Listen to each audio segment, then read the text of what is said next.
let's continue. Thank you, Chair. Mr. Motibe, when we concluded matters yesterday, we had been looking at the press coverage from the business day in relation to the Ernst & Young review.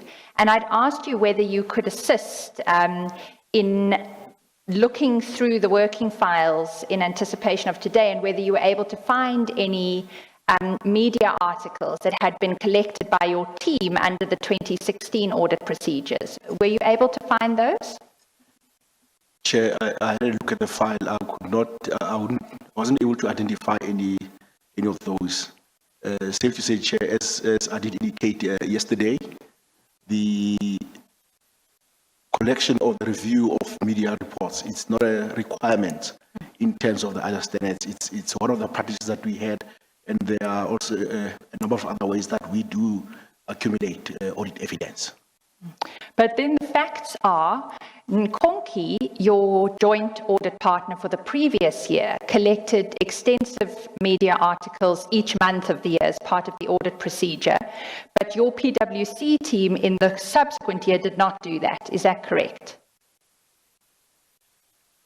Chair, Nkonki did that as part of the audit procedures, and I think even with PwC, as part of our procedures, we did look at that in the previous year, Chair. Yes, and in your year, the 2016, the year ending 31 March 2016, you did not. Chair, we did not do that. We used other methods or procedures to accumulate audit evidence and to determine our risk assessment. But wasn't it a designed part of your audit procedures that you would collect media articles? No, Chair, it wasn't part of the design procedure. It was an additional procedure that we had put in. As I indicated, it is not a requirement of the ISAs that one reviews media reports. Mr. Motibe, I accept, subject to something I'm going to come to in relation to reportable irregularities, that it may not be a requirement of the ISAs, but your own audit procedures, that EGA that we looked at, indicated that you would, on a monthly basis and regularly, check media articles, did it not?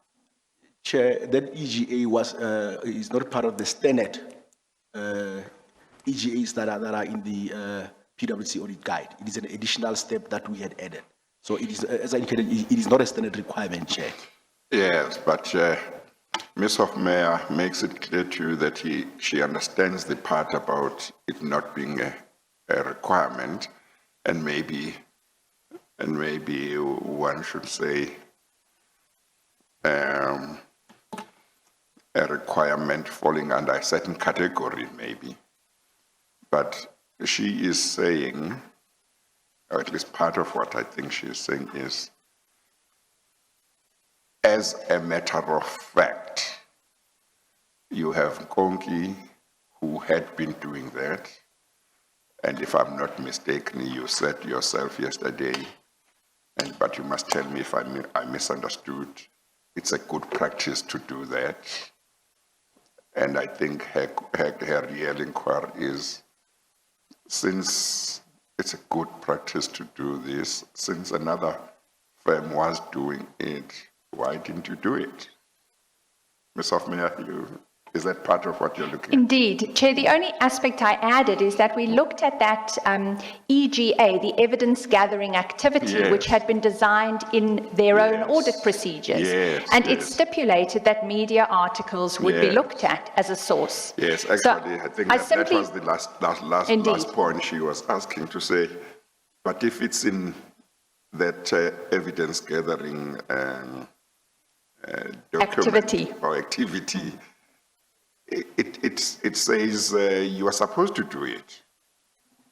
Chair, it might not be seen as maybe an essential requirement, but you are expected to do it.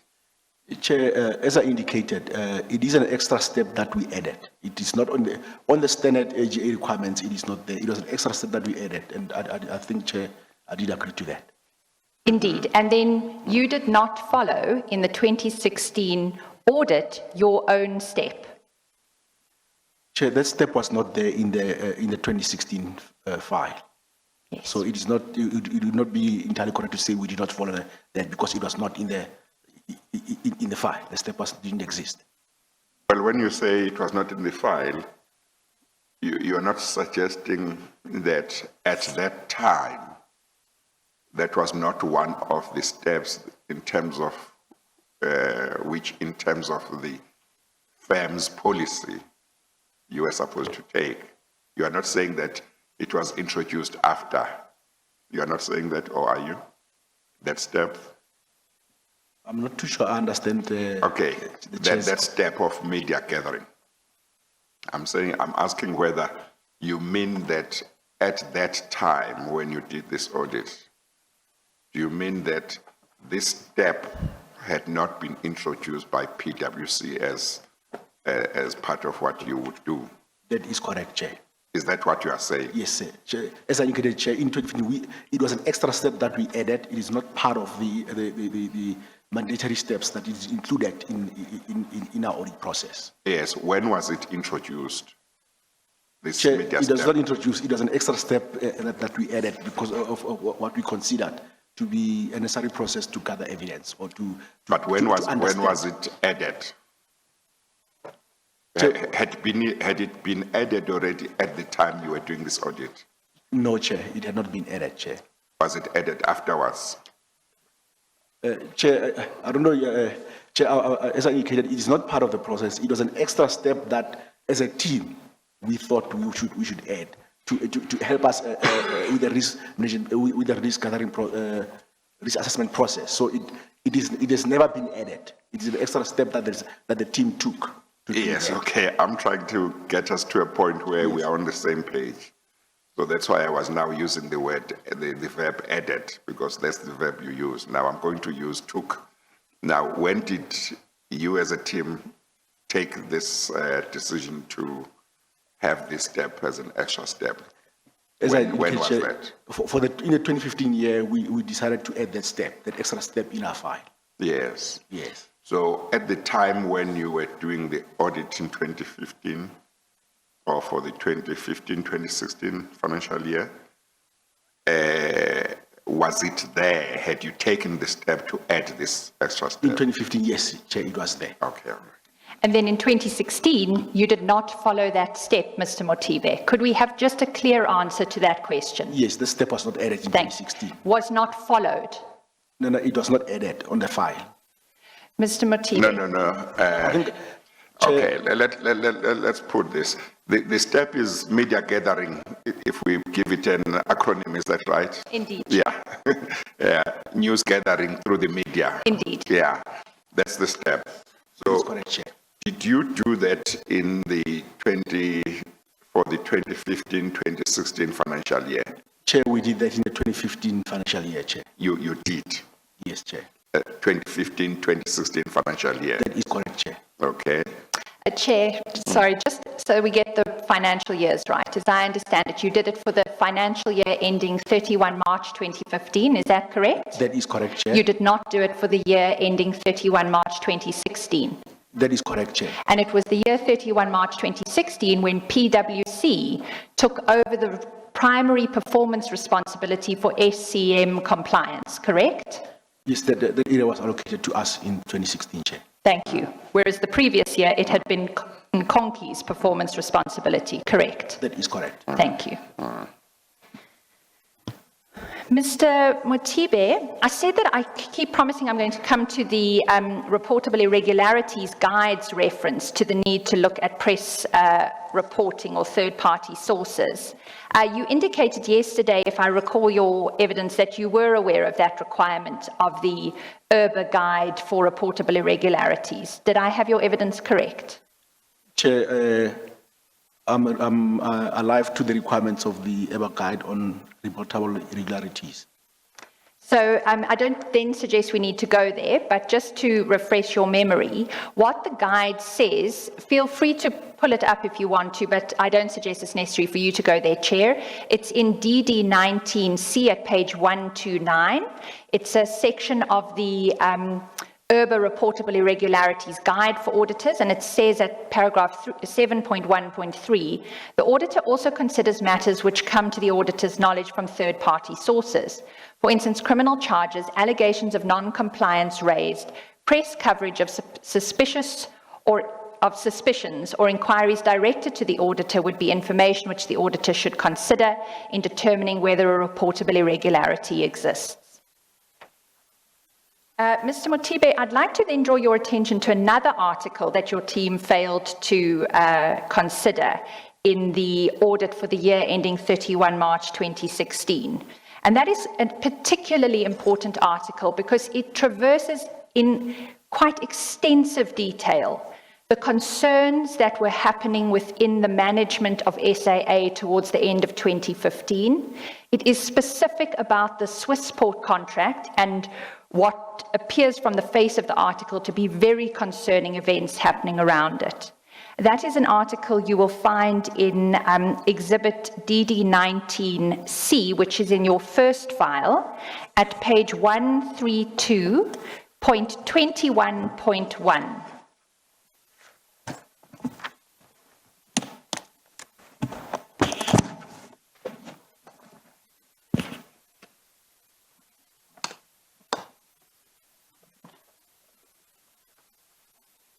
Is it 132.21.1? Indeed, Chair, and I'm going to try today not to ever go to a fourth point, if I can possibly help it, because it is terribly difficult to find the pages.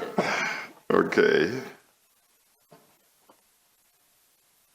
So, Mr. Mothibe, this is an article, a MoneyWeb article that you'll see if you just flip through it, spans a total of 4 pages. And it is entitled SAA Defies National Treasury and DTI Instruction, CFO Resigns, Board Persists with 30% Procurement Set Aside, and it's dated 17 November 2015. I'd like to just flag a few points in this article because had your team been doing this media checking, it would have come across some of these pertinent items in this article. I'm reading from the middle of the first page and after the italicized words. The SAA board is persisting with efforts to have 30% of its procurement contracts set aside for transformation partners, in defiance of express instructions by National Treasury and the Department of Trade and Industry to stop this practice. Against this background, tensions between board and top officials who continue to war against unlawful practices is reaching breaking point. This has become clear from a MoneyWeb investigation into efforts to amend the SAA ground handling contract with Swissport International. So that's the introduction, and then I'll flag a few other important points over the page at 132.21.2. I'll pick it up at the second paragraph. MoneyWeb has since learned that both National Treasury and the DTI wrote to the SAA board in September to advise it that SAA's 30% requirement does not comply with the BBBEE Act, the Codes of Good Practice, or the procurement legal framework. And then you can click and actually see the letter that National Treasury sent to the SAA board, or click on the second link and go and read the letter from the DTI. If we go on, there's an indication of some of the content of the letter. On September 13, DTI acting BBBEE Commissioner Zodwa Ntuli wrote, SAA should not proceed to implement the 30% set aside until approval is applied for from the Minister of Trade and Industry. And on September 28, Treasury Chief Procurement Officer Kenneth Brown wrote, the resolutions of the board to set aside the 30% in its current form is not supported by any procurement legal framework and must be stopped with immediate effect. It goes on. From email correspondence that MoneyWeb has seen between SAA Head of Supply Chain Management, Dr. Masimba Dawa Kwinana, and SAA Chief Financial Officer Wolf Meyer, it is however clear that Kwinana was driving the amendment of the Swissport contract to include a 30% BEE partner from November 1. If we move on a little bit further down under the heading Changing Contract Dates, we read, in the correspondence, DAWA points out that changing the commencement date of the Swissport contract from the original date in 2011 to 2015 could be challenged legally. And then the second paragraph, Kwinana responds by brushing this concern aside and asking whether DAWA will implement the board resolutions on the matter. It goes on, Mayor, to whom DAWA reports and who also serves on the board, then takes over and writes a long response about the Swissport agreement, as well as our NGN board memo. He warns in detail against several aspects of the proposed amendment to the Swissport agreement that would be non-compliant with supply chain principles, the Public Finance Management Act, and good governance. And then if we skip to the penultimate paragraph, Mayor concludes by stating, SAA is currently exposed to and cannot afford an audit report containing findings of governance transgressions. And the last aspect of the article I'd just like to flag for your attention is over to the following page, at page 132.21.3. There is a reference there to a response that Ms. Kwinana gave to MoneyWeb when they were preparing this report, at least this article, and it's in the second paragraph. She's quoted there as saying that she had said that the Swissport file was brought to the board for approval and that the prospective transformation partner, Jamicron Pty Limited, was brought by Swissport. Chair, I'm just going to pause there. Some of those facts about the Swissport contract are still going to be traversed in the evidence of Mr. Nzeku, who is still scheduled to appear before the Commission and whom we hadn't got to receiving his evidence in February. And Mr. Motibe, just to mention, Dr. Dawa, who's referred to in this article, is somebody who has previously given evidence before this Commission, and who spoke about a fateful Friday evening at which he was put under 8 hours of pressure to sign the very Swissport contract with this 30% set aside, and he persistently refused to do so on the basis that it would be unlawful. So that is the background, Mr. Motibe, that your team, I submit, would have benefited from if it had considered that media article. With hindsight, do you regret that they did not consider it? Chair, as Ms. Hofmeyr has indicated, in terms of the guidance on identifying reportable irregularities, we consider matters that come to our attention, even if they come from the media. This matter had not come to our attention from the work that we had done, and therefore we would not have been able to consider it. But the question is a different one. Yes, Chair, I was just beginning the background, Chair. Oh, okay. Right. And had the information come to our attention during our audit, we'd certainly have taken a view on that and followed it through, Chair, because there are issues there that raise red flags. If you had followed, apologies, Chair. Please, you'll just have to raise your voice. I asked them to switch off the aircon so that one, I'll see whether we'll be as cold as we were yesterday, and two, hopefully I can hear you better. Please just repeat the points you were making and raise your voice. Chair, just the closing one, Chair, to say that had the information come to our attention, we would have, you'd have raised red flags and would have responded on that, Chair. Ms. Motibe, do you accept that this article sets out important information about what was going on at SAA? The article does set out important information, Chair. Do you agree that those letters that the National Treasury and the DTI wrote to SAA would have been something you ought to have considered if you had been aware of this coverage? They would have been of interest to us, Chair. And do you accept that if you had implemented the procedure in the financial year ending 31 March 2016 to consider media reports, this would likely have come to your attention? Chair, as I indicated, despite the fact that it's not a requirement of the standards, had it been there, Chair, and had the team identified the article, it would have been of interest to us, yes, Chair. How easy would it have been for your team to come across this article if they had done the gathering of information from media articles? Would there have been any, is there any big chance that you might not have come across it? Do you know? Chair, Bearing in mind its source, who published it and so on. Chair, I cannot say whether it would have been easy or not. It's safe to say, Chair, there is a big universe of media articles out there, and if they had searched, Chair, it may have come up as part of the search.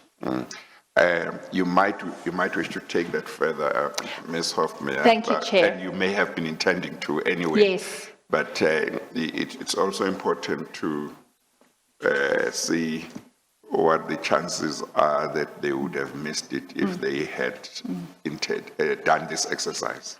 I'd like to suggest the chances are extremely slim, Chair. And the reason I say that is because in the 6 pages that comprise the media reports that they picked up for the previous financial year, there are numerous reports from both News24 and Fin24, and I stand corrected, but my understanding is Fin24 does publish the MoneyWeb articles. So it was clearly on their radar to collect these particular news items. I suspect, you can assist me, Mr. Motibe, the way that they might have done it is a general review each month. It seems to be monthly that they pull out important media reports that come from, that relate to SAA. Is that correct? Chair, I'm not too sure if I can necessarily say it's a monthly process, but I just say if you go into the internet and you search, you will get you might get quite a lot. But they didn't do it on a monthly basis, no, Chair.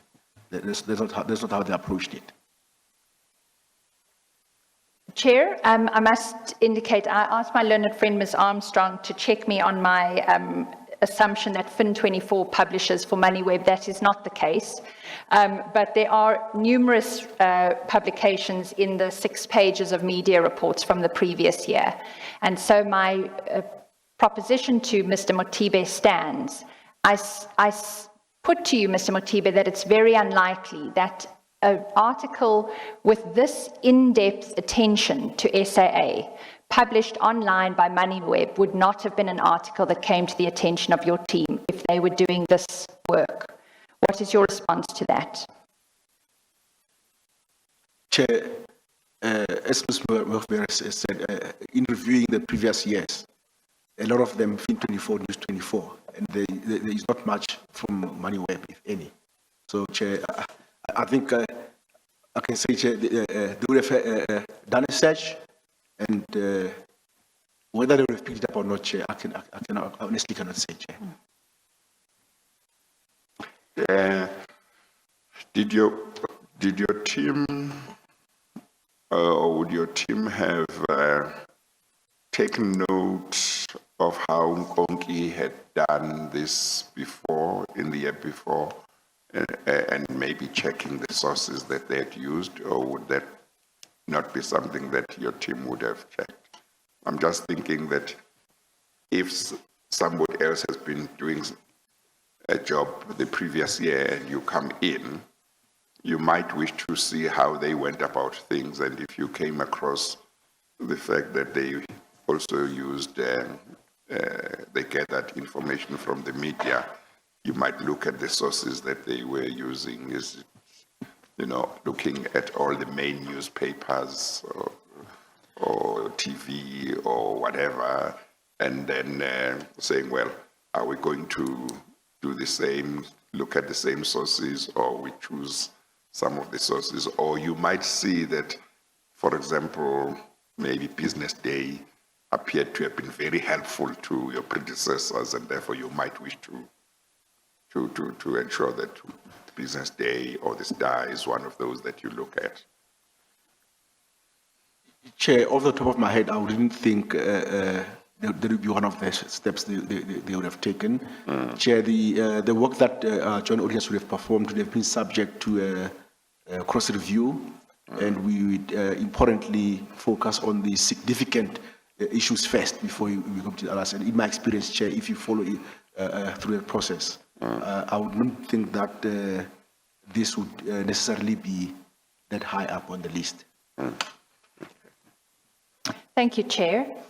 Mr. Motibe, you clarified for us yesterday that you only saw the board resolution relating to this contract at some point between April and 30 September 2016. Is that correct?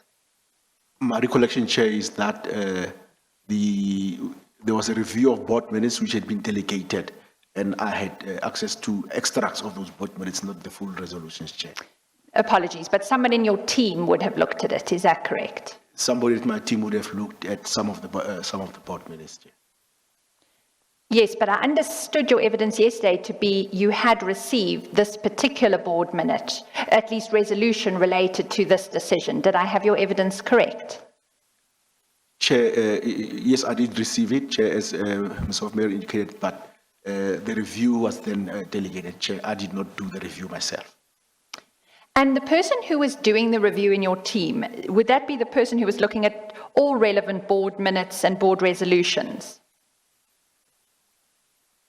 Chair, I would have to look at the file because it would have been more than one person. There's different minutes that we had access to, and Chair, they would have had looked at samples of those as they, as and when required, Chair. See, if that team was doing this work in reviewing the minutes and the resolutions and were communicating with each other, I want to suggest to you that they would have noticed that when the board usually takes procurement decisions, the resolution talks about the process that has been followed. It talks about the BAC recommendation, because the usual procurement process is it comes from BAC to the board, and then the board confirms whether it approves or disapproves the BAC's decision. Is that something you're familiar with in the governance structure at SAA? That is correct, Chair. And then they would have found this resolution of the 14th of March 2016, and would have seen that it reads quite differently. So I'd like to take you to it. It's at page 132 in the same bundle that you're busy in DDC at 132.4343.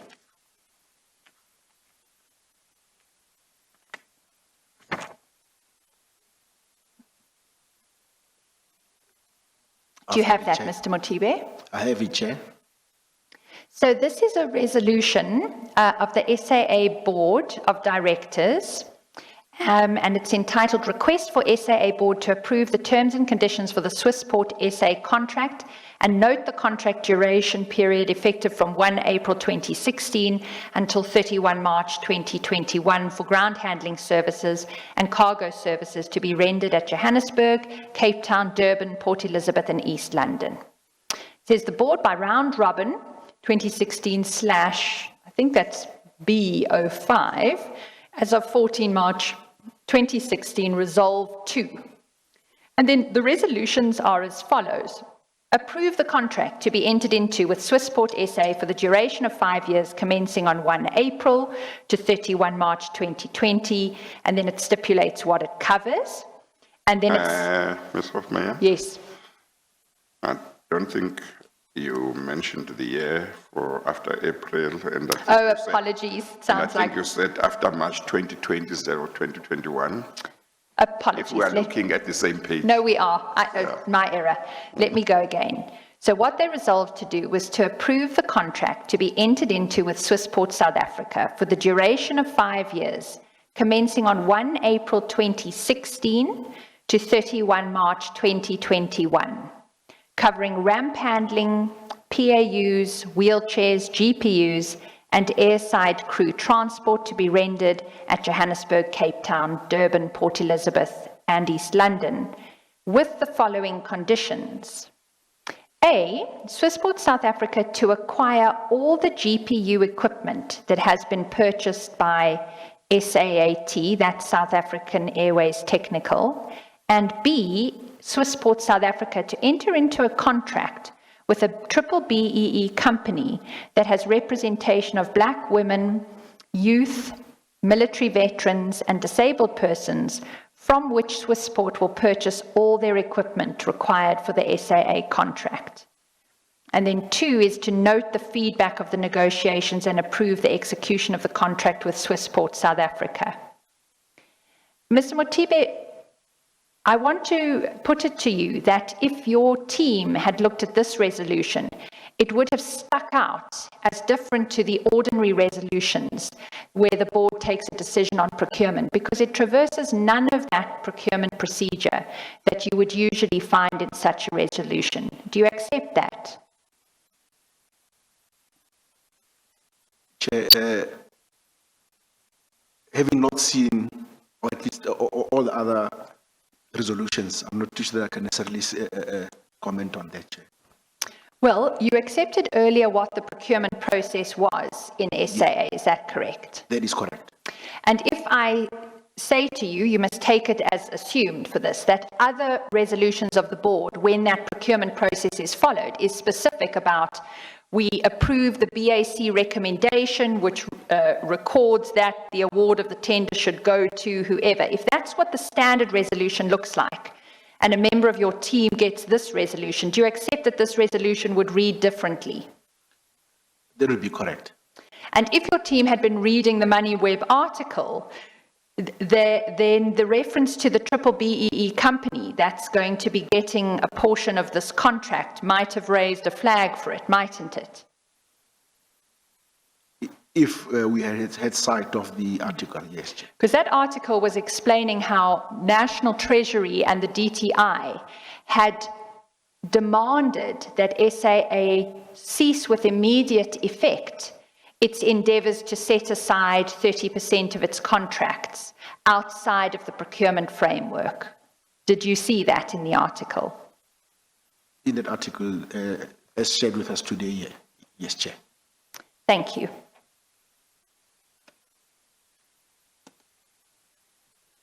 Now, Mr. Mothibe, you've indicated that there weren't processes followed in the financial year ending 31 March 2016 to review media. I accept that. But can you tell me what your processes are for dealing with subsequent events that come to your attention after the end of an audit year that you are doing the audit on? Chair, the audit standards require that we consider all subsequent events that impact the numbers of the financial year, the present financial year, to the extent that one has not yet signed the audit opinion. So if something comes to your attention, despite the fact that your team wasn't looking at the media reports, but if somewhere between 1 April 2016 and 30 September 2016, when you signed the audit report about this contract and the concerns about it, would that have required your attention? That would be correct, Chair. Did this contract and its irregularity come to your attention in that period? It did not come to attention, Chair. Did you, in the course of your processes, look at what internal control within SAA was saying about the contracts that it entered into? I'm not too sure I understand the question, Chair. Apologies. The internal control department within SAA would regularly review its own processes, wouldn't it? That should be correct, Chair. And did you look at internal controls when you were doing your audit work? Chair, when we performed the audit of South African Airways, and as part of the requirements of the standards, we did a risk assessment at a company level, looking at the issues, Chair, relating to governance, management, competency, and the controls that they have in place. And we had, after a review, Chair, considered that we could not rely on internal controls, and the audit approach adopted as South African Airways was a substantive audit approach, Chair. And did you ever ask for the internal audit team's own findings on regularity of procurement and contract management to be fed through to your team? The internal audit reports, Chair, were provided to us. It is one of the audit steps that we undertake, and they were also included in the minutes of the audit committees. So were you aware of the internal audit team's report on the 15th of September 2016 that found that the Swissport contract had been concluded irregularly because no competitive process was followed? Chair, I'm trying to recall, Chair, if in September 2016 we had received those minutes, Chair. Well, you were signing on the 30th of September. Shouldn't you have contented yourself that those documents had been made available to you before you signed off?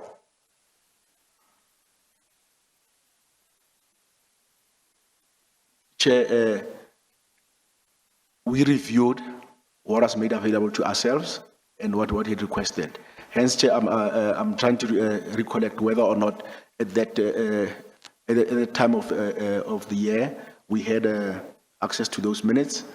Chair, one of the biggest issues that occupied us as we got too close to signature of the audit opinion, and it occupied both partners and both audit teams' time, was the challenge around going concern, where we came close to the stage, Chair, where we thought of raising a reportable irregularity because of the challenges South African Airways had with the cash flow issues and the going concern status. And Chair, 16 September, Chair, my memory says me right, Chair, I cannot recall us having reviewed those minutes, but I stand to be corrected, Chair. Well, let me just take you to them. It's the report that you find, it's an excerpt of the report you find at in the same bundle, DD19C, at page 132.53.1. 132.53.1. Ms. Hofmeyer, you might confuse the reader of the transcript in due course. You have now been referring to the bundle as 19C. Chair, this one actually is 19C, but that's because of the method we used yesterday, and I'm sorry, it doesn't accord with what's on your spine. Yes, So- no, what I'm saying is I think it's more accurate if you say exhibit rather than bundle. Indeed. Because No, that's where the error is. when you say bundles, people will look on the spine. On the spine. Yeah. Absolutely, Chair, I do apologize. Yeah. And to correct the record, it's Exhibit 9, DD19C at page 132.53.1.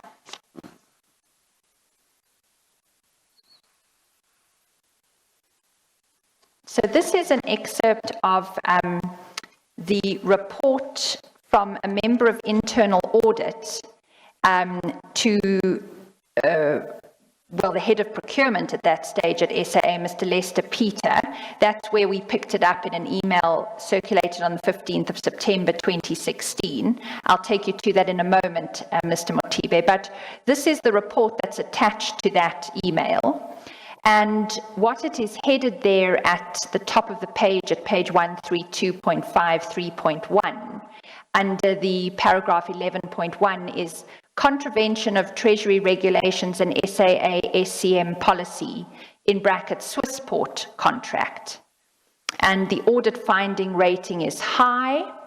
And then what this document does is it sets out the legal requirements, Treasury Regulation 16A6.1. It records the resolution of the board in that block that says finding.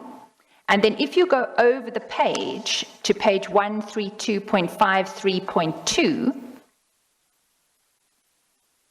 you'll see in the block, third from the bottom, that's entitled Risk/Implication, what the internal audit team at SAA had determined was the risk related to this contract reads as follows: non-compliance with the Treasury regulations for departments, trading entities, constitutional institutions and public entities of March 2005. And the next bullet reads exclusion of competitive bids or pricing. And you'll see in the next block of that table, there's a heading root cause, and they identify that the root cause is that SAA Board and Swissport could not agree on the transformation aspect of the contract.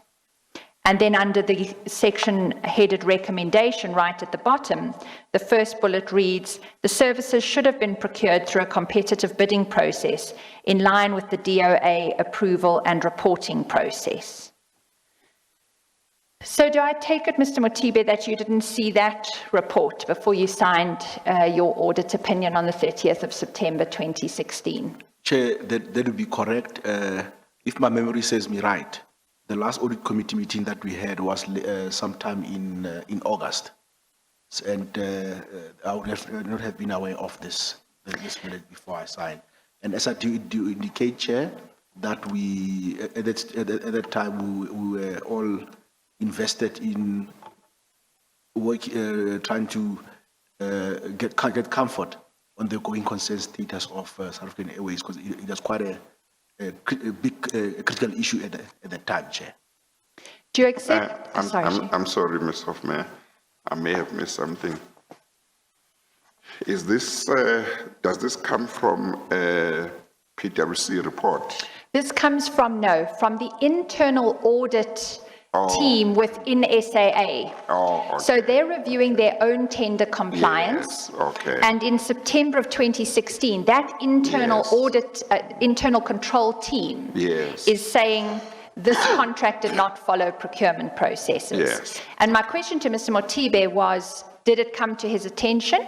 And he has indicated in his evidence it did not. And I think further, in fairness to you, Mr. Motibe, you make the point that the last Audit and Risk Committee meeting had occurred in August. So this comes later, it's 15 September, so it wasn't brought to your attention in the August meeting, is that right? No, if my memory serves me right, that's correct. Would it be correct to say, had it been available much earlier, there is no way you would have missed it? If it had been available earlier, Chair, we would not have missed it, and it is one of those items that would then have to be reported under non-compliance with laws and regulations. Yeah, my logic says to me, if you are external auditors to an entity, it is to be expected, but I could be quite wrong. It could be expected that you would look at whatever the internal auditors have been doing, see what they can give you, what they have picked up, and obviously assess if they have, picked up everything that they should be picked up, still do your job independently, but it could assist. If you ignore what they have done, you could miss something quite important. Chair, we do engage with internal audit. Yeah. From their work, it assists us in identifying areas of risks where we should be focusing on audit purposes. So yes, Chair, internal audit is the department is somebody that we talk to, definitely, Chair. Okay. And if this had come to your attention, would you have confidently resolved that this 1.8 billion rand contract constituted irregular expenditure? Chair, it would not have resulted in irregular expenditure because the contract had just been entered into. So it would have been non-compliance with laws and regulations in that the supply chain management process has not been followed. It is only when they start expending on that it becomes irregular expenditure. So that would have been, because the contract is from 1 April 2016 in the subsequent year. in that year, it then becomes irregular expenditure. So at the end, it will only be non-compliance with laws and regulations. Is expenditure not incurred when the liability is incurred for the entity? Chair, if I read this correctly, this is a contract that takes whose term starts on the 1st of April.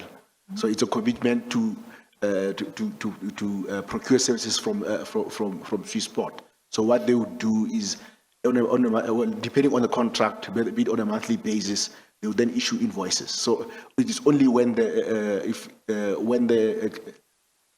expense is usually incurred that it becomes irregular expenditure.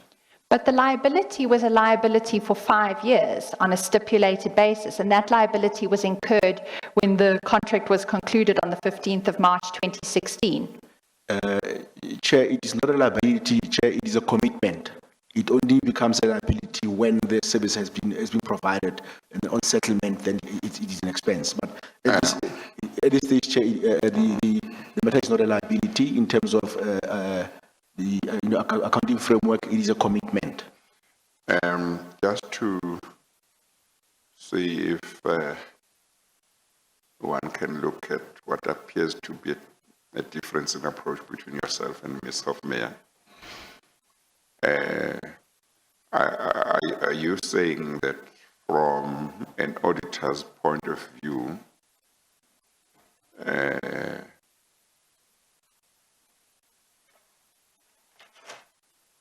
a liability which Ms. Hofmeyer is talking about, and the commitment which you are talking about, you are saying you can't talk about an irregular expenditure from an auditor's point of view, or as you understand the position, until there has been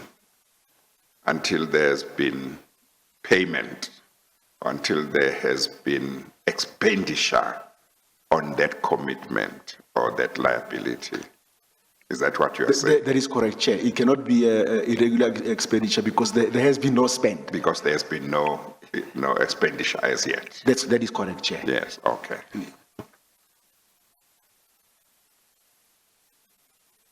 So each year of those 5 years, when payments were made in terms of the contract, it would then have constituted irregular expenditure, correct? Yes, from the time that it becomes expenditure, yes, it then becomes irregular expenditure. So that will be in the subsequent years where we were not auditors, Chair.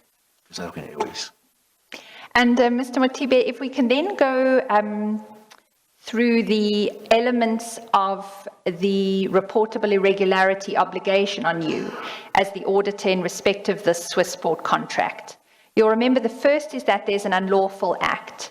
I understand your evidence to be that you've already accepted that this contract was entered into in a manner that was not compliant with the PFMA. Is that correct? That is the case, Chair.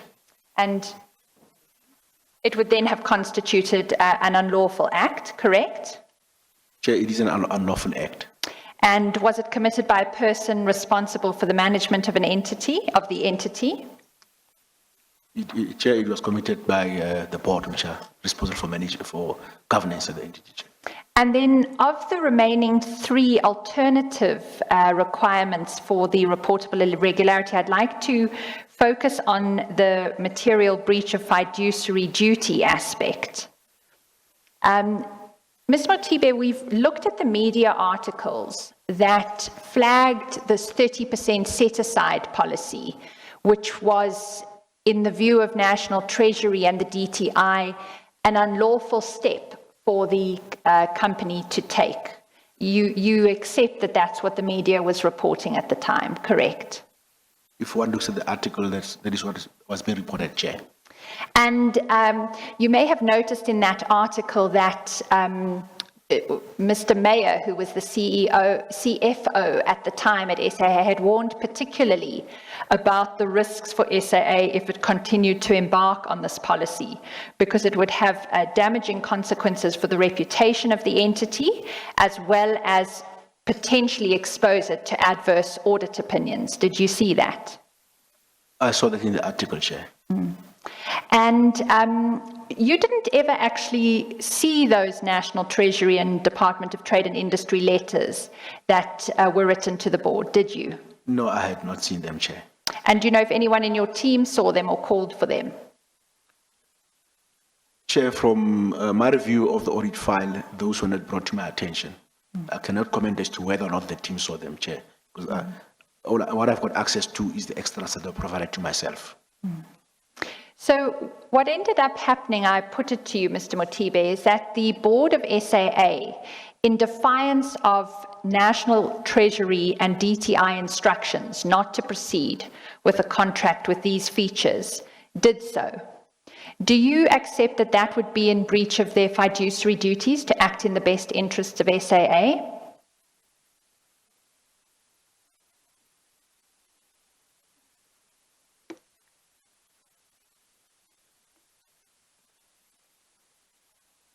Chair, they should certainly not be acting in the best interest of SAA. However, Chair, we're not too sure whether or not it's necessarily, is it a breach of fiduciary duty?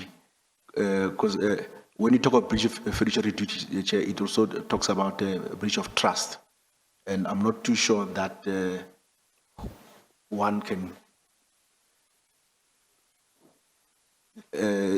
determine on here that there was a breach of trust, Chair. Well, let me put it to you why there was a breach of trust. The boards of state-owned enterprises are put there by the Minister of Public Enterprises to spend public funds. They are required to act lawfully when they do so. And when National Treasury, a repository of the financial management of the country, instructs SAA not to embark on a particular line of contract because it is unlawful, then when the board of that SOE nonetheless does so in defiance of National Treasury's instruction, it has broken the trust that is placed in it by the public as the entity that decides on the expenditure of public funds. Do you accept that that would be the breach of trust that would involve a breach of fiduciary duty? Chair, without wanting to become technical, Chair, I think that is defiance, Chair, what I thought I understood. I'm not too sure if it's necessarily a breach of trust, but I do hear defiance, Chair. Or maybe, what if we put it this way?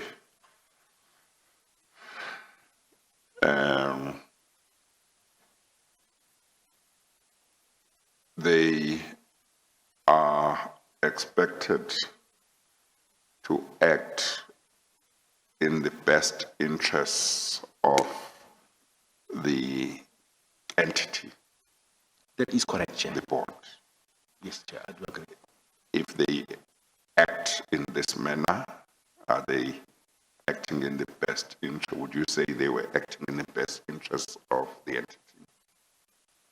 Chair, and I do agree that they do not be acting in the best interest of the entity. Mr. Motibe, do you accept that the auditor's duty to report reportable irregularities is an important tool in holding the management of companies to account? That is correct, Chair. And it's an important tool in ensuring that they act within the law? That is correct, Chair. And that they act, as the chair has emphasized, in the best interests of the companies that they manage? That is correct, Chair. And if auditors fail in their duty to report reportable irregularities when they occur, this important accountability mechanism does not get utilized?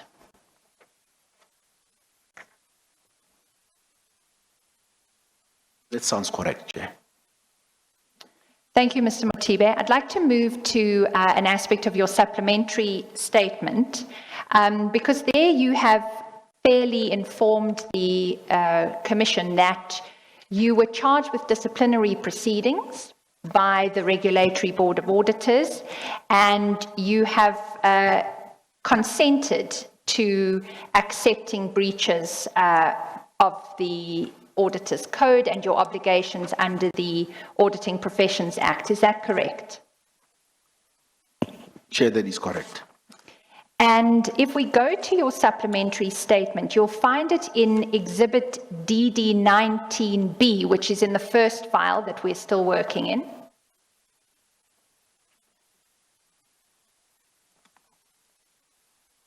And we'll pick it up at page 30.2, 30.2.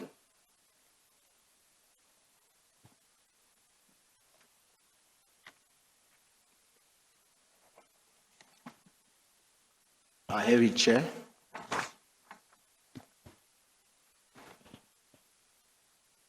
Yes, I've got it, Chair.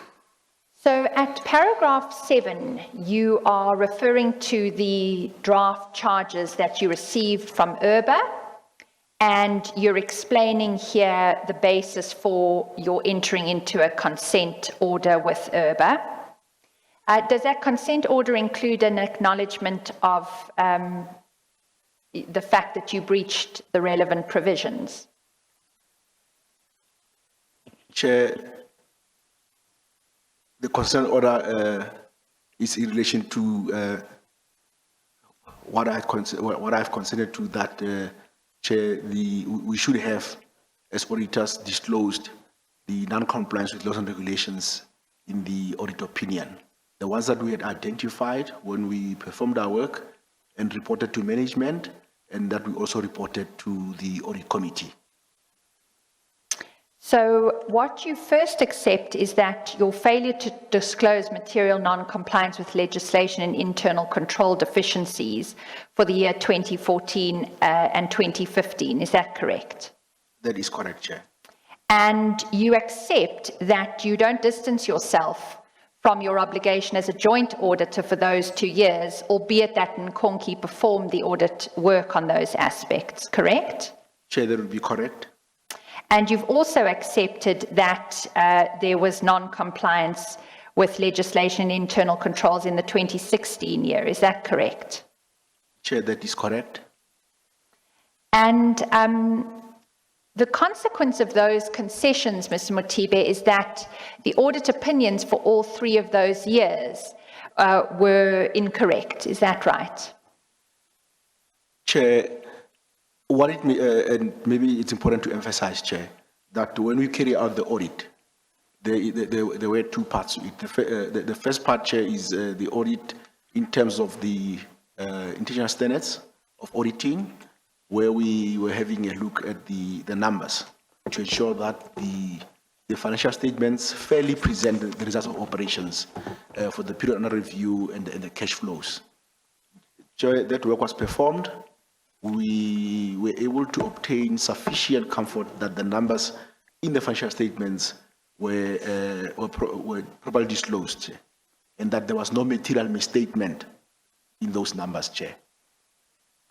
The area where this consent order relates to, Chair, it relates purely on the compliance side of the audit, in that we had identified areas areas where there were deviations from required procurement processes, which should have been elevated to the audit opinion.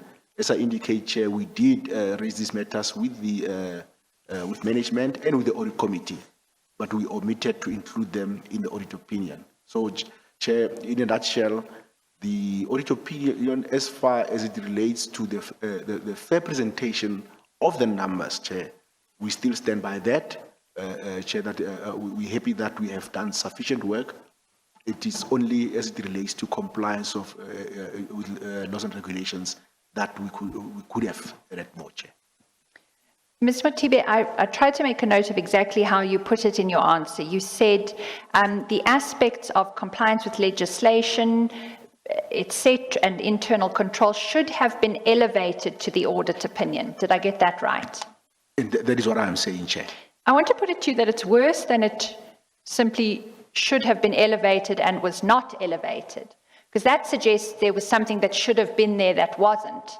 In fact, what was there was false, because you gave a clean bill of health on compliance with legislation and internal control. So the outside reader of this auditor's report for 2016 gets a false impression of the state of compliance with legislation and internal control at SAA, do they not? Chair, it is important to note that one never gives assurance on the internal controls. We do not do that, Chair. Neither, I think, Chair, if you look at audit opinions of any state-owned enterprise, the auditor never gives assurance on internal controls. You give input where on controls that you have reviewed in significant areas that relate to your audit work or the areas that you're auditing. One can never give, Chair, assurance on internal controls, Chair.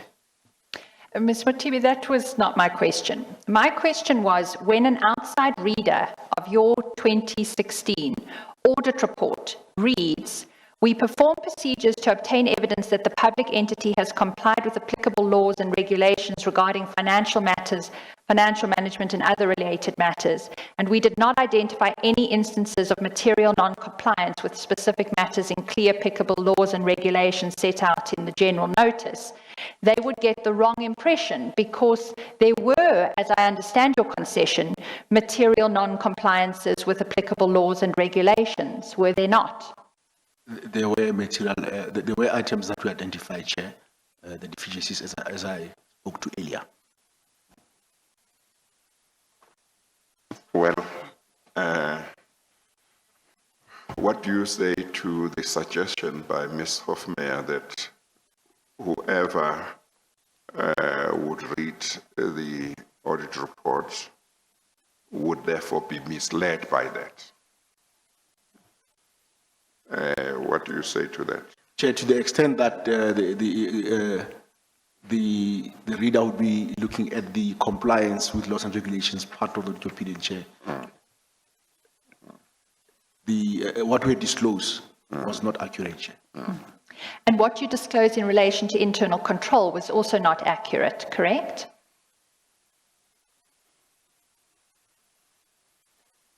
Chair, as we indicated, and as we have indicated in our consent order, we do believe, after going through a review, Chair, we could have included more in terms of internal control deficiencies in that regard. Yes. Let's just talk about when the errors in your auditing came to your attention. Because what's noteworthy, Mr. Mothibe, is that it is only in your supplementary statement before this commission that you've indicated your acceptance of these deficiencies in your audit work. Now, I want to probe with you why you didn't make that known earlier on in the process. Because the evidence of the Auditor General was that when the Auditor General moved in for the 2016-2017 audit year, they took steps to engage with you and your colleague, Ms. Masasa, about the work that you'd done.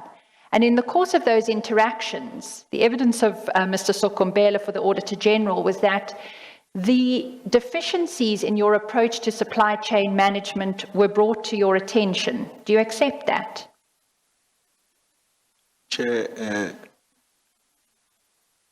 when we engaged with Mr. Sokombela, he had indicated that his office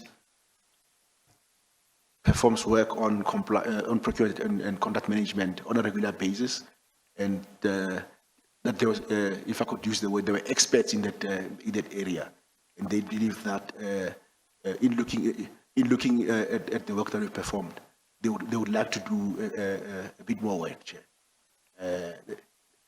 Compliance, procurement and contract management is a competency, he said, where the Office of AG excelled.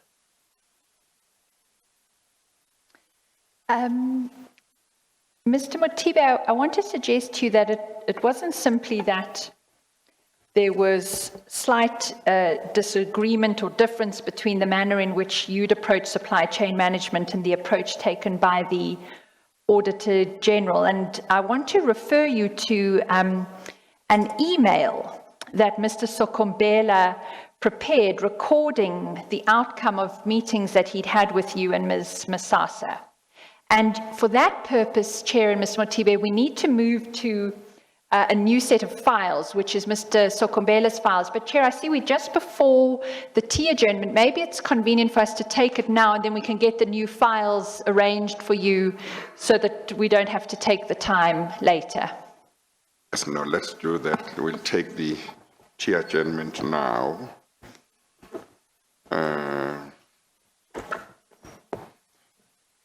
Shall we resume at 25 past, which is 15 minutes, or Certainly. half past? Well, maybe 1:30 will Maybe be fine. 1:30, Thank so you, that- Chair, just for a yeah. bit more time, indeed. Yes, okay, all right. We'll take the tea adjournment and resume at 11:30. We adjourn.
no, that's fine. But I do want to hear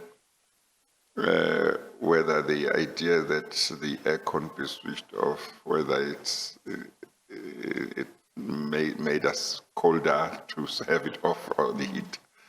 But I felt before that seemed to be tolerable compared to yesterday, but I don't know whether that was because of the heaters next to me. What is the feeling? Should we have it on, or is it fine without? I'll ask our witness. Mr. Motibe, what's your sense? I think the chair has got the benefit of two heaters. But we're happy to continue, Chair. It's fine. It's fine. Is it fine? Yes. Well, my only concern was that yesterday it seemed to make it worse from my Yes, point of view, yes. you know. Indeed. But if the feeling is that maybe it should be put on, maybe we should put it on.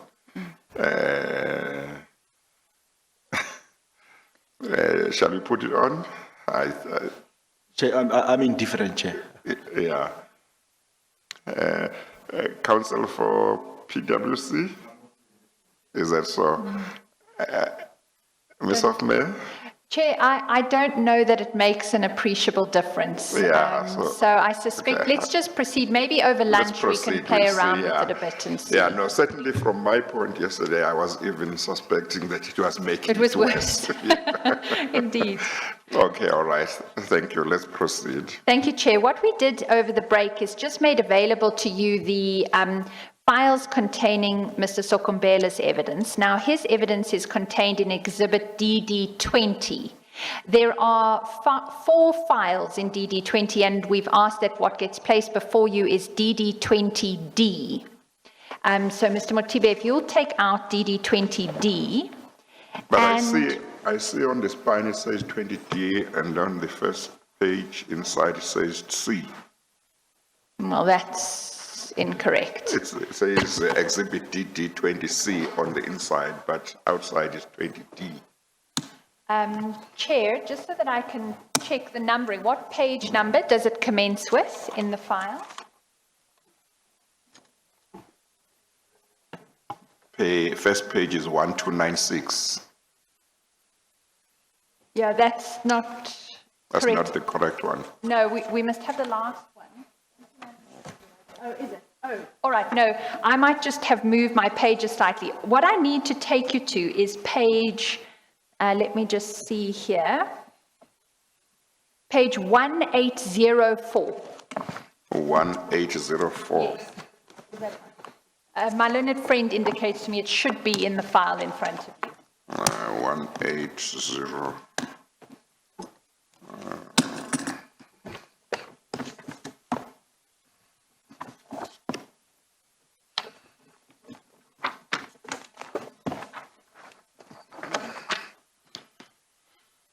And 1804 is the 2 emails. Correct, Chair. Is that the correct? That's the correct page. So it's the correct bundle, but there might be something. There's some wrong with page the- at the front that shouldn't be there, so Yeah. we'll sort that out Okay. over lunch if we may. Okay. Mr. Okay. Motibe, do you have page 1804? I have it, Chair. Thank you. So I was suggesting to you before the break, Mr. Motibe, that there was not, as we understand the records of the meetings between the AG's office and yourselves and Nkonki Inc., a small deviation between the approach that your teams took to supply chain management and the approach that the Auditor General was taking to it. And the reason why I say that is because what you find at page 1804 is in the bottom of the page, bottom half of the page, an email from Mr. Polani Sokombela. He is the auditor at the Auditor General's office who gave evidence before the Commission. It's an email sent on Wednesday, the 13th of September 2017, to, amongst others, yourself. Is that correct? That is correct, Chair. And you'll see if you go to the beginning text of the email, he records there, Dear Pule and Tuto, Tuto is a reference to Ms. Masasa, is that correct? That is correct, Chair. He then records our meeting dated 5 September 2017 refers.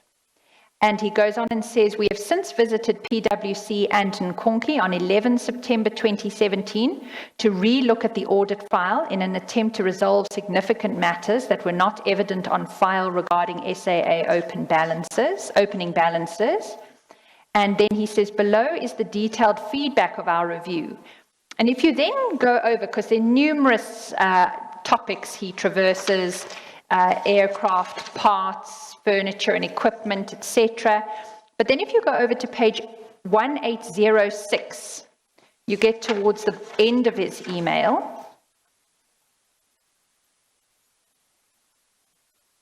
And you'll see just above the last paragraph of his email, which is just below halfway down, there's a heading Share Trust. And then entered under that is the text, no evidence of audit work performed on the share trust. And then comes the sentence I want to draw to your attention. There's recorded there, regarding SCM, we agreed that there was not much work that was performed in your file, and underlined, we will not rely on this work.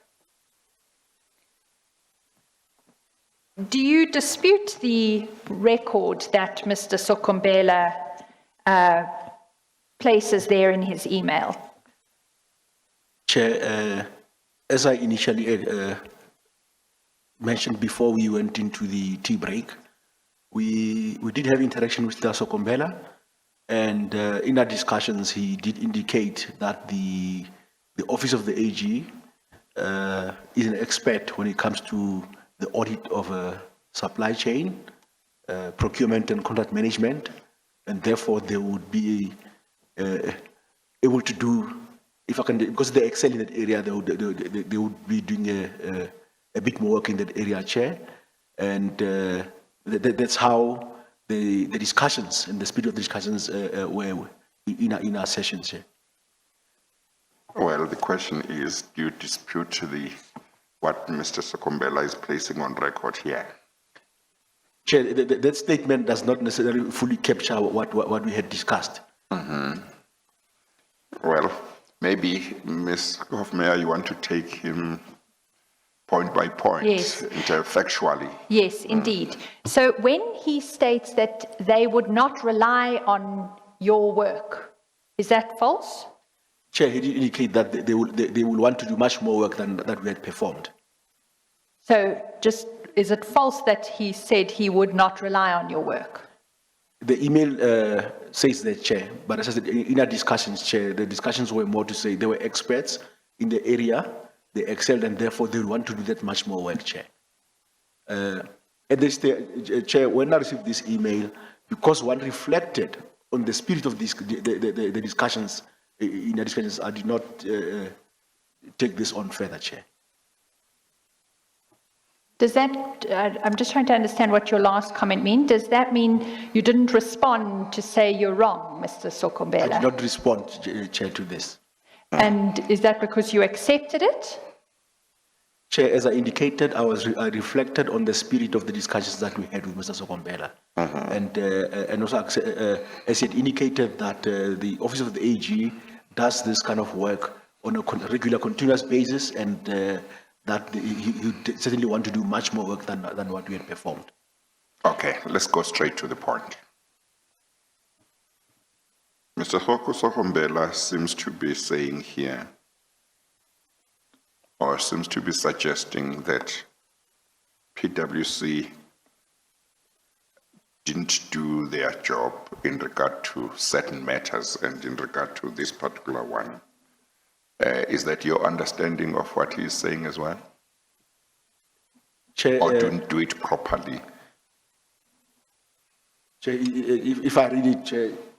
Yeah, you can have a look at it to satisfy yourself, because you need Yes. to reflect before you say you agree with my understanding or you don't agree. Chair, I'm not in full agreement with the Chair's understanding, because if you look at it, Chair, it says that we have not done much work. Not in the sense that we did not do any work, Chair. And, Yes. and I think importantly, Chair, if we had not done any work, we would not have been able to No. identify. I don't think anybody says you didn't do any work as such. Nobody is saying that. In regard to this particular task that he's talking about in under shared trust, in that sentence, regarding SCM, we agreed that there was not much work that was performed. So it's not saying you didn't do any work at all. But I think he is saying you did very little, or little, maybe not very, but little work. And then he, in terms of what they could see in your file, and he says, in effect, whatever you did was such that they were not going to rely on it. And that suggests to me that what you did wasn't going to be useful to them. In other words, they couldn't build upon what you had done. They had to like start afresh in terms of that aspect. That's my understanding of what he says when he says it was agreed that you had not done much work and we will not rely on this work. You agree with that interpretation of what he's saying?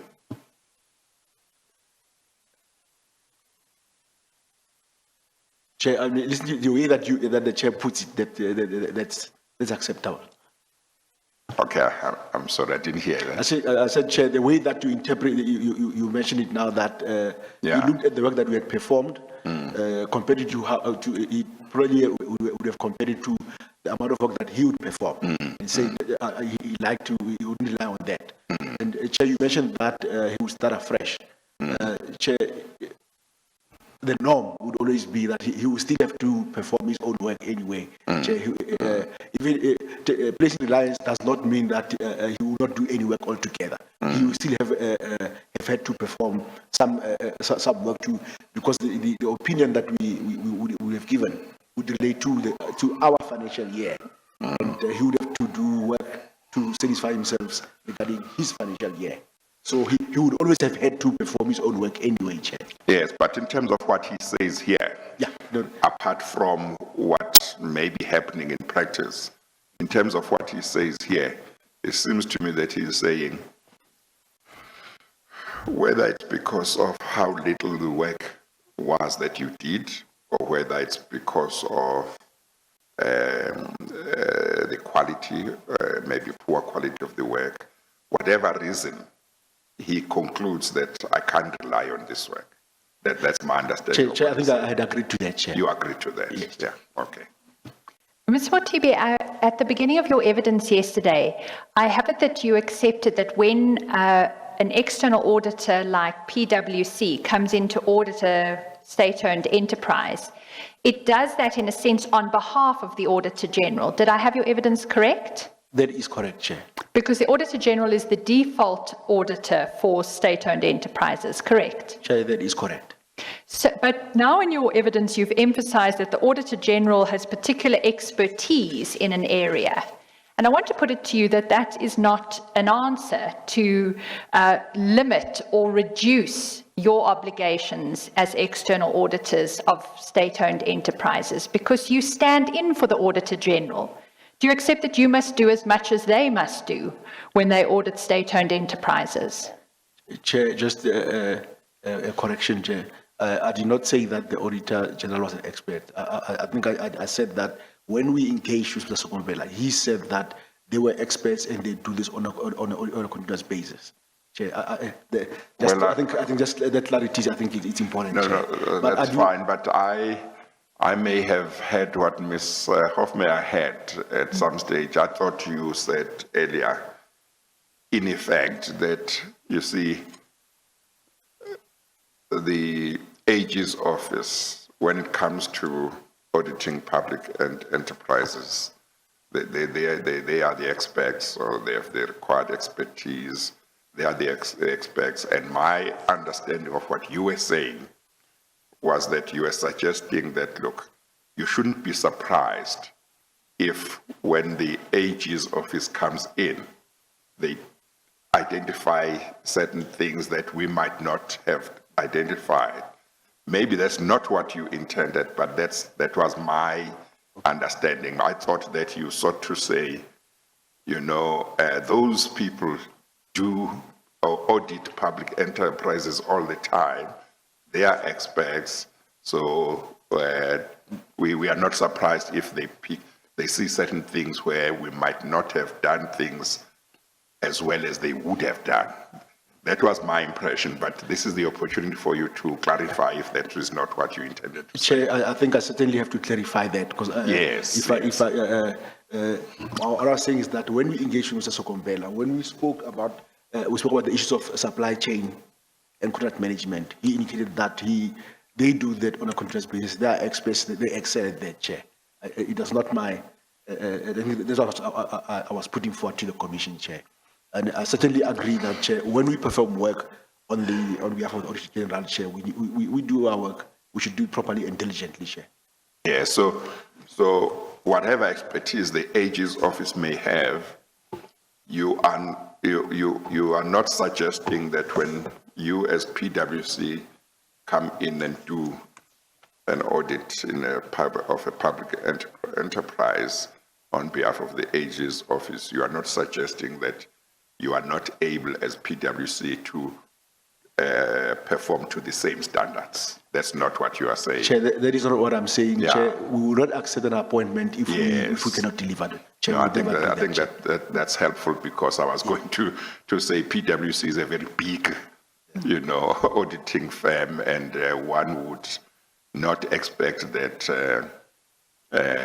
in terms of the quality of its work, that it would not be able to, it should not be judged on any standard that any auditing firm or even the AG's office could be judged on. Okay. Ms. Hofmeyr may or may not have helped. No, indeed you have. Thank you, Chair. I'm indebted. Ms. Mothibi, that was an email referring to a meeting that you'd had on the 5th of September. So I understand that there was a further meeting that was held on the 18th of January 2018, and I'd like to take you to the minutes of that meeting. It's in the same file. That is Exhibit DD 20D at page 1825. So it's a little bit further on in the file.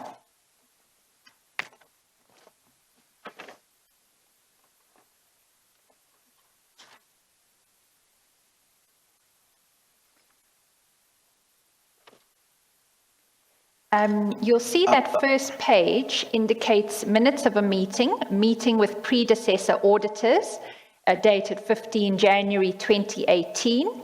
And if you look at the attendees, it's reflected that you were in attendance. Can you confirm that? That is correct, Chair.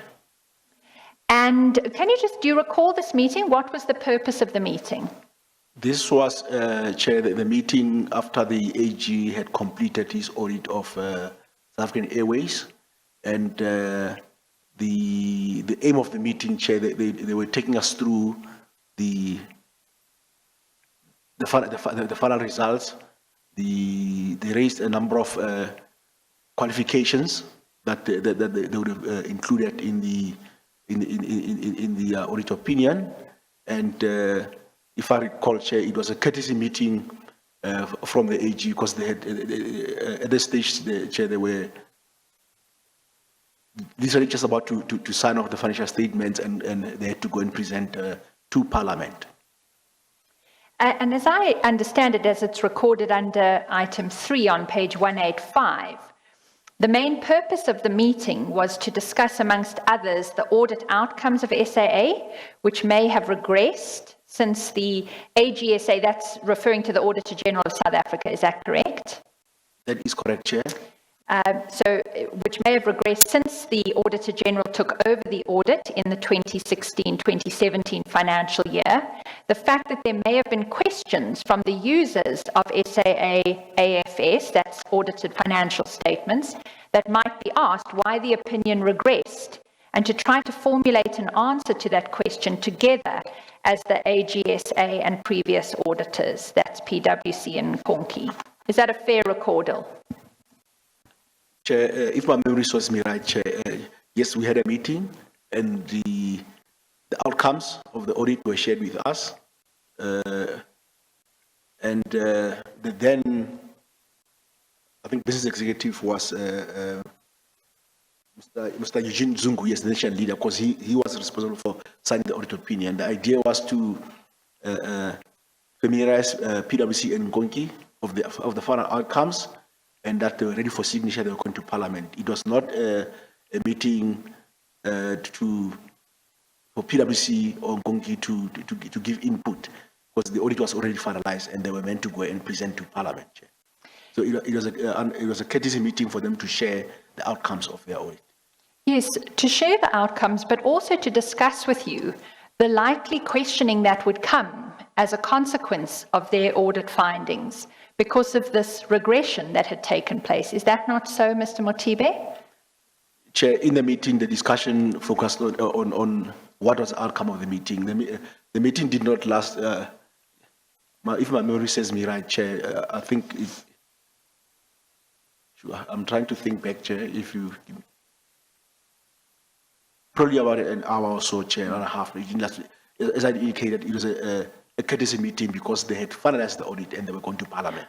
But the Auditor General was concerned, wasn't it, that stakeholders would have a number of questions to ask of the previous auditors based on what the Auditor General had found in its audit of the 2016-2017 year. Is that not correct? That will be correct. Yes, and so they in fact discussed with you what they thought the big areas were that stakeholders who received the Auditor General's audit report for that year would likely raise, because there was this discrepancy between the clean audits that had been received for 5 years and now a qualified audit opinion. Is that a fair summary? That will be a fair summary, Chair. Yes, I'm emboldened in putting that summary to you because it's actually a paraphrase of what you see on the next page, at page 1826. If you turn over the page at 1826, what the minutes record there from the second paragraph is that what was discussed was key matters to note that may be asked by the stakeholders, may include amongst others, and there's a list of what you at that meeting with the Auditor General were discussing would be the likely issues raised. The first is irregular expenditure has significantly increased. The second is why the audit outcome has regressed from a clean audit to a qualified audit opinion. And the third is why the significant matters reported by the AGSA in 2016 and 2017 audit were not reported in prior years. And then there's a reference to the State Capture Report, Chair, and the particular interest in the TNA media contract, but that's a matter that we've traversed extensively elsewhere. But those three items, that irregular expenditure had significantly increased, that there would be questions about why the audit outcome had regressed from a clean audit to a qualified opinion, why the significant matters reported by the Auditor General were not reported in previous years. Did this cause you concern when you were at this meeting and you saw such a different outcome for the Auditor General's report as compared with yours? Chair, in appreciating that the Auditor General came through to SAA more than a year after we had been there, Chair, some of the issues that they raised were peculiar to the years under their review, and not necessarily issues that related to the year that we audited. If I give for an example, Chair, one of the concerns that they had relating to, or qualifications, was relating to the valuation of aircraft. In the year that we audited, Chair, we performed work in that area, and we are comfortable in the outcomes of that audit process. The Office of the AG had a challenge in the year that they performed the work, Chair. So it was very well understood that some of these issues were peculiar to the period that they had audited, Chair. Also importantly, Chair, in that even when you talk to the issues of irregular expenditure, concerns were raised that the number had increased significantly. It's important to know that, Chair, throughout our tenure at South African Airways as auditors. The Auditor General was part of the audit committee meetings. There were standing invitees. They had access to all the reports that were put together. They had a good understanding of what was transpiring, Chair. And at no time were there any concerns raised, Chair, based on the outcomes of our audits. So, Chair, the issues raised in the meeting and also some of the qualifications are peculiar to 2017. As I indicated, Chair, we are still comfortable that after we performed our audit in terms of the ISAS, Chair, the International Standards on Auditing, the numbers for the years 2014, 2015, and 2016 are correct. The financial statements were free of material misstatement. Chair, we have made a concession relating to issues relating to compliance with laws and regulations and irregular expenditure, which is an issue that has been identified in this manner, Chair. Well, you see, Mr. Motibe, this is quite an important part of the Commission's investigation. The role of auditors and the different SOEs that the Commission has been focusing on. Indeed, we may also be looking at the role of lawyers as well.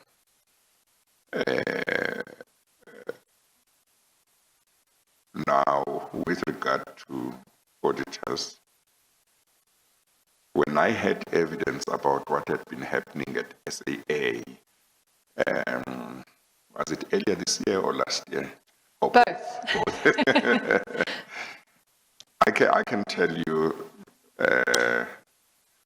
Mr. Motibe, that one of the questions that came to my mind, and I probably articulated it at the hearing, was that when I was told that, I think from 2011, or is it 2010, 2011, 2012 financial year for SAA, up to, I think, 2016, that throughout that period, the auditors who were doing the work gave SAA a clean bill of health.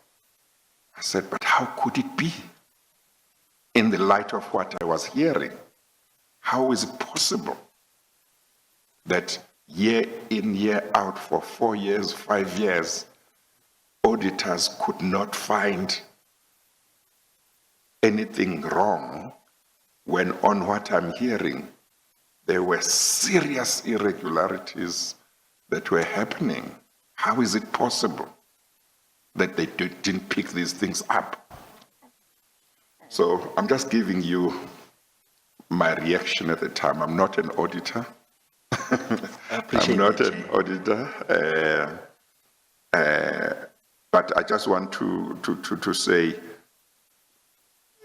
if you feel that PwC, during those years that it was auditing SAA that we are looking at, did a good job, or that whatever it did doesn't deserve criticism, feel free to defend it. This is the opportunity to do so. It may be that some of the things that somebody like me, who is not an auditor, is surprised by, are things that I'm surprised by because I'm not an auditor. If I was an auditor, maybe I would understand better. But it's important that you make sure that these things are explained if they are explicable. in a proper way. But as I sit here, what is in my mind is still the question that I asked early this year or last year to say, how was it possible that for 4 years or more, auditors could not pick up at least some of these things? Because I do understand that auditors work on the basis of samples and so on. So I'm just giving you this picture so that you just reflect properly on what you will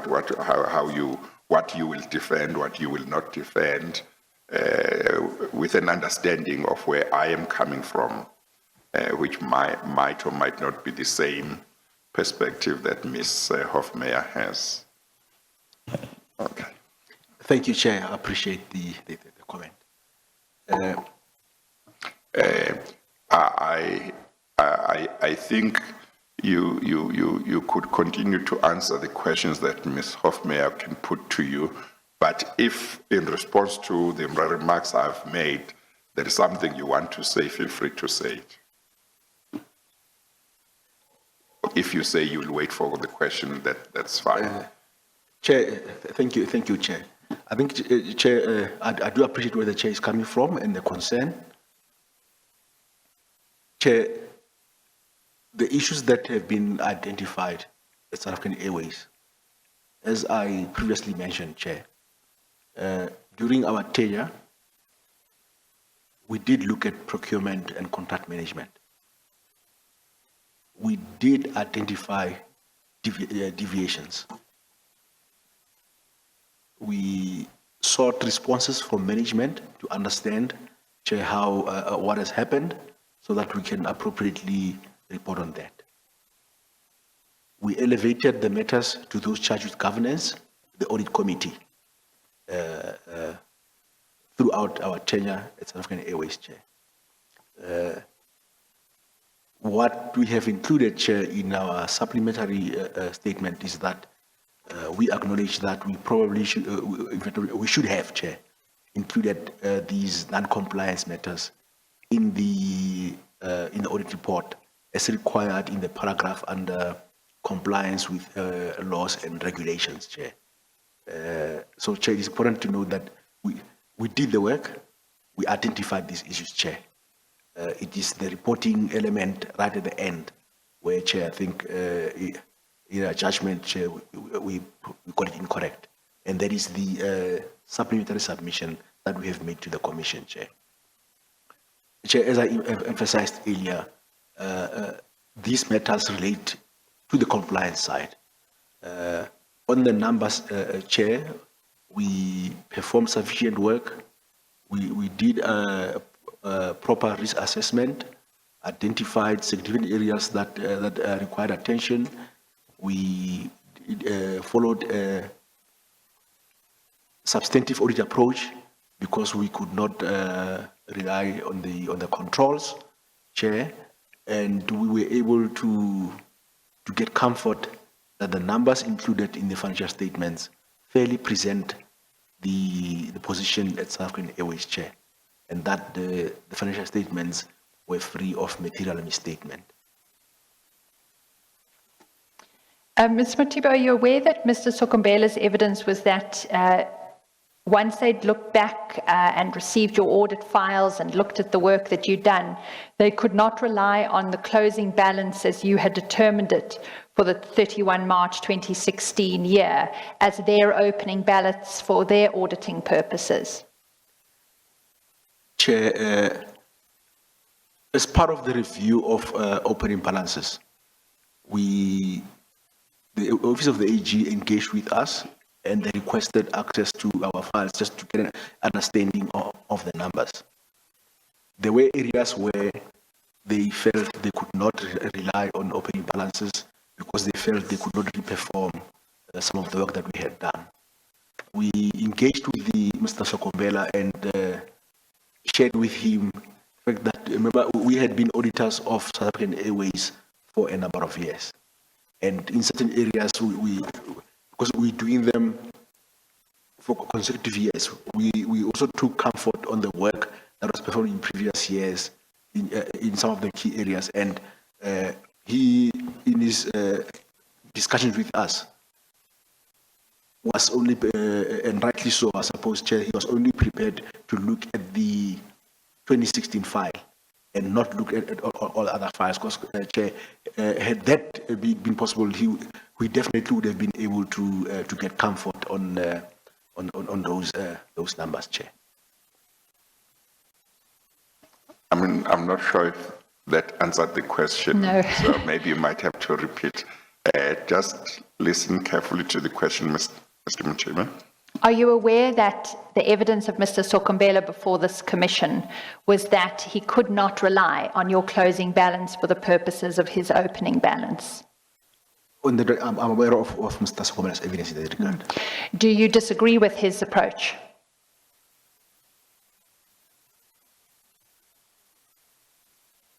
There were elements in the discussions where we did not find each other, Chair. But it is the approach of the Auditor General, Chair. I cannot question the way they perform their work, Chair. I'm not in a position to do that. Mr. Mothibe, if you return to page 1826, we were looking at the aspects that the Auditor General's office had said stakeholders would be interested in.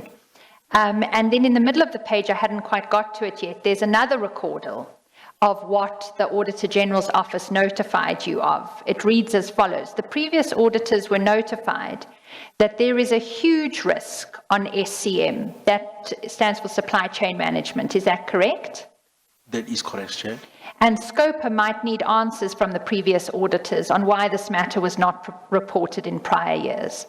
The previous auditors need to prepare themselves, especially on SCM, if they're called to do a presentation by SCOPA or Parliament. Do you see that? I do see that, Chair. So this was in a meeting in January of 2018, where it was brought to your attention that there was a huge risk on supply chain management. Is that correct? That is correct, Chair. And when you started engaging with the Commission, do you recall that the Commission indicated to you that one of their key areas of focus was SCM compliance? That is correct, Chair. So why didn't you, in your first interactions with the Commission, come clean and say, yes, there were deficiencies on SCM. We did not adequately check for whether SAA was complying with relevant laws and regulations? Chair, when the Commission started, it was after the Office of the AG had signed off their opinion, and after that, Chair, the regulator had access to the report, and we was making inquiries, investigating the PwC and Nkonki with regards to work that they had performed. At that stage, Chair, we were happy, we were comfortable that what we had done would have been sufficient. It was only when the regulator completed his work, and in fact, Chair, it's only this year in March that when we looked at the input from the regulator, and we took that and read that with Mr. Sokumbela's evidence, and we said that we accepted that this is an area that would have required. I think that we should have had.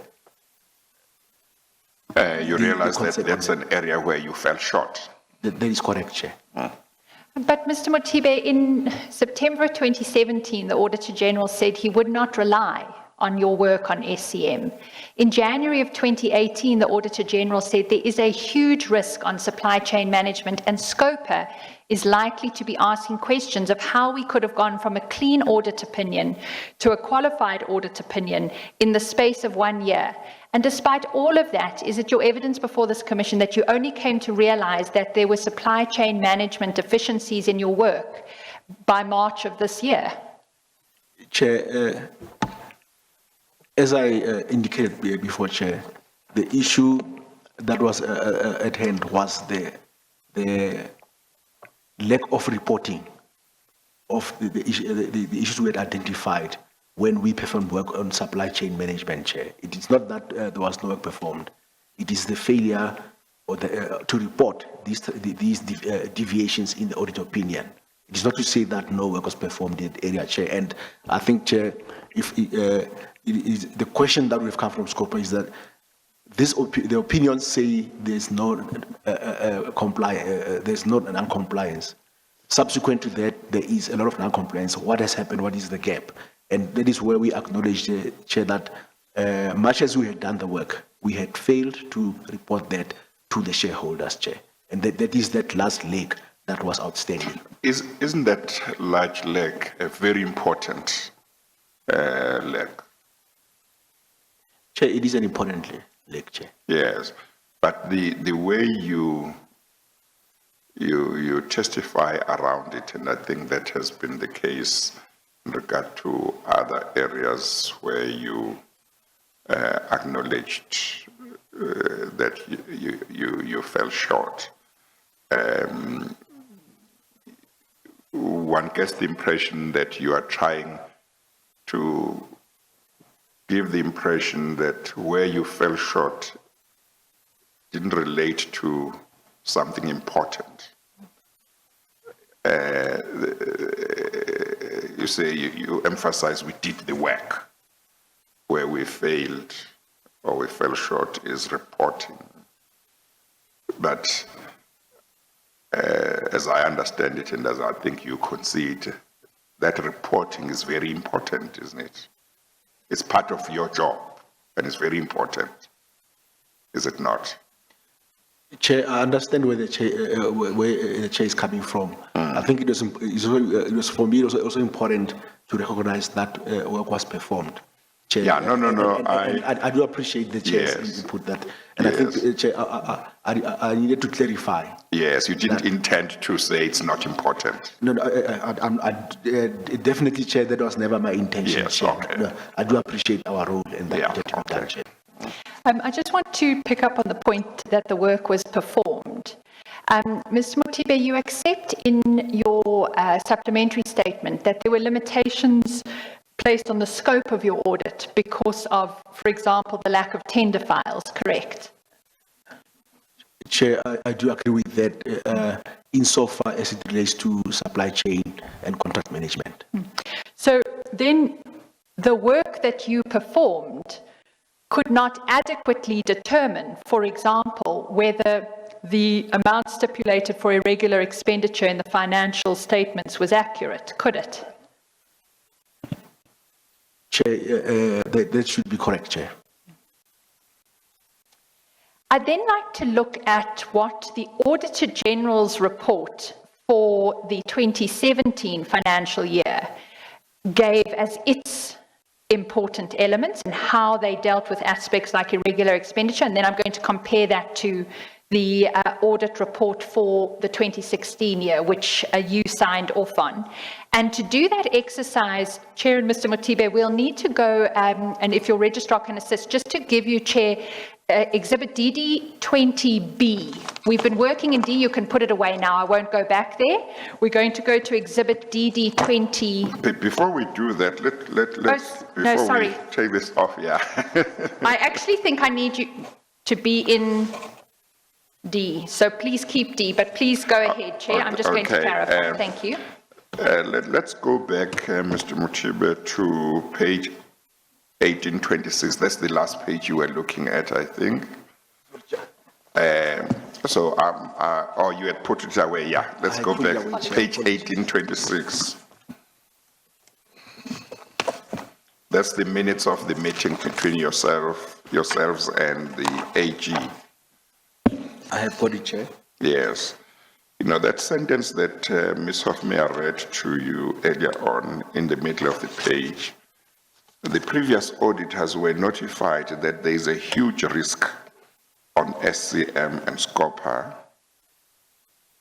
might need answers from, or so it must have intended to say there's a huge risk that there's a huge risk that on SCM, Scopa might need answers.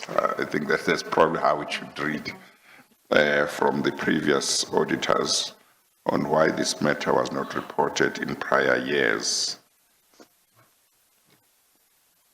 that suggests that the non-reporting was not confined to 1 year. You agree? That is correct, Chair. Yes. How many years did the non-reporting in regard to this aspect relate to? Sir, I was engagement partner for 3 years. 3 years. That is Yes. correct, So they say there is a huge risk. That seems to me that they are talking about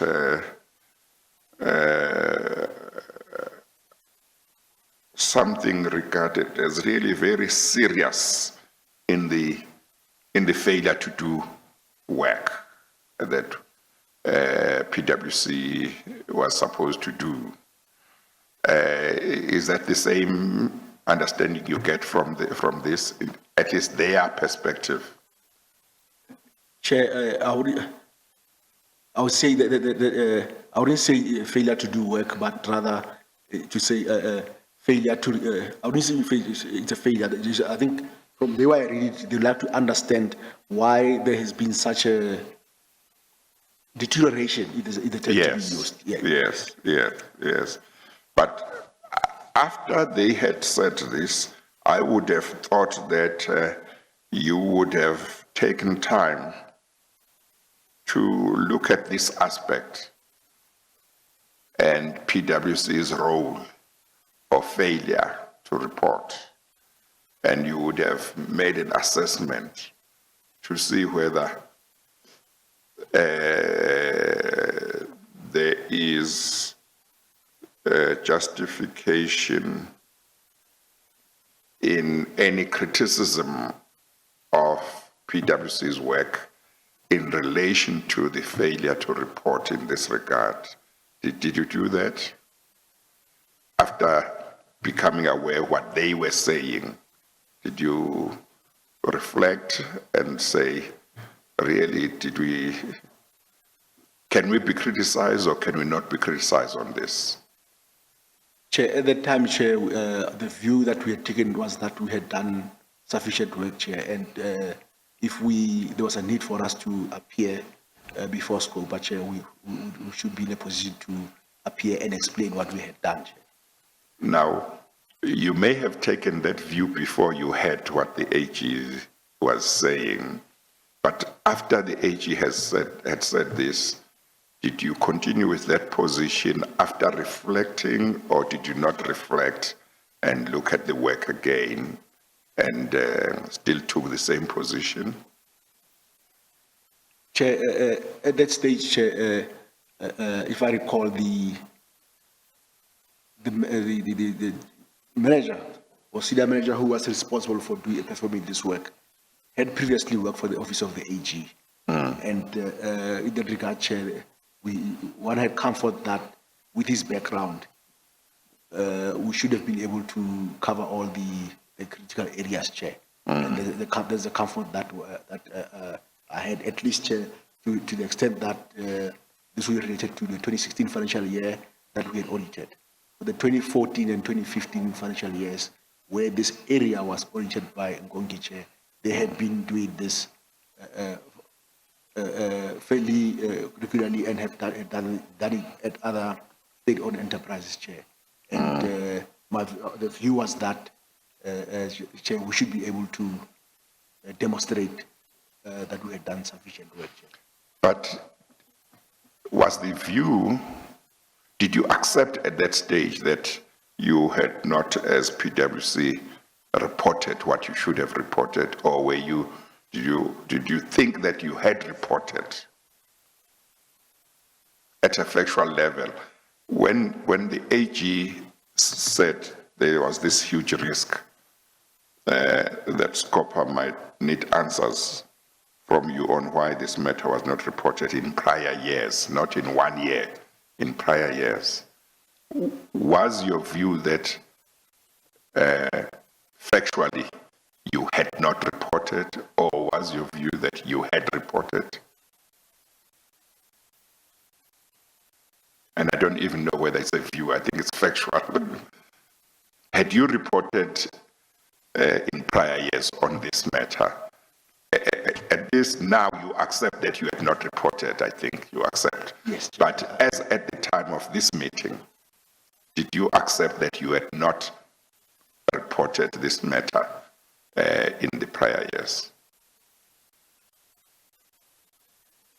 Chair, apologies, I'm trying to You're trying to go back, but to go back to my mind, Chair. So no, I understand, but that's why I was saying to you, I would have expected you, when the AG's office says this about your work, that the least you would do is go back and say, is there something that we have missed? Let us check.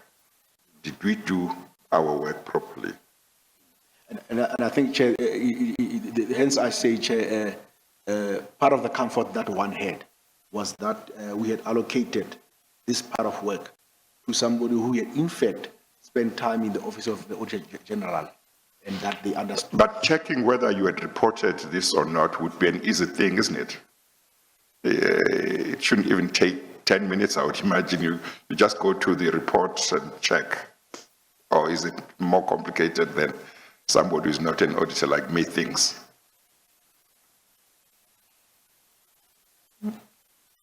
Is it not a matter of getting those audit reports for those years and checking whether you had reported or not?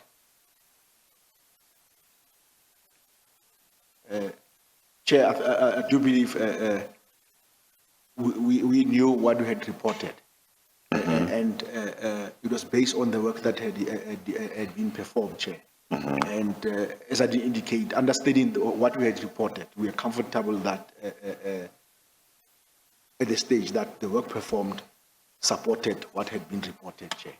Yes, but my question is, here the AG is saying there is a huge risk that Scopa might need answers from you on why this matter was not reported in prior years.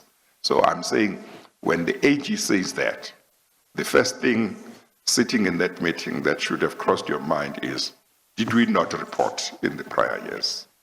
And you would either know that you did report or you didn't report, or if you didn't know, you would want to go and check at the earliest opportunity, maybe after the meeting, to say, did we report this? Because if you did not report, the next thing is it something we should have reported?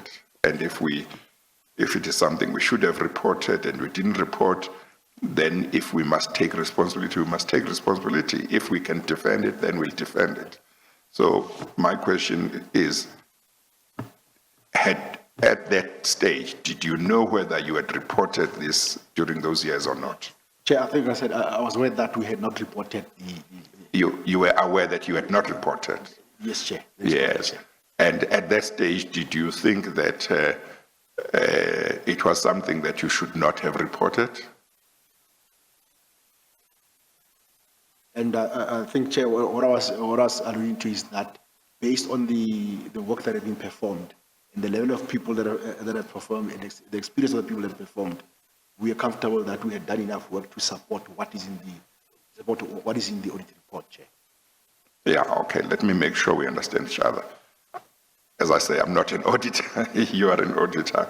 As I understand, there are certain things that must be reported. That is correct. There are certain things that don't need to be reported.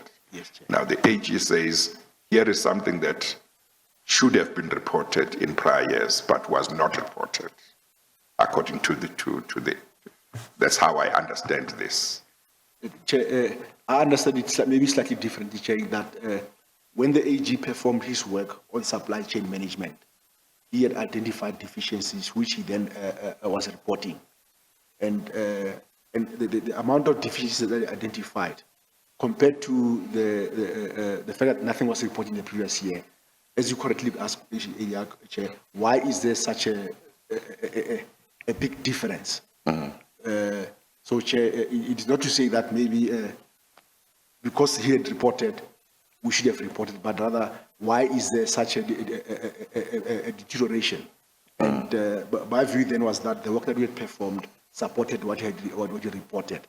And if the AG, Chair, has reported, it is reported based on the work that he has performed. Therefore, it supports the kind of report that we have given, Chair. But you see, what I'm looking at is whether when something was pointed out to you at that meeting, Yes, Chair. as I understand it, as needing answers, whether at that stage there was a basis for you to think you did have a proper answer, because you said you thought you were satisfied that you had done the job and you could answer. That's how I understand your. Yes, Chair. But I think you are agreeing, and you must tell me if I misunderstand you. You are agreeing that, as a matter of fact, you ought to have reported in those years, but you did not report. That is You correct, accept that? Chair. Yes, Chair. That is what is in my supplementary Yes, submission, Chair. but you accept that as of today, as you sit there. My next question is whether at that time when the AG said this, you knew as a matter of fact that you had not reported, or you did not know. I knew at the time that I had not reported, Chair. And did you think you had an acceptable answer for not having reported? That is correct, Chair. And what was that answer? Chair, it was based on the work that we have been performed, that we had employed somebody in that area who had experience in performing this kind of work, and the results that were fed through to us, we did consider, we applied our judgment, and at the stage there, we did not believe that there should be, or we did not. Well, so was your answer at that time that you would say we were not supposed to report during those years, to report this matter during those years? Or was your answer, we accept that we should have reported, but we have an explanation why we did not report?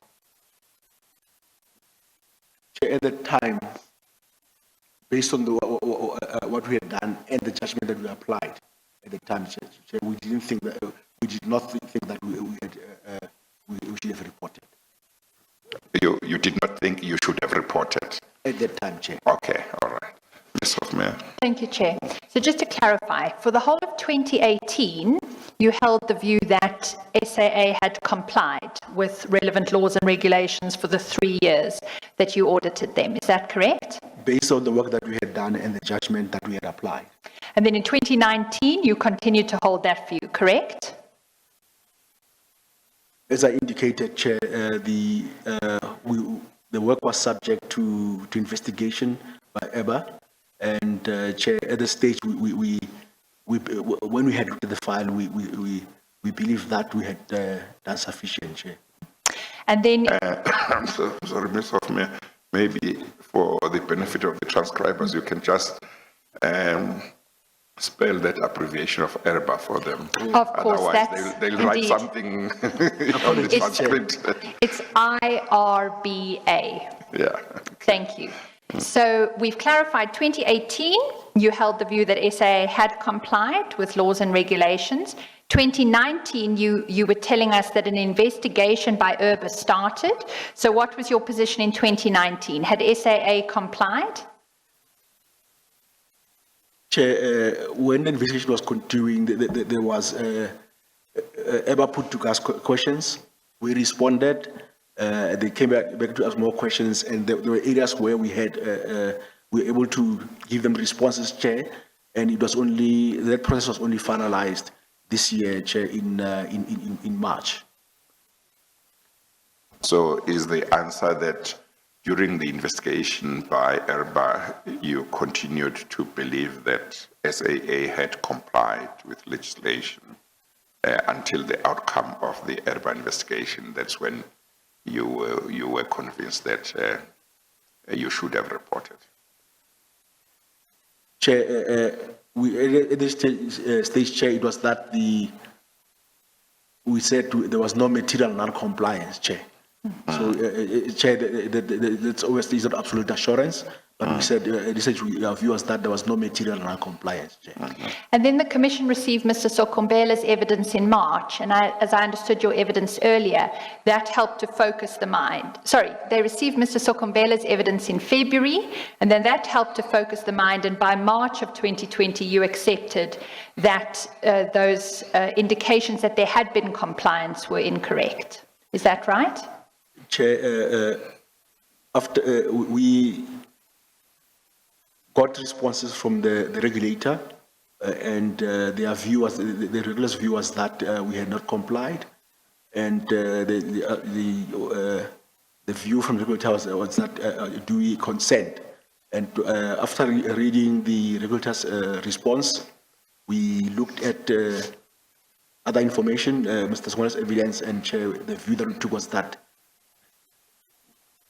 there was probably a non-compliance, which we had identified but had not included in the audit opinion, and we should have done that. Ms. Motibe, in fairness to you, I think I must put this for your response. That passage of events suggests, at least to me, and I invite your comment on this, that for 2 years, until the shoe started to pinch, until the public exposure of the deficient auditing work by PwC was content not to come clean about the errors it had made. And it was only when there was public disclosure in the course of this Commission's work that you then had another think and have made the concessions that you've made. Do you have a response to that? Chair, the concession was made after the review by our regulator. Chair, the process was ongoing, and Chair, one does not want to anticipate the outcomes of a process. But secondly, Chair, we do know that the process, as it unfolds, it does take a bit of time, Chair. And when we initially issued our opinions, we applied our mind, we applied our judgment to the outcomes, Chair. I've already indicated, Chair, these matters were identified, and they were elevated to the audit committee and management. So it was not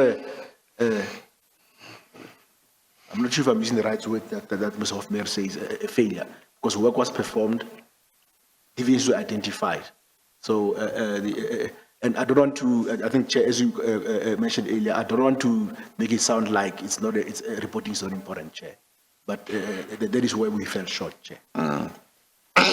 What is it that the regulator said that you had not been aware of that made you accept that there had been a failure in a certain respect on PwC's part? In other words, what was new that they said which you had not thought about that made you see things differently after the outcome of their investigation? Chair, the regulator went through, requested our files, went through a thorough process, and it was the Chair, the regulator's view was that the items as identified, when we applied our judgment, Chair, we should have, the views that we should have reported them, that the matters would have been material, because I'm trying to use the right words, Chair. The limitation when we could not receive in some of the areas, the files that we're looking for, should have said that there is material non-compliance and should have been reported, Chair. And the regulator also read it with the Auditor General's guide on how they approach these matters, Chair. And it was that the bottom line, Chair, was that the judgment, in applying our judgment, Chair, we got it wrong. We should have reported these matters where we did not report them, Chair. You know, you said earlier on, please, Ms. Hofmeyer, don't forget your line. You said earlier on, and you have emphasized that you identified, did you say the non-compliances? Yes, these deviations which are non-compliance. Yes, but you did not report them. That is correct, Chair. And the reason why you did not report them is that you did not think they were material non-compliances. Chair, at that Is that stage, right? At that stage, Chair, that's what we At thought, that stage. Yes, Chair. Yeah. Now,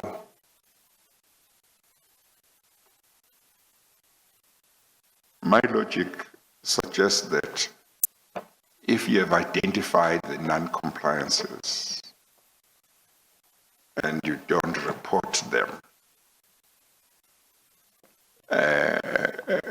we should look at when is a non-compliance material and when is it not material. How could you have thought that these non-compliances were not material? Or can you deal with that for my benefit? When is it material? When is it not material? Why did you take the view at that time that in this case, these non-compliances with legislation were not material?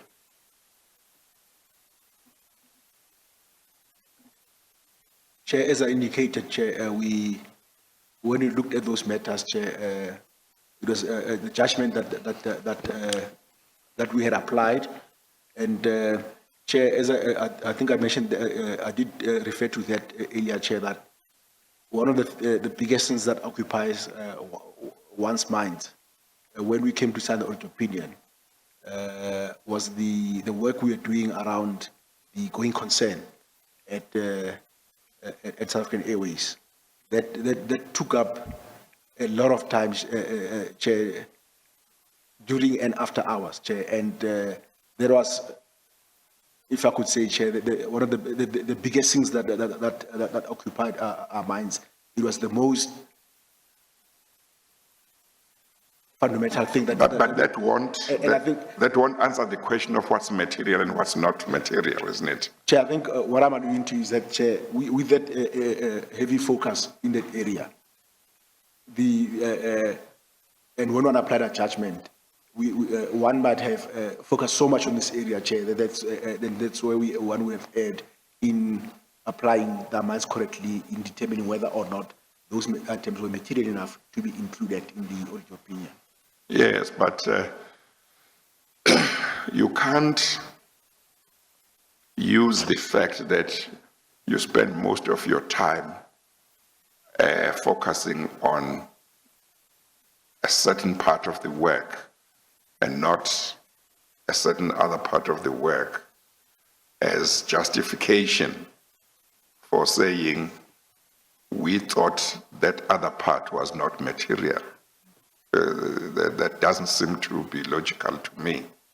You can use, it seems to me, your preoccupation with that other part of the work to say, I'm sorry, I didn't get time to do that other work because my focus was on that other work. That I can understand. But, Chair, I thought that's what I was relaying, Chair, if it did not come out. Oh, okay, no, but if that's what you meant, that's fine, but it doesn't answer my question.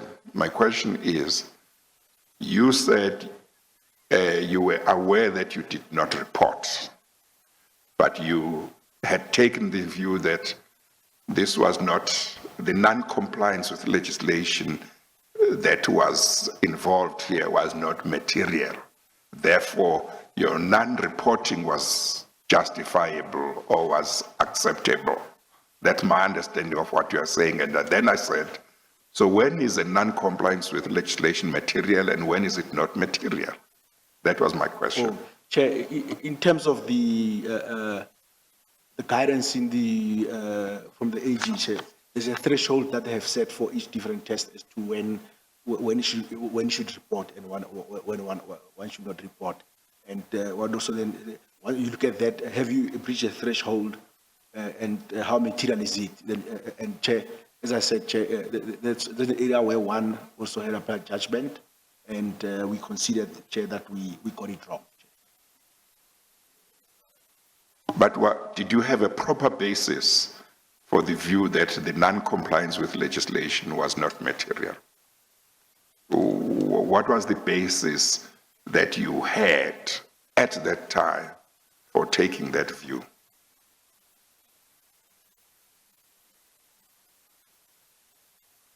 Did you look at the criteria set by the AG and said, well, this is what it says, and you looked at the non-compliances that were involved and said, well, it doesn't meet the test, so it's non-material? Or did you, that's not what happened?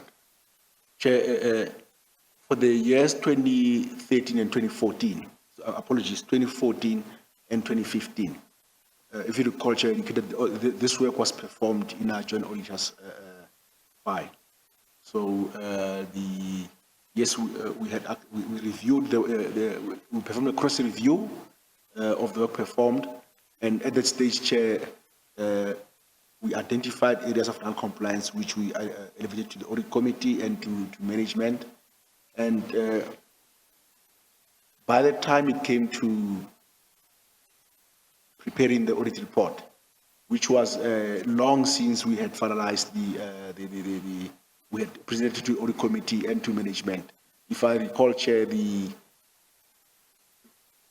for 2014, Chair, the opinion was only signed in 2015 in January. For 2015, it was signed in 2016, early September, which was more than a year after the required date, Chair. And the other one, Chair, was signed off 8 months in September 30. It was 30 days apart, Chair. With the passage of time, one was the preoccupation, everything in the gap was focused on the going concern, because that was the one area which was going to cause material issues, where there was a potential RI, and we were preoccupied in resolving those issues. So when it came to preparing the audit opinion, Chair, and as I said also in my submission, Chair, that consideration as to whether or not those items should have come to the opinion, Chair. Because back then we didn't see them as material, Chair. Mr. Mothipe? We are not considering that, Chair. Can I take it that on reflection, you are able to say you did not have a proper basis for the view that the non-compliance with legislation was not material?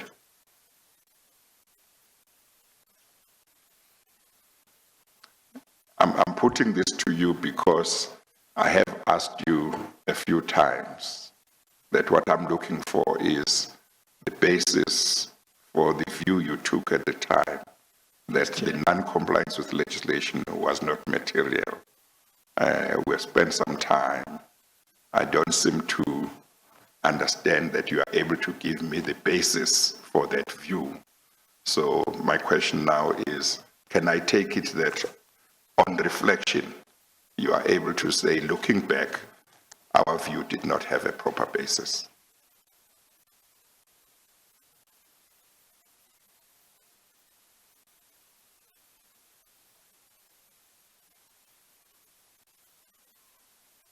You nod, is that yes? Yes, Chair. Yes. I don't, yes. Okay, thank you. Ms. Hofmeyr? Thank you, Chair. I'd like to now go to the Auditor General's report for the year that they moved in. And Chair, you I'm will... sorry, I interrupted you while you were moving to another file. Okay, so Is that before where we you are move, Oh, I'd okay. like to ask you just to get out of Exhibit DD20D, which is in front of you, the report of the Auditor General for the 2017 year, and you'll find that commencing at page 1672. 1672. Yes, and Chair and Mr. Mothibe, we're going to need to compare it to the report that PwC and Konki produced for the prior year. So my suggestion is maybe just to take it out of the file. We can ensure that we insert it again for you over the break. And if you were to extract it, you'd take out pages 1672 to page 1678. You'll see that page 1678 has the signature of the Auditor General at the bottom. I'm sorry, are you suggesting that we take it out of the file? Yes, so that when we move to the next file, you'll have the two next to one another, Chair. Oh, okay. Just because it's a Okay. comparison exercise, and then okay. we'll make sure we insert it. Okay, okay.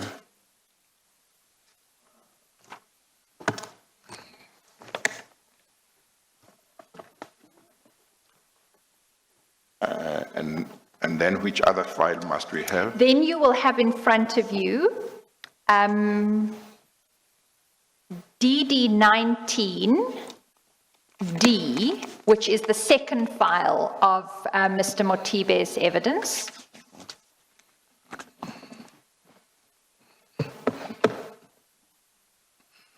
Just to be clear, that's exhibit DD19D, and there you'll pick up page 601.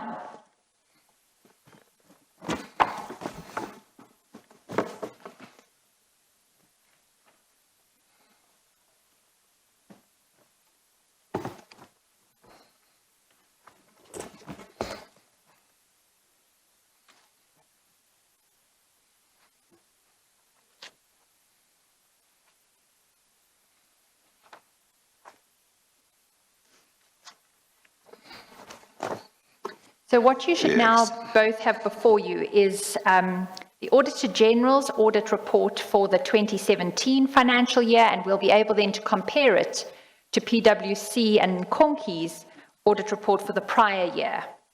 But before we do that comparison, I do just want to do a little bit of background based on Mr. Sokombele's evidence before the Commission. And it may be... I'm sorry, before you do that, Yes. which one is whose report Okay. between the two? Indeed. So the one that has come out of DD20, Exhibit DD, is the Auditor General's. You'll see Okay. at the top, it's entitled Report of the Auditor General. Yes. So that is the one that Or is... the other one is auditor's report? Yes, so Oh, that you can write PwC if you want. okay, okay. Okay. So, but as a preface to going to the comparison between those two, I'd like to just remind us about what Mr. Sokombele's evidence was of what they found when they looked at procurement processes in SAA, because we spent some time in his evidence looking at a table, Chair, you might recall it. It was a table in the more extensive audit report where he identified the number of contracts that they tested, the number in respect of which they'd found non-compliance, the numbers in which they identified irregular expenditure. I don't suggest it's necessary for the both of you to have it in front of you. I'm going to just tell you what the highlighted facts are there. Mr. Motibe, if you want to go to it at any point, you'll let me know. But the upshot of the Auditor General's evidence was that when they did the supply chain management compliance work for the purposes of their audit, they selected, using the method that he described, first high-risk contracts and then contracts pursuant to a sampling exercise. And the total number of contracts that they selected for review was 96 contracts. And that was to a value of 7.5 billion, just a bit more, but I'm rounding off for now. And in the course of that analysis of those awards, they found that 80 of them, 80 of the 96, were awards, tender awards, contract awards where non-compliance was identified. And that came to a total of 6.6 billion rand. So 83% of the contracts that they selected for consideration were not compliant with legislation. And then of those, there were 62 of the 96 contracts where irregular expenditure had been identified. So we understood from him that non-compliance was broader than simply irregular expenditure. There's, of course, fruitless and wasteful expenditure as well and other non-compliance issues. But of that portion, 62 of the 96 were, which is 64%, were irregular expenditure. And Mr. Motibe, despite having done that rigorous work and establishing that 83% of the contracts that they reviewed were not in compliance with legislation, they still identified a limitation of scope. Are you aware of that? I think, yeah, I was going to say, move the mic towards yourself. See, Chair, I read that in the audit opinion, Chair. Yes, because what they did was they, despite looking at those 96 contracts, they were still not satisfied that they'd obtained sufficient appropriate audit evidence to verify the amount of irregular expenditure.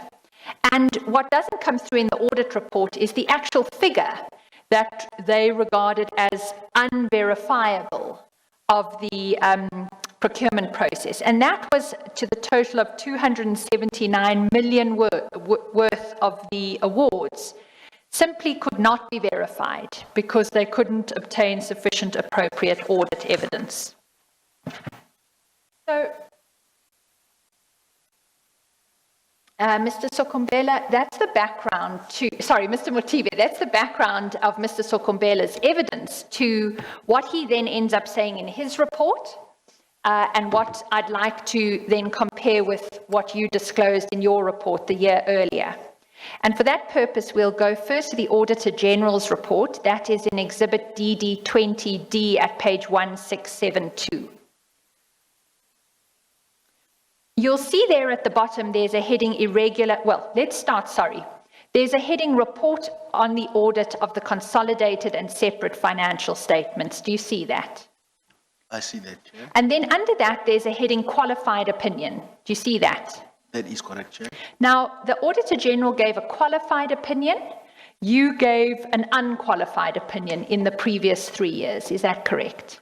That is correct, Chair. We'll come in a moment to what the difference is between those two. But what then happens, as I understand the report, is the next heading is basis for qualified opinion. So now the Auditor General is telling us why did he regard it as appropriate to give a qualified opinion. Am I understanding it correctly? That is correct, Chair.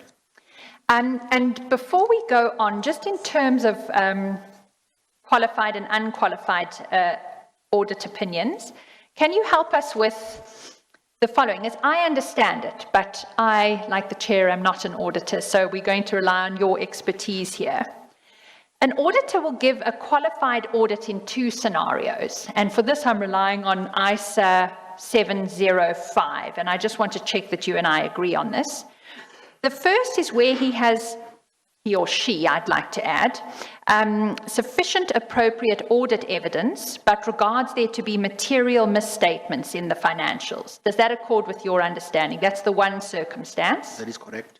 And then the second circumstance is when the auditor is unable to obtain sufficient appropriate audit evidence on which to base the opinion, but concludes that the possible effect on the financial statements of undetected misstatements could be material but not pervasive.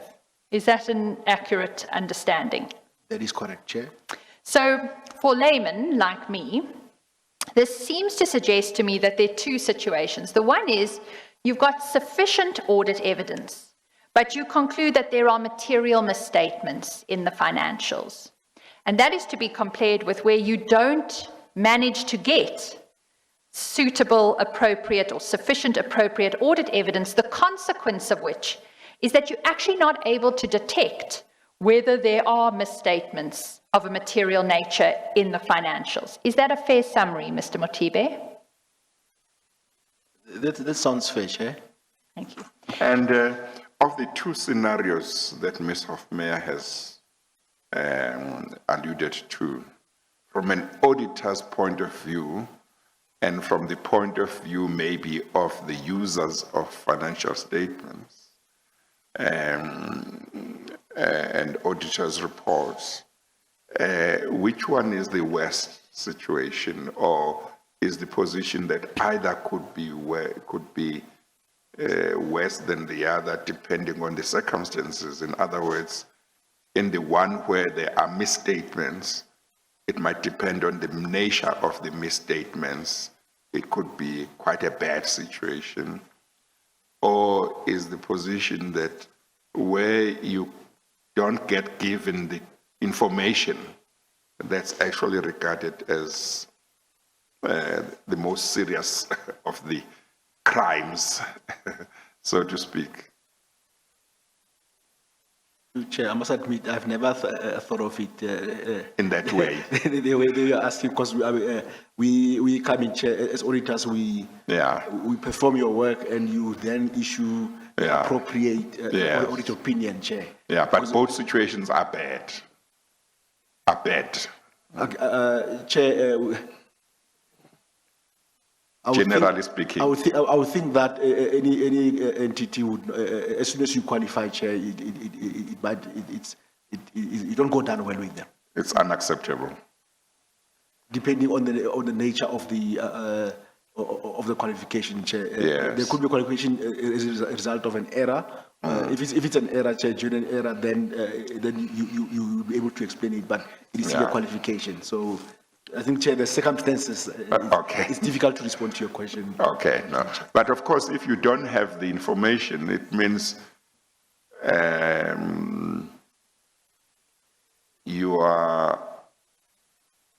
there is incompetence, or you might deliberately be concealing information. There's incompetence or negligence in keeping the records properly, or you may be deliberately concealing the information from the auditors. Is that a fair statement to say why an entity might not be able to give the auditors material information and documentation? Chair, there is a difficult question. Or am I too harsh? Yes, I think, Chair, Okay. it's a bit of an. No, that's all right. Okay. Ms. Hofmeyer. Thank you, Chair. So if we commence with the report of the Auditor General, we were at Exhibit DD 20D at page 1672. We're in the section on that page where he sets out the basis for the qualified opinion. And the one I'd like to turn to is under paragraph 7, which is headed irregular expenditure. I've got that, Chair. You've got that. And you see it references the relevant section of the PFMA, that's section 55(2)(b) Roman 1. And it's recorded that that section of the PFMA requires the SAA group to include particulars of irregular expenditure in the notes to the financial statements. The SAA group did not establish adequate controls to maintain complete records of irregular expenditure. I was not able to obtain sufficient appropriate audit evidence to confirm the amount of irregular expenditure to be disclosed by alternative means. Consequently, I was unable to determine whether any adjustment to irregular expenditure disclosed in Note 42 to the consolidated and separate financial statements was necessary. Now, what I want to just focus on in that recordal there is that the statement that the SAA group did not establish adequate controls to maintain complete records of irregular expenditure, because there was a point yesterday in your evidence, Mr. Motibe, where I understood you to be trying to emphasize, well, the Auditor General comes in another year and what he finds might be different to what we had in front of us. Did I understand you to make reference to that? Chair, that is correct. Chair. You see, this was a point that the chair took up quite regularly with Mr. Sokombela in his evidence, because part of what we were trying to probe was exactly that. Is it just that something strange happened in the 2017 financial year that meant there was suddenly no records? I mean, maybe we were after some sort of massive fire in the building or some such thing. Or was it the case that this was an endemic situation? And I want to remind you of what Mr. Sokombela's evidence was there. Chair, I'll just give the references to the transcript. So the first thing that Mr. Sokombela said was that the contract register was entirely inaccurate, and most contracts reflected there simply didn't exist. That's his evidence on the 21st of February 2020, page 16, lines 1 to 5. He then said, this problem must have been going on for many years because of the magnitude of the problem. And he said that on the same day, page 15, lines 16 to 24.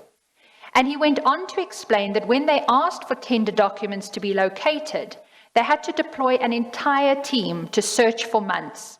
And he described the problem in his own words as systematic. And you'll find that in the transcript of the 21st of February 2020, page 67, lines 8 to 10. So, Mr. Sokombela, what I'm interested in is Mr. Motibe, what I'm interested in is Mr. Sokombela's evidence before this commission is it was not a once-off. It was a systematic failure. They couldn't even find the existence of contracts that were reflected in the contract register. What was your experience? Did you just have a completely different situation when you were there? Chair, I will again make reference to our supplementary submission in that in the work that we performed, we did identify deficiencies. There were issues raised where there was a problem with the contract register, and we raised these matters, Chair, to management and to the audit committee, as I indicated, Chair. We have in our consent to the EBA Chair, it talks to the same, that there were challenges, we raised it to do charge with governance, and we consent, we agree that Chair, we should have, it should have been in the audit committee, which we had unfortunately not done, Chair. We add in that, Chair. So the challenges that Mr. Sokombela encountered, we did see them also, Chair. Now, you will have heard from what Ms. Hofmeyer said when referring to what Mr. Sokombela testified, that his evidence included that he thought that the problem was so big that it must have been there in the previous years. And my question is, what's the explanation for PwC not picking up such a big problem for 3 years? Chair, ordinarily when one goes in to perform work on contracts, you'd initially focus on new contracts. If you had been auditing an entity for some time, Chair, you'd take comfort on the work that we had done in on the work that we had done in previous years, because you'd have in the previous year selected new contracts for review, and to the extent that you are provided with those contracts, you've done sufficient audit work, and those contracts would run for a particular time. So when we performed the audit, Chair, the initial focus is on new significant contracts. That said, Chair, I think, Chair, that said, as I indicate, Chair, we did identify deficiencies. We did identify challenges with regards to the contract register, and there were elements where we could not be provided with contracts that we had requested for audit purposes. We raised the matter with management and with the audit committee, and Chair, those deviations, as I indicate, should have been included in these matters. We should have included them in the audit report. So we did identify those issues, Chair. Ms. Hofmeyer. Chair, I see we've just gone past 1. Yes. I know we have taken much longer than we both thought, but Not at all. I think it's all been important Indeed. Evidence, so it wasn't wasted. And I know we still have another witness. We do. But it seems to me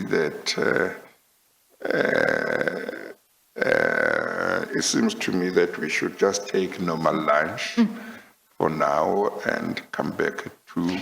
Indeed. And then try and finish with Mr. Motibe and then move on to the Indeed. next witness. Yeah. Chair, I think that will work, and we will Yes. complete both today. Yeah. Okay, let's take the lunch adjournment. We'll resume at 2. We adjourn.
let us know. If it becomes an interference, then we'll just ask for it to be Yes, switched no, off.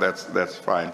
The part of the problem is that sometimes it makes noise in such a way Yes. that I can't hear the witness properly, but it's not all the time. Okay. So let's see how Let's see how we goes. go, indeed. Yeah. Chair, I will ensure that I raise my voice. Okay, in order to make sure we don't switch it off. Thank you, Mr. Motibe. Okay. So we were going to turn to your auditor's report, and what I'd like to focus on in that report is on the second page, that's paginated page 602, because it is recordals on this page, which I understand from your supplementary statement you have accepted, ought to have been different. Is that correct? That is correct, Chair. So let's pick up on irregular expenditure and fruit. I'm sorry, Mr. Mayor, I missed that. Apologies. You said something and he agreed and I didn't get what it was. Yes, sorry, let me traverse that again. What I said is we'll focus on the second page of the auditor's report because there are recordals there which I understand Mr. Motibe in his supplementary statement to have conceded should have been different. For example, where they identify under compliance with legislation that they did not identify instances of material non-compliance, he's now accepted that should have read differently. Is that correct, Mr. Motibe? That is correct, Chair.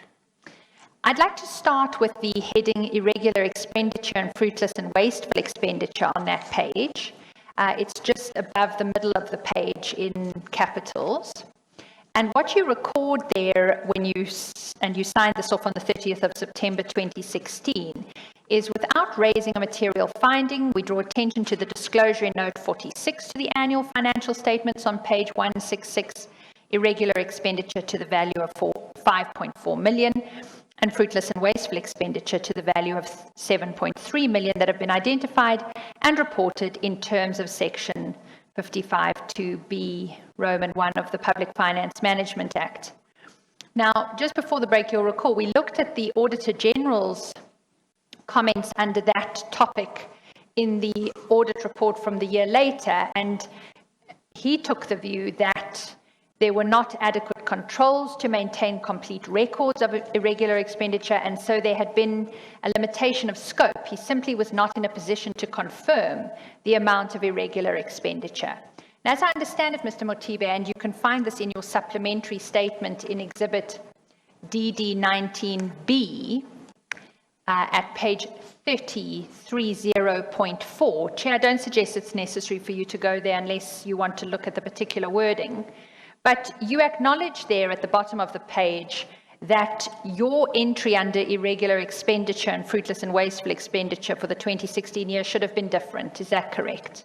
That is what is in my supplementary submission, Chair. And what should you have said as you record it here? Shall I read it out? Thank you. Yes. Irregular expenditure and fruitless and wasteful expenditure. Section 55, 2B1.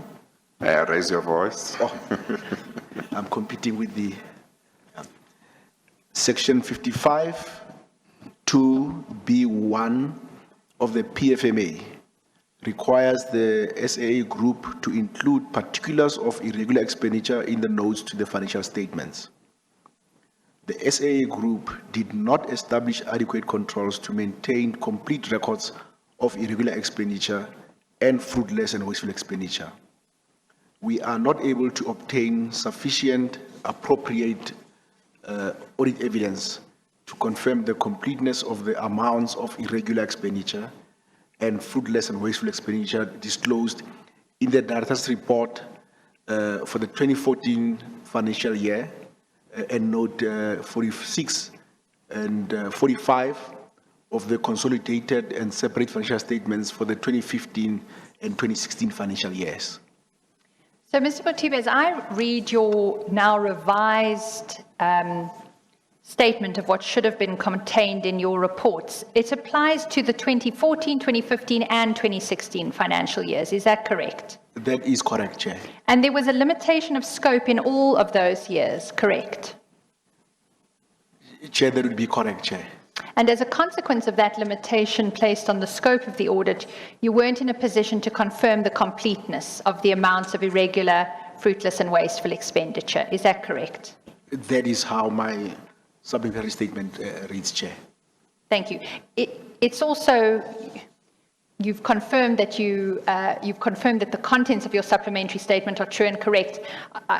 That means you support what is stated there as having been the necessary revision to the auditor's report. Is that correct? That is correct, Chair. Okay, it's just because when you answer that's what's in my statement, it's not as clear that you support the revision in those terms. So that's just why I'm questioning. Thank you.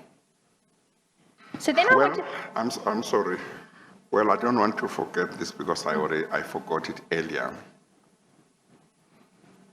When we look at the Auditor General's report and we look at Mr. Sekho, is it Sekopela? Yes, indeed. Sokobela. Yeah. When we look at his evidence,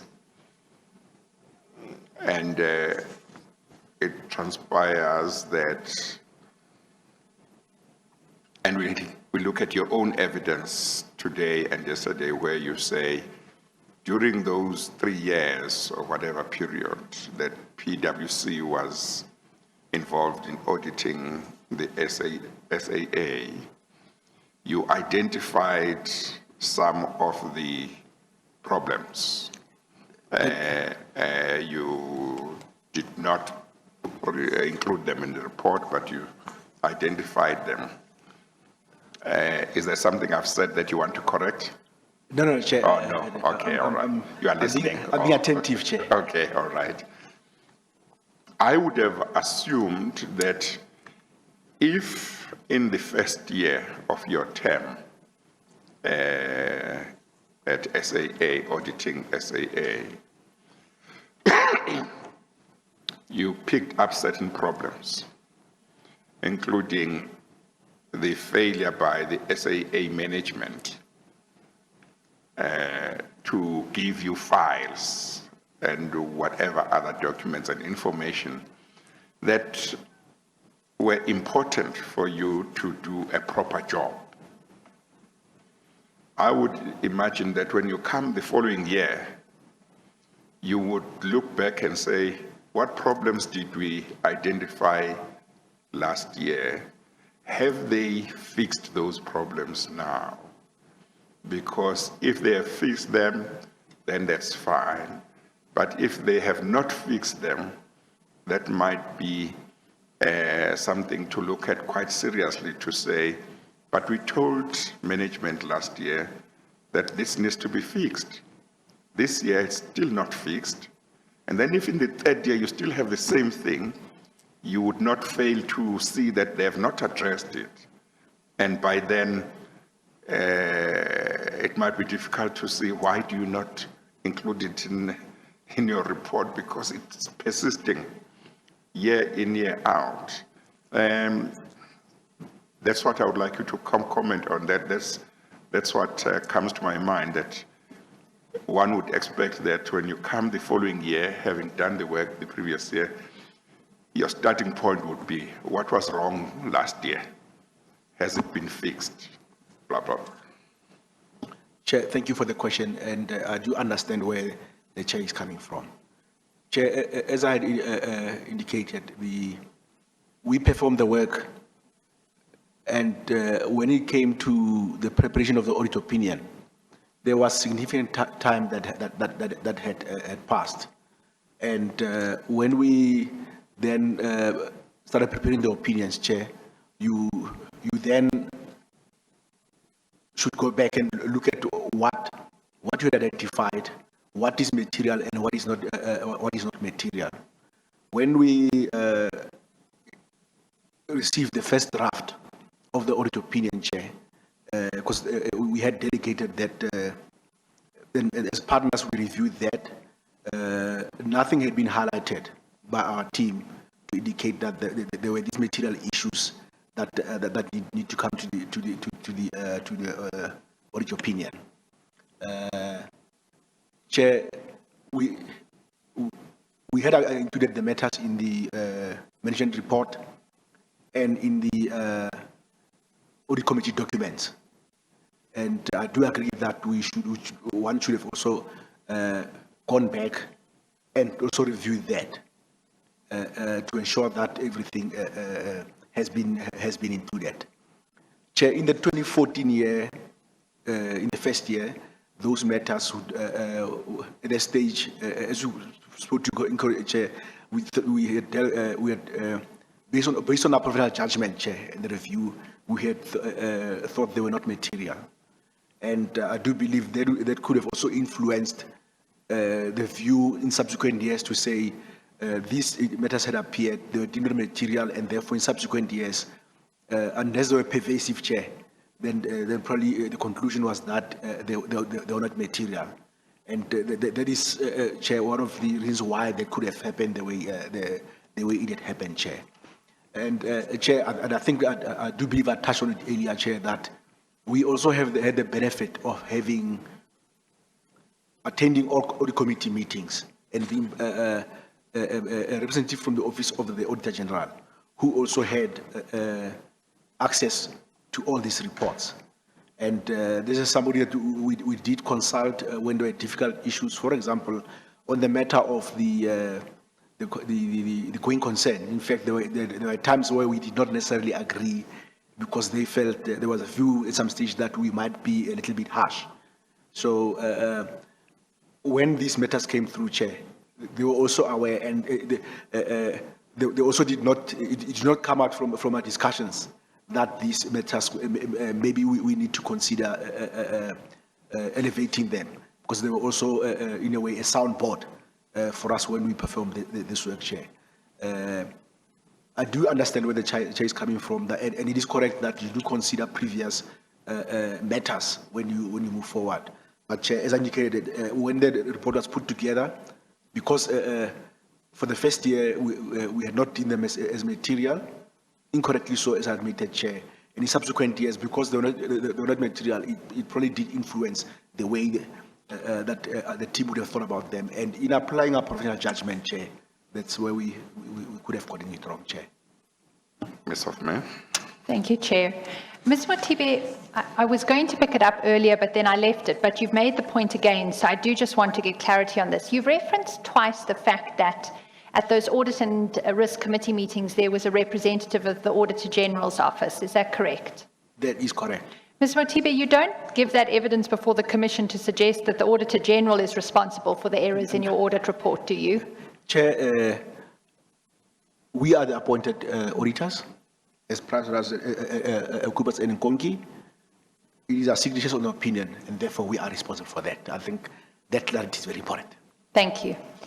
Then I'd like to go in your statement, just before we move off your revised wording for the audit report. I focused initially on irregular expenditure and fruitless and wasteful expenditure, but you also recognize that your statements in respect of compliance with legislation should have been different, correct? Chair, that is correct. And you also identified, in relation to your audit work on compliance with legislation, that there were limitations placed on the scope of your work. Is that correct? That is correct, Chair. And as a consequence of that, you say that you were unable to obtain sufficient appropriate audit evidence that the SAA Group maintained an appropriate procurement and provisioning system, which is fair, equitable, transparent, competitive, and cost-effective. Is that right? Chair, that is correct. So then I would like to go over the page, if we may, in your supplementary statement. Chair, I am going to focus some attention on the language that Mr. Mothibe uses. So I suggest it might be useful for you to have it in front of you. You'll find it in Exhibit DD 19B, which is in the first file.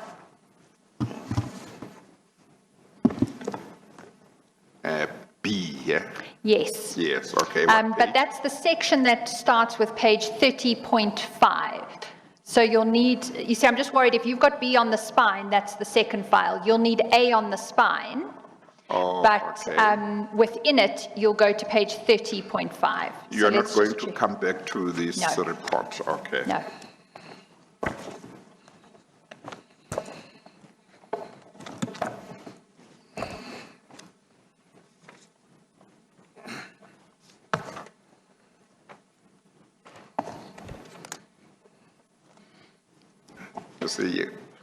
You see, you say B, but he's I giving know, me I one with know. A on the spine, but it might be the correct one. Well, I need page 30.5, 30.5. Let me see.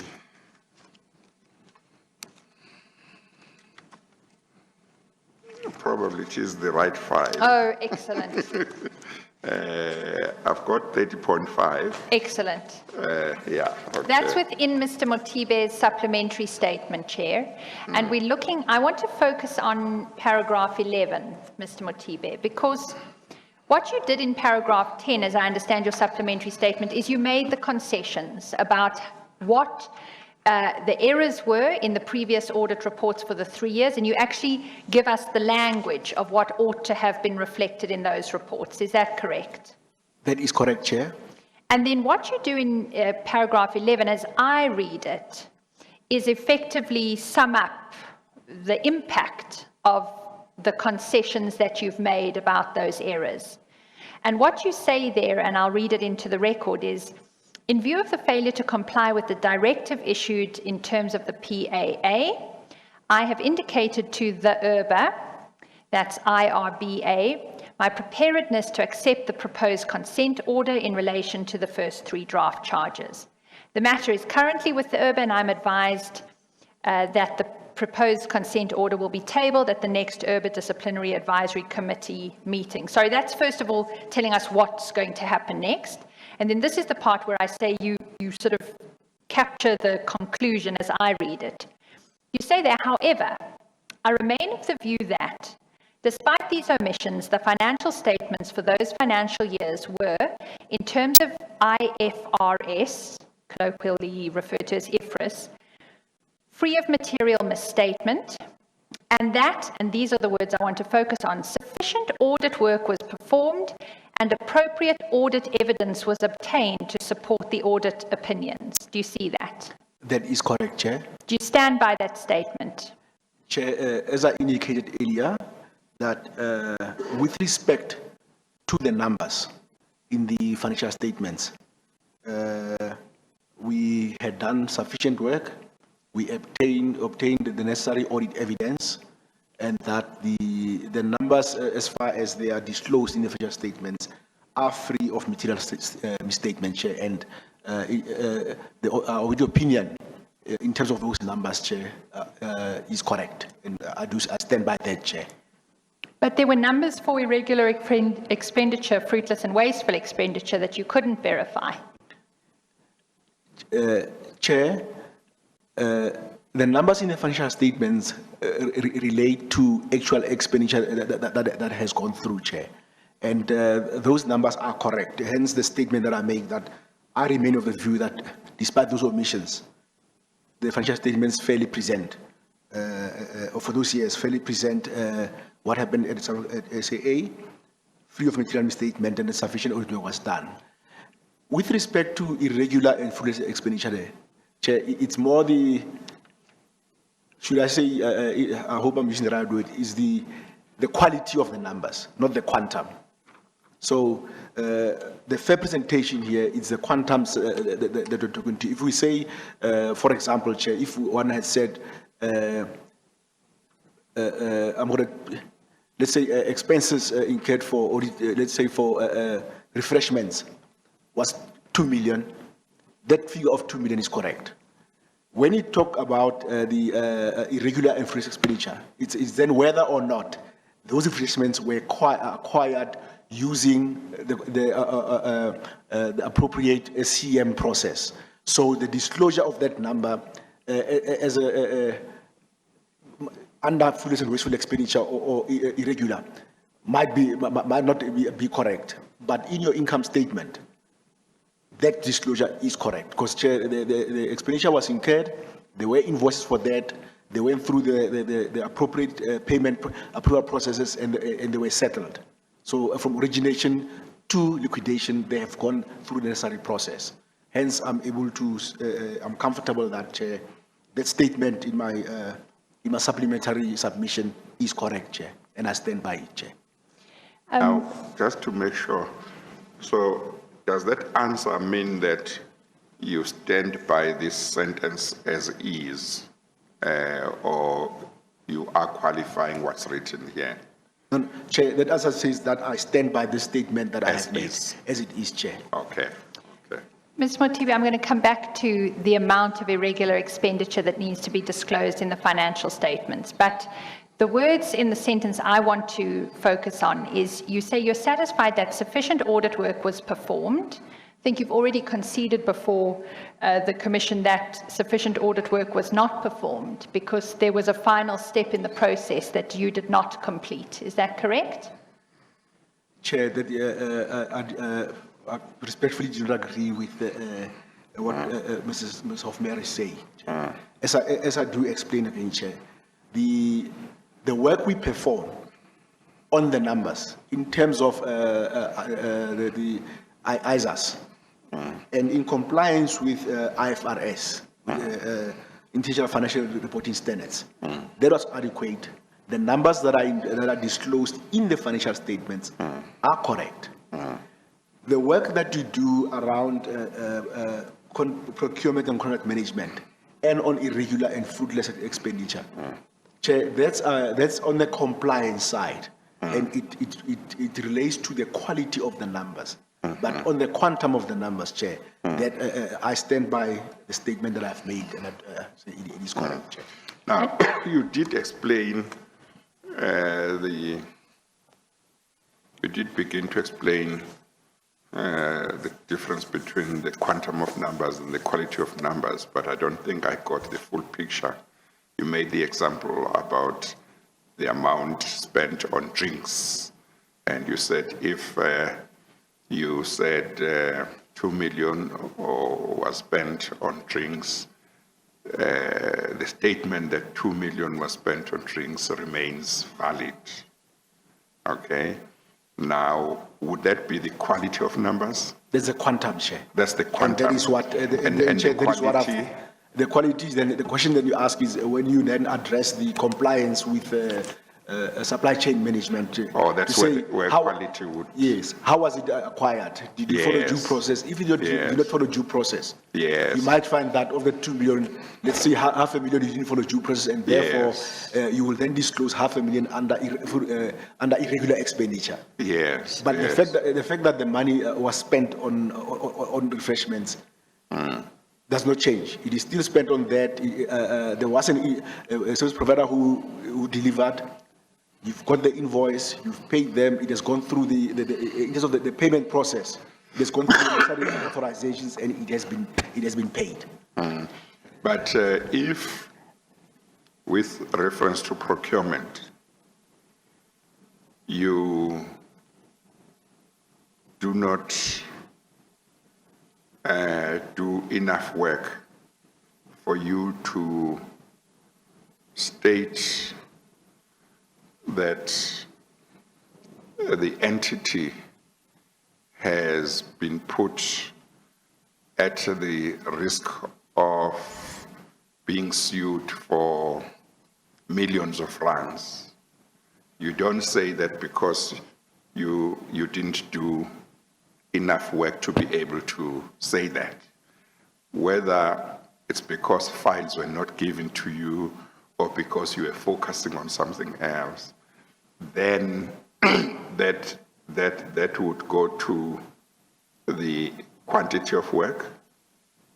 Where would that fit in?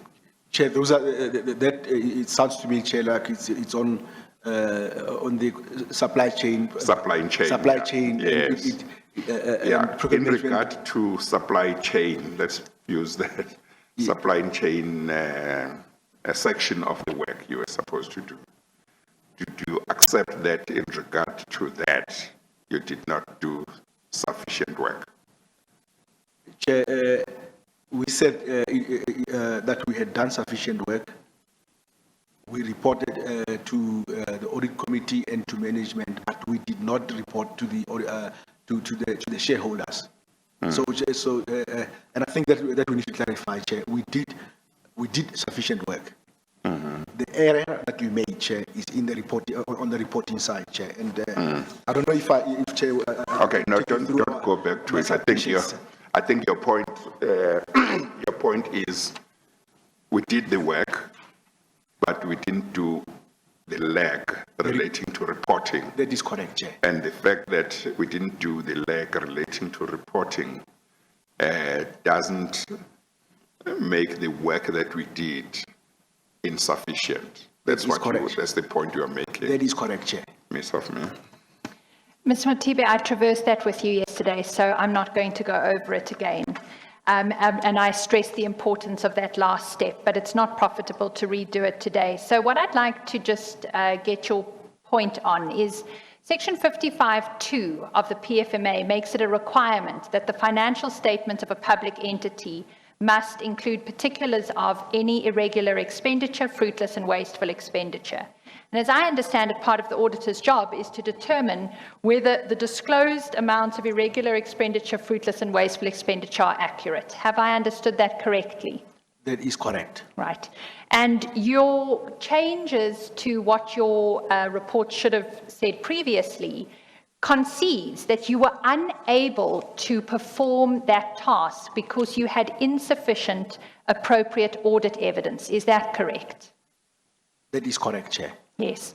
So then why do you say, in the sentence we're focusing on, that you're satisfied that you had appropriate audit evidence? Do you see those words? I do see those words. And, Chair, maybe if I read the sentence again. However, I remain of the view that despite these omissions, the annual financial statements for those financial years, in terms of IFRS, Chair, are free of material misstatement, and that sufficient audit work was performed and appropriate audit evidence was obtained to support their opinion. So, Chair, I don't know if I'm repeating myself, Chair, but I hear where Ms. Hoffman is coming from. But those areas, Chair, that she's talking to are not areas of under the ambit of the IFRS or of the ISAs. Those are areas of compliance with laws and regulations. They do not impact your balance sheet, your income statement, and your statement of cash flows. And as I'm saying here, that Chair, the financial statements the numbers were correct and they're free of material misstatement, Chair. And I've considered that with respect to irregular expenditure and free expenditure, that portion of the audit opinion should have read differently. And should it have been qualified, your audit opinions, for those 3 years?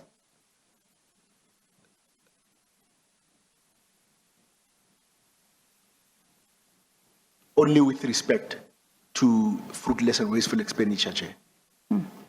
But we looked at the... and irregular expenditure. Because we looked at the requirements for a qualified audit, and we went through them previously. I think it's ISA 705, and one of the requirements for giving a qualified audit is when you have insufficient appropriate audit evidence, the consequence of which is that there's a limitation of scope. And you've accepted that both in relation to compliance with legislation and in relation to fruitless, wasteful expenditure and irregular expenditure, you suffered those difficulties in the audit work, correct? Chair, the limitation of scope, as it was not in relation to the numbers disclosed in the financial statements. It related to specifically to the area of irregular and fruitless expenditure. So on that basis, Chair, the whole set of financial statements would not be qualified in that regard there.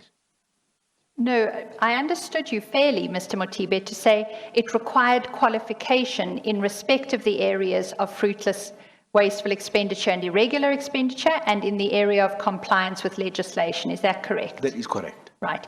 So I understand the emphasis you place in paragraph 11 on IFRS and its standards and its focus, but you'd have no difficulty accepting that there ought to have been a qualified opinion in relation to those two areas that you make the concessions on, correct?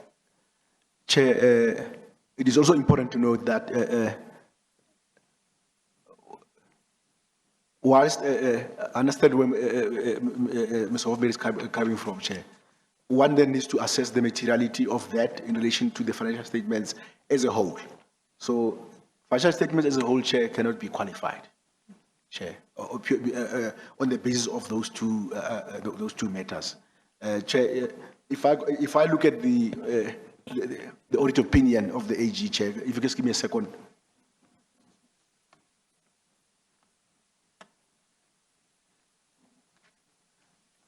They are quite, I just wanted to look at how they've worded the Chair, because in line with how I've worded my opinion.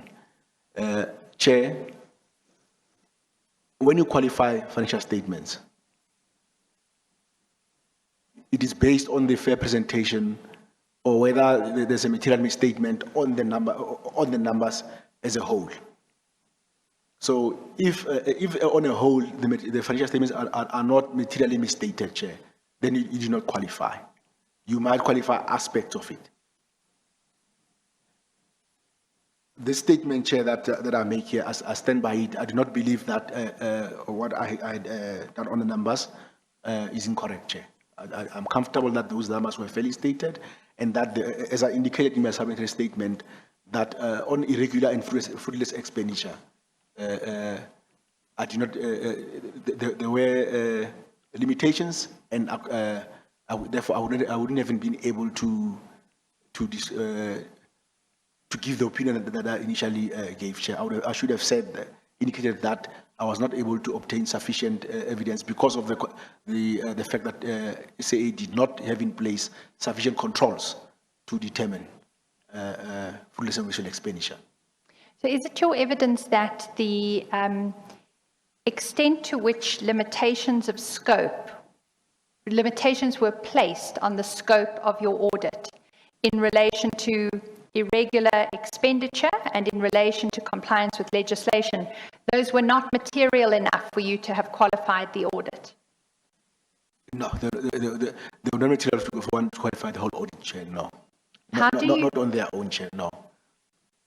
And how do you make that conclusion or judgment, give that judgment today, without having properly assessed the extent to which those failures and insufficiency of the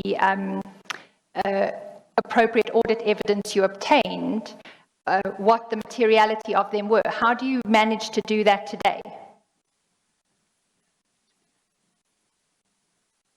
Chair, as I indicated when I explained the difference between the qualitative and quantitative, say on the quantities that are included in the financial statements are correct. We did sufficient work on that. We obtained sufficient audit evidence, Chair. It is the qualitative matters on supply chain management. That's where there were challenges, Chair. So that on its own can never lead to the qualification of the audit opinion, unless you say unless on the numbers included in the financial statements there were areas where there was limitation and one is not able to obtain sufficient audit evidence, and importantly, Chair, whether it's pervasive or it's material or not, and whether it's limited to specific areas, Chair. Mr. Mothibe, the other aspect that the PFMA requires you to consider is the quality of internal controls in the state-owned enterprise that you're auditing. Is that correct? That is correct, Chair.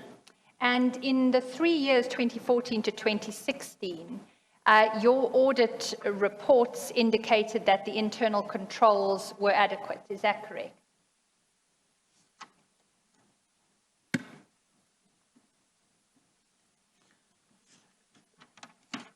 Chair, I'm making reference to my audit opinion. If we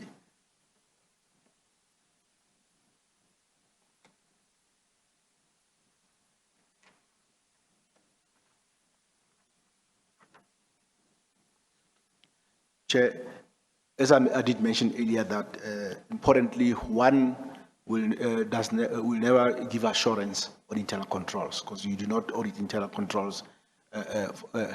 For all internal controls for the entity, and we only comment on the internal controls that are relevant to the audit and ones that we have tested. And in our opinion, we say that we did not identify any deficiencies in internal controls that we considered were significantly or sufficiently significant for inclusion in the report. So, Chair, it's important to say we're not giving assurance, and we are not saying that there were no internal control weaknesses. But then, when we gave the opinion, we said we didn't identify any that were sufficiently significant for inclusion, Chair. So you may have found some, but what you conveyed to the reader of your audit report is that you did not identify deficiencies in internal control that were sufficiently significant. Is that a fair statement? That is a fair statement, Chair. Now, were you aware, do you know who Mr. Siyakhula Vilakazi is? Yes, I do know Mr. Vilakazi. Do you recall what position he held at SAA? He was the chief audit executive, if I recall, the head of internal audit, Chair. Right. And do you know that there was a tender for dry snacks, which was initially awarded to Mantelli's Biscuits in 2014, but subsequently cancelled? That is correct, Chair. And you're aware that that tender was irregularly cancelled, that award was irregularly cancelled, is that correct? Chair, I'm aware of the issues around the tender and what transpired. And are you aware that there were complaints lodged with IRBA and with the internal audit regulatory bodies as a consequence of the irregularity in that tender award? Chair, I'm aware of complaints that were made to IRBA in that regard. And so you don't have knowledge of the internal audit regulatory body, is that right?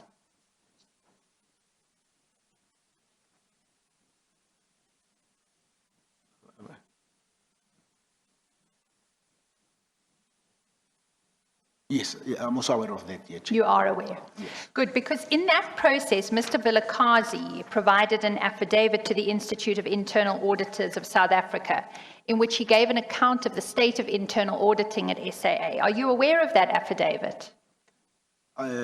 Chair, I'm aware that there were issues in there, Chair, but I'm trying to recall if I had seen that, Chair, but I'm aware that there was an investigation there, Chair. See, because Mr. Vilakazi's and the competency of the internal audit function at SAA was raised in this complaint. And in response to the complaint, he produced an affidavit which we've subsequently obtained as the Commission. And what that account that Mr. Vilakazi, the head of internal audit at SAA, discloses is the following. I'm going to summarize it for you in the interest of time, but if you'd like me to go to the affidavit, you can request that, Mr. Motibe. What Mr. Vilakazi says in that affidavit is that during April 2014, the SAA Internal Audit Department was only 1 year and 9 months old, and most of its processes were still being formalized. He said in that affidavit that general documentation and filing processes regarding all the audits were far from perfect. He explains that towards the end of 2014, an independent audit firm was appointed to do quality assurance on the internal audit work at SAA. Were you aware of that firm that was appointed to do that assurance work?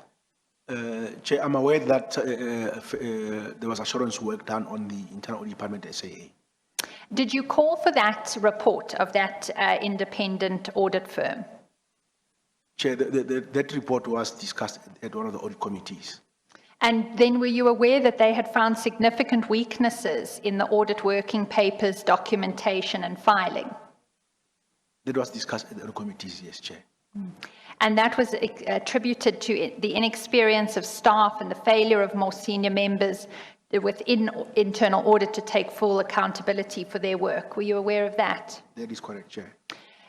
To the outside observer, Mr. Motibe, I'm putting myself in that category, that does not sound like an internal audit department that is functioning well. Is that a fair observation for me to make? Chair, as Ms. Hofmeyr had mentioned earlier, it was a fairly new internal audit department, and it was in a developing stage. Chair, I wouldn't characterize it as not necessarily functioning well, because it was new, developing. There was certainly have been room for improvement in a number of areas, Chair. So did you regard it as your job to then check each year whether it was improving? Chair, that is not this, within the scope of external audit, Chair. So when you state positively at the end of 2016 that you weren't able to identify any deficiencies in internal control, is that because you didn't look at it, or because you did look at it and you didn't identify any deficiencies?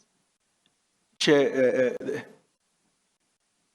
internal audit is first of all, Chair, if one looks at the control environment that we look at for audit purposes, Chair, it's the business processes and the management processes. Internal audit is an assurance provider, not too dissimilar from what we provide, Chair. So when it comes to internal controls, Chair, they wouldn't necessarily form the core of internal controls in the business. We look at the work that internal audit has performed, which helps us identify areas risk that we need to focus on from a risk perspective, Chair. But as a actual control, Chair, on its own, internal control, Chair, it's not the sole indicator, Chair, if I can say that, of strong audit internal controls. It's management, there's business processes, what has been documented, and like us, they are assurance providers, and they look at that, Chair. Mr. Mothibe, we looked at the provisions of the PFMA previously. Do you accept that under Section 51 of the PFMA 1A1, it is a requirement that the accounting authority of a public entity such as SAA must ensure that it has and maintains internal control? You don't have a difficulty with that, do you? That is correct, Chair. And that it is also required to have and maintain a system of internal audit under the control and direction of an audit committee, complying and operating in accordance with the regulations prescribed in terms of Sections 76 and 77. Is that correct? That sounds correct, Chair. And because you're required to consider the internal control environment in the state-owned enterprises that you audit, it forms an item in your audit report. Is that not correct? Can I ask that you repeat that, Chair? Yes. You see, your answers to these questions about internal control, Mr. Mothibe, as I understand them, tend to suggest that internal control is not really something you're required to look at in the course of your auditing of a state-owned enterprise, which has PFMA obligations to maintain and have internal control systems in place. Am I unfair to you in your evidence that you're trying to suggest that's not a requirement of your obligations? I think you are being unfair, because that is definitely not what I'm suggesting. Okay, so you accept that you do have to look at internal controls? I accept that we look at internal controls and that we comment where we identify significant weaknesses. But importantly, Chair, as I mentioned, that we do not give assurance on internal controls. Mr. Mothibe, I accept you don't give assurance on those controls, but you include a positive statement in your audit report for 3 consecutive years that you did not identify any deficiencies in internal control. Do you accept that? Chair, the statement says we do not identify any sufficiently significant to report, Chair, not to say we did not identify any. No, I can read you the words. It says we did not identify any, oh, I see. We did not identify any deficiencies in internal control that you considered sufficiently significant for inclusion in the report. I accept that. So you looked at them and you didn't identify any that were sufficiently significant to include, correct? That is what we said, Chair. And then I put to you, but in 2014, that system, at the admission of Mr. Vilakazi, seems to have been inadequate. And I understood your answer to be it was in its infancy and it was improving. Is that correct? That is correct, Chair. And then did you track that it was improving in the consecutive years for 2015 and 2016? Chair, as I indicated, we do receive reports of the internal auditor. We do have sight of them, and they assist us in identifying areas of risk and what we can focus on. And certainly, Chair, if one looks at the reports of internal audit over the years, Chair, the quality thereof, there was an improvement, Chair. You see, the reason why I ask whether you were tracking the improvement is because you finish in 2016, the Auditor General comes in 2017, and the Auditor General found significant internal control deficiencies. Is that because the whole environment had changed within a year? Chair, again, it becomes difficult for me to comment on the environment that the Auditor General found versus when we were there, Chair. Okay, so let me ask whether you found any of these significant internal control deficiencies that the Auditor General spent many, many paragraphs of his audit report recording. Under leadership, there had been instability experienced in the entity, which resulted in suspensions and resignations in key leadership positions, instability in leadership contributing to the overall decline in the internal control environment. Did you not encounter any of that in your years? Chair, if I reflect, we had the same CFO from the time I became audit partner, who left at the end of 2015, replaced by one individual who was there when we left. Chair, the positions, the other positions, Chair, the position of CEO was filled at all times when we were there. The positions of Chief Commercial Officer was filled when we were there. Even Chair, the important positions of head of procurement, they were not vacant. There were persons occupying those positions.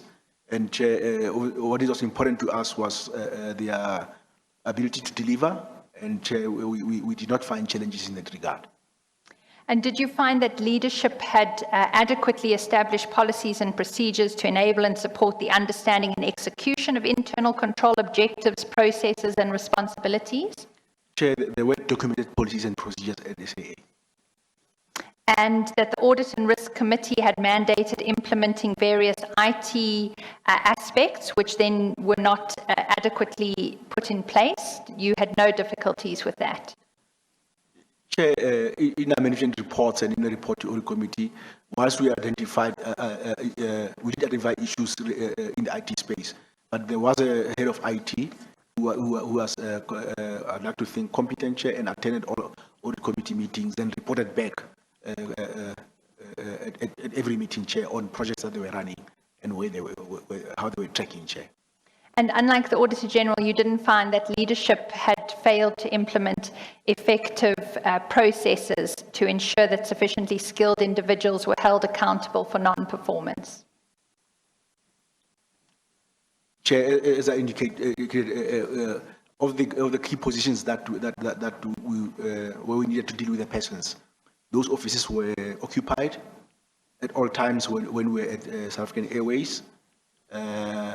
Issues were raised, in the Audit Committee meetings, as far as I can remember, Chair, there were questions asked of them to understand why matters have not been dealt with, Chair.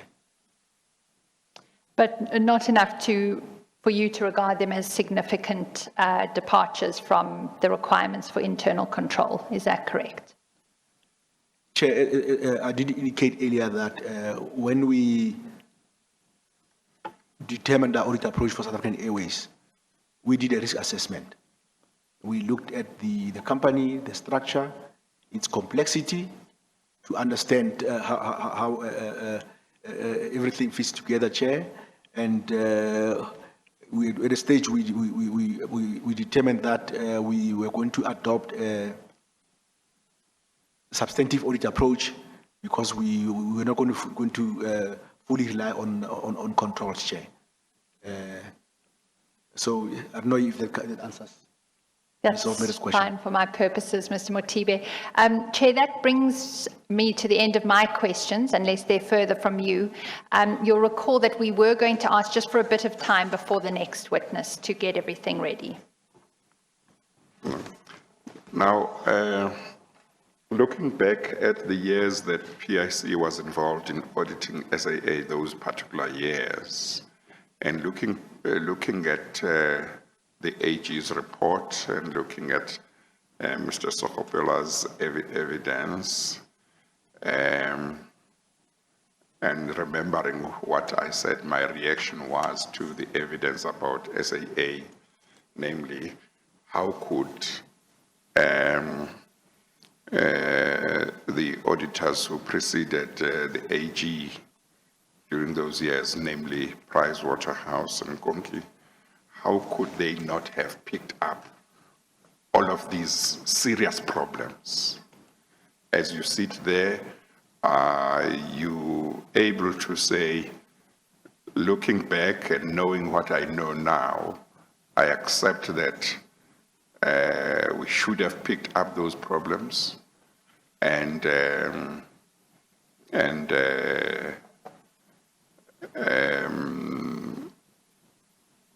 we fell short insofar as we did not pick them up, those that we did not pick up, or those that we picked up but did not include in the report and which we should have included. We accept we fell short in that regard. Or is your position that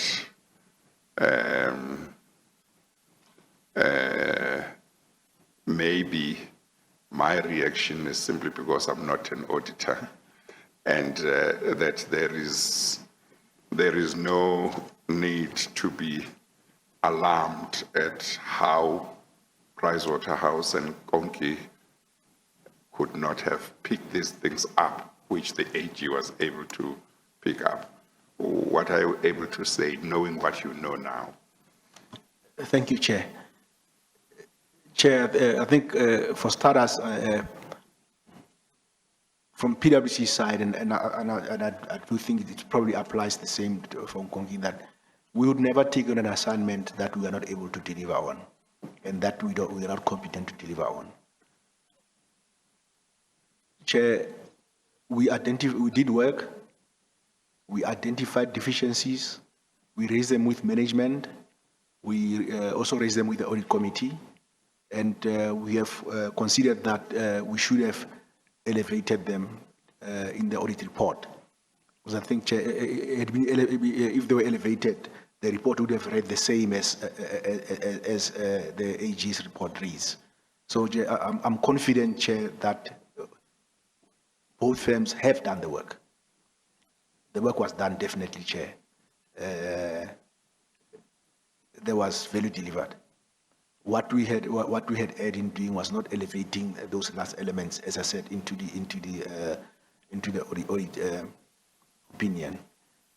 Chair, in as far as whether we should have seen some of these ones that we did not see, Chair,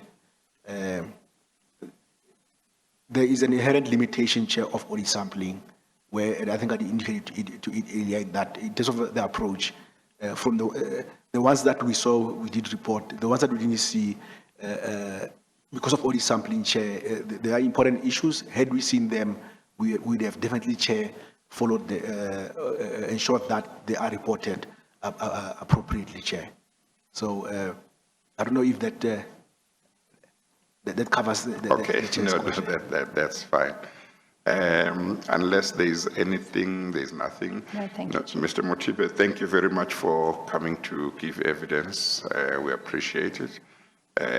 You are now excused. Thank you very much, Chair, for your indulgence. We appreciate the time. Thank you. Ms. Hoffman, you'd like about 5 minutes? Maybe 10, Chair, because we just have to Maybe check 10, the yeah. Oh, yes. communication with our next witness, and we don't want to call you in and then have Yes, it. Could I yes. do it on this basis? As soon as I've been given the green light, we can Yes. indicate to your registrar. Yes, no, that's fine. Thank you so much. Okay, we adjourn.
as a reportable irregularity by the auditors of Eskom. Now, the Commission has previously received evidence from Mr. Pomensky as one of the new board members who ultimately had to take the decision to ratify that contract. It's also heard the evidence of Mr. Tsotsi, who was the chairman of the Eskom board and so who transitioned from the old board to the new board. But what we haven't yet heard is a representative of the position of the old board, and it's Mr. Mkhwanazi who fills that position for us today. And so there will be some aspects of his approach to the TNA contract while an old board member of Eskom that will be probed. Mr. Mkhwanazi was also at Transnet when, as his statement indicates, he was approached for a meeting with a member of the Gupta family regarding advertising spend with the New Age. And Chair, Ms. Armstrong will spend some time probing that because that meeting happened at a time and in circumstances that bear a number of similarities to other accounts that this Commission has received in evidence about those interactions in early 2011 and late 2010. Chair, 3 Rule 33 notices were issued in respect of Mr. Mkhwanazi's statement. That was way back earlier this year because Mr. Mkhwanazi had been waiting expectantly to give his evidence before the Commission. There's only been one response, Chair, and that is from Mr. Malusi Gigaba. It is not an application to cross-examine Mr. Mkhwanazi. He supplies an affidavit setting out his version. And as we've done previously, when we've been fortunate enough on our timing to receive an affidavit before a witness gives evidence, Ms. Armstrong will traverse pertinent aspects of Mr. Gigaba's version with Mr. Mkhwanazi this afternoon. Chair, Mr. Mkhwanazi is one of those witnesses whose evidence relevant to the Commission spans more than will be addressed with him today. As we've had to do previously with our focus on TNA, which spans a number of SOEs, we've focused in on the TNA aspects, we focused in with any associated meetings. We'll look at TNA in Transnet and in Eskom with Mr. Mkhwanazi, but other aspects where he may have relevant evidence, particularly in relation to Transnet, will be left for the Transnet work stream to deal with. Chair, the last point from me before I hand over to Ms. Armstrong is to request that Mr. Mkhwanazi's statement be entered as Exhibit MM7. It should be directly in front of you. Now, Chair, it's a very short statement, which is then accompanied by... That will be together with its annexures, is that right? It actually doesn't have annexures. It's so short and sweet that it comprises only 2 pages. What about the A, B, and C that I Yes, see? so let me explain. That is what we've previously been calling the other documents section.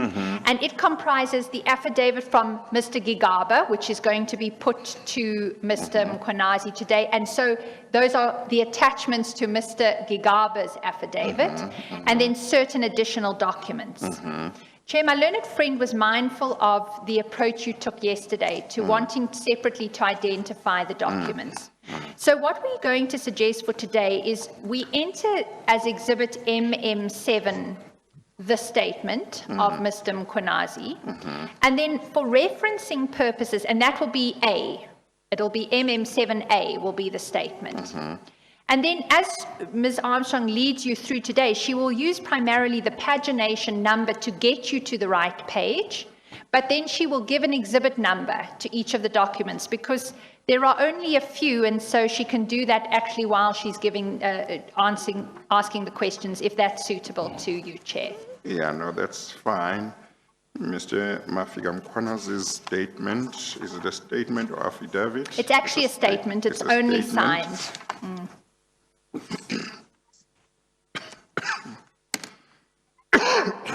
Excuse me, will be admitted and marked as Exhibit MM7. Is that right? Correct, Chair. Yeah, okay. Thank you so much. I'm just going to quickly sterilize because I'm about to... Before you do that, yes. We haven't done this before. Correct. Other than when I had evidence from the international experts right at the beginning Yes. of the hearings in August 2018. So it's necessary that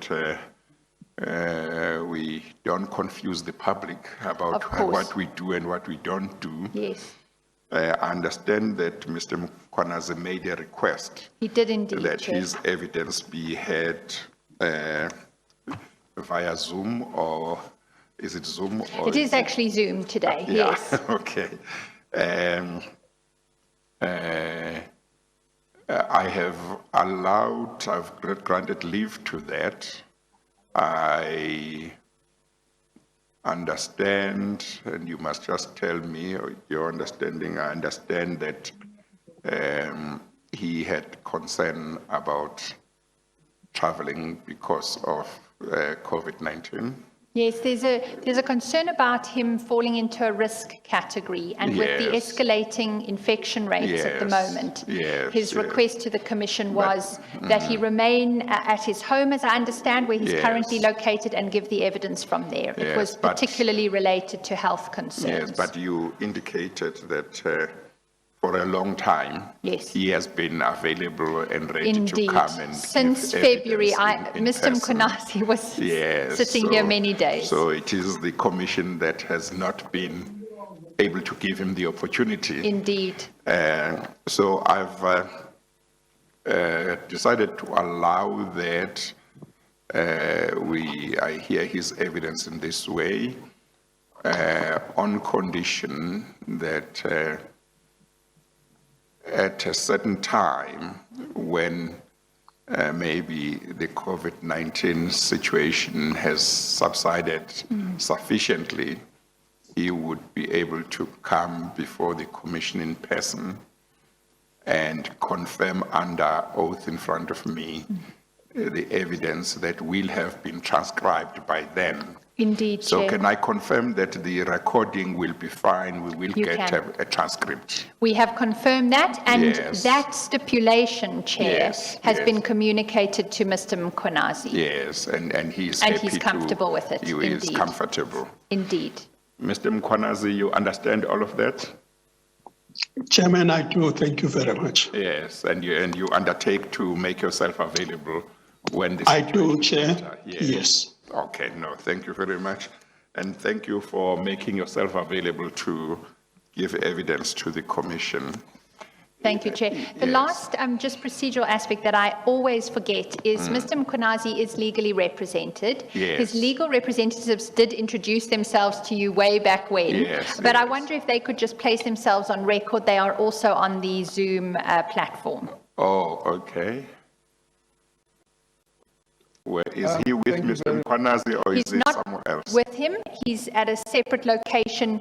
You'll see him second from the end on the top row of, second from the left-hand side. So Mr. Mkhwanazi comes in the frame on the left. Okay. And then next to him is also Mr. Mkhwanazi, but spelt with an H, Okay. his legal representative. Mr. Mkhwanazi, can I ask you to place yourself on record? Good afternoon, Chair. Good afternoon, colleagues. Thank you very much for affording us this opportunity, finally, to appear before the Chair.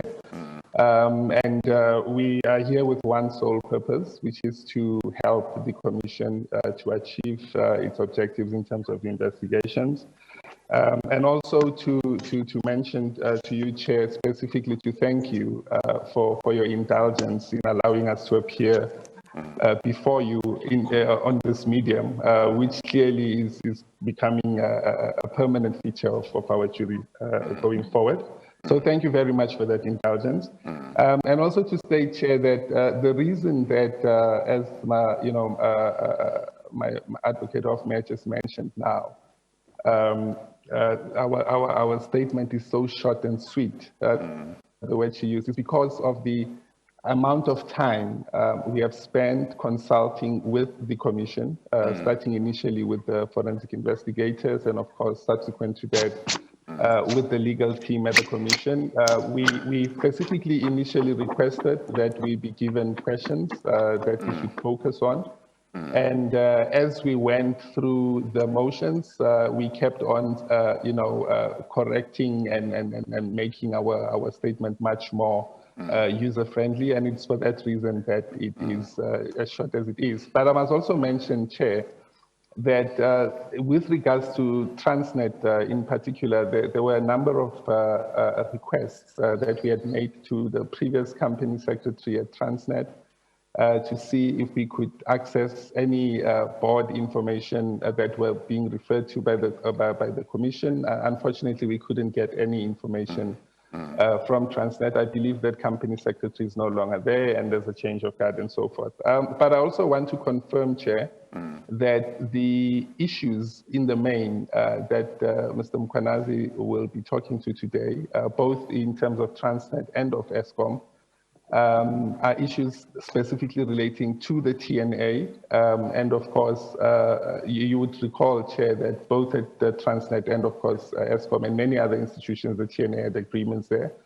And of course, Mr. Mkhwanazi is ready, willing and able to cooperate with you. So thank you very much, Chair. And we've spent the whole day waiting for you. So we've discussed as much as we could with Mr. Mkhwanazi. So I will just, give him the floor, obviously through you, and you, Chair, will.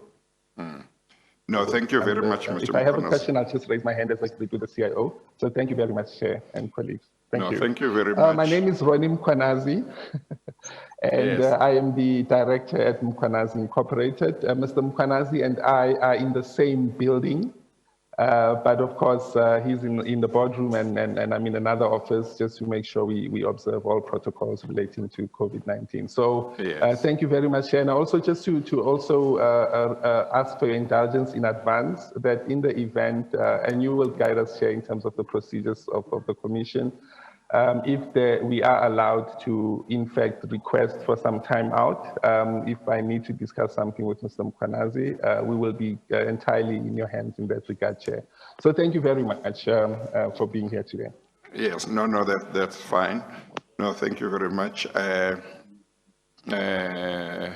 I do hope that nothing will happen that will require that we interrupt Mr. Mkhwanazi's evidence for anything, but if something does arise, we will deal with it at that stage.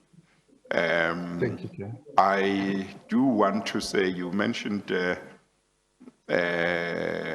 you made reference to Transnet and Mr. Mkhwanazi and the fact that he has tried to obtain some documents, or you have tried to get some documents.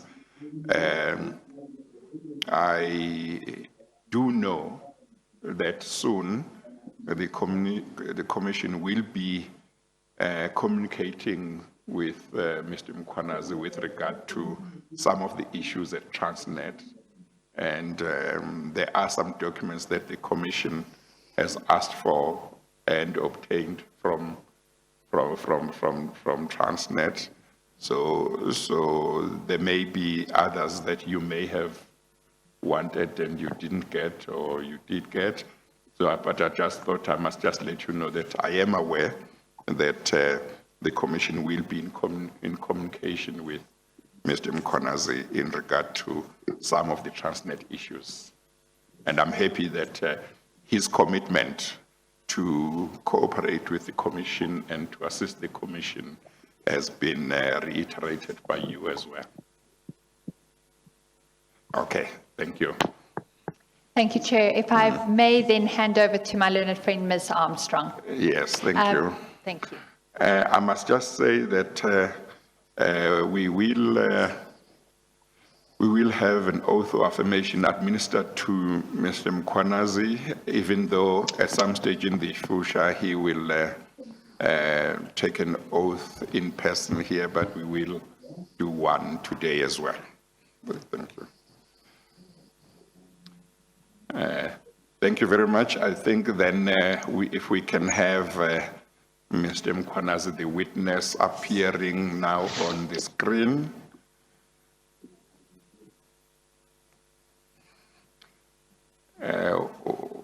Where is the person who is controlling who oh, okay. So it might not be as quick as one thinks. Mr. Mkhwanazi, can you? Yes. Could you just, thank you, that's all. Okay. Okay. Is that fine? Yes, if you can, if you can rise, and then either an oath or affirmation will be administered. I think you can just listen. Please state your full names for the record. Mafika Edmund Mkwanas. Do you have any objection in taking the prescribed affirmation? I do not have any objection. Do you solemnly affirm that the evidence will give shall be the truth, the whole truth, and nothing else but the truth? If so, please raise your right hand and say, I truly affirm. I truly affirm. Thank you very much. You may be seated. Okay. Thank Yes, you, Chair. Ms. Armstrong, Thank you, Chair. you want to properly place yourself on record Yes, thank you, for the Chair. first time? Indeed. Okay. Chair, so I'm Amy Armstrong. I'm part of the legal team of the Commission. And before we get started, given the nature of the medium, so is there a means to pin Mr. Mkwanazi? There we go. I'd just like to confirm 3 things with Mr. Mkwanazi about where he is, given that we're using this medium. The first thing I wanted to confirm is, indeed, as we heard from his legal representative, can you confirm, Mr. Mkwanazi, that you are by yourself in the room? Yes, it's only myself, Okay. nobody else. And can you confirm that you will not be receiving any messages during your testimony? And if you do receive messages, to please bring it to the attention of the chair? No, I will not be receiving messages naturally, except for the documents that you forwarded to me. Indeed, and that's the third thing I'd like you to confirm, is just that you will only be looking at the documents and exhibits that have been provided to you and no other documentation. Can you confirm? That is correct. Thank Yes. you very much, Mr. Mkwanazi. So just to orientate Chair, you and Mr. Mkwanazi about the exhibits and files we'll be using. So the first and the main will be Mr. Mkwanazi's statement and other documents in MM7. Then we will be turning to 2 other files, only 2 other files, one being Exhibit MM3, which was Mr. Pamensky's evidence, and the other one will be MM6, which was Mr. Tsotsi's evidence before the Commission. And Mr. Mkwanazi, you have all 3 of those files with you. Is that correct? That is correct. Okay. As my learned friend Ms. Hofmeyer indicated, I have created a list of the different documents in the order that they appear in this file, and I've given them labels. And I will not necessarily be referring to them in the order in which they appear in here, but as I go to them, I will read what the label is into the record as to what the exhibit is called. Yes, we have already done Mr. Mkwanazi's statement, but for any other documents, as and when you have to refer to them, you will have to deal with them at that stage. Thank you, Chair. So we've called the first one MM7. Could I correct that just to call it MM7A, the statement on page 1 and 2? Well, we said MM7. Is that because you intend to make the others MM7B and onwards? Indeed, Chair.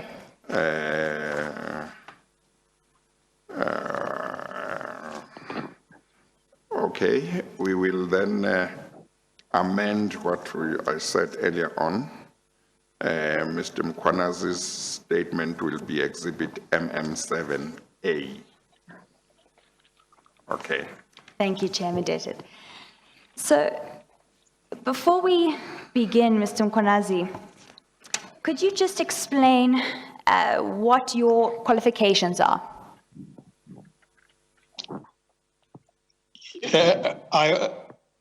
I have 2 university degrees, one from the University of Zululand, which is a BSc in mathematics and applied mathematics.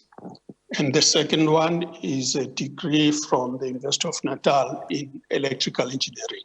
Then I do have a couple of diplomas from VETS, from White University, etc. But those are short duration diplomas. Well, on a lighter note, I don't know about you, Miss Armstrong, but I went to the same two universities too. Oh, goodness. Yes, that is interesting, Jay. So then, Mr. Mkhwanazi, if you could explain, you're obviously, as was stated earlier, you're going to be giving testimony in your capacity, your involvement in both Transnet and Eskom. But let's just begin with Transnet. Could you just explain your role at Transnet? Advocate Amy, I've been with Transnet maybe 19 or 20 years, because I started there in 1996 as an executive director. Then I left in 2003, being a group CEO. Then I rejoined Transnet in December 2010, and I left in December 2014. So I've had different types of roles. The latest one being that of being non-executive chairman from 2010 to 2014.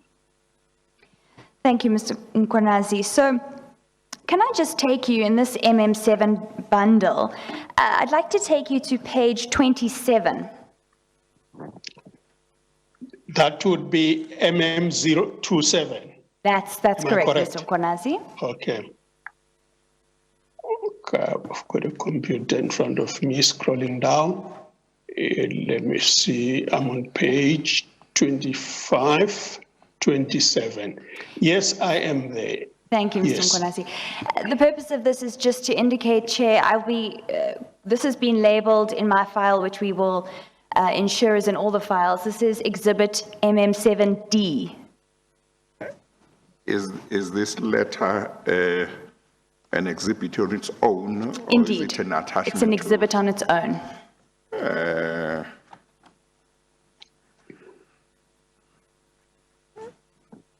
So you would like it to be admitted as exhibit MM7D? 7D, that's correct. Is it dated 16 December 2010, indeed. The letter on Transnet letterhead appearing at page 27. Is it a letter or just a note or a It's an statement? announcement by Transnet. It's a statement. Yes. Yeah, the statement on Transnet letterheads appearing at page 27 will be admitted as exhibit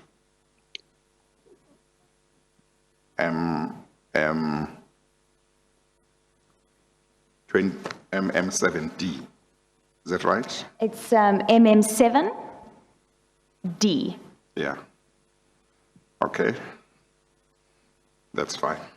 Thank you. And Mr. Mkhwanazi, the purpose of showing that to you is just as a reminder that this is an announcement from Transnet in 16 December 2016, saying that a new chairman was to, and that would be you, Mr. Mkhwanazi, is to assume executive responsibilities until a permanent CEO is appointed.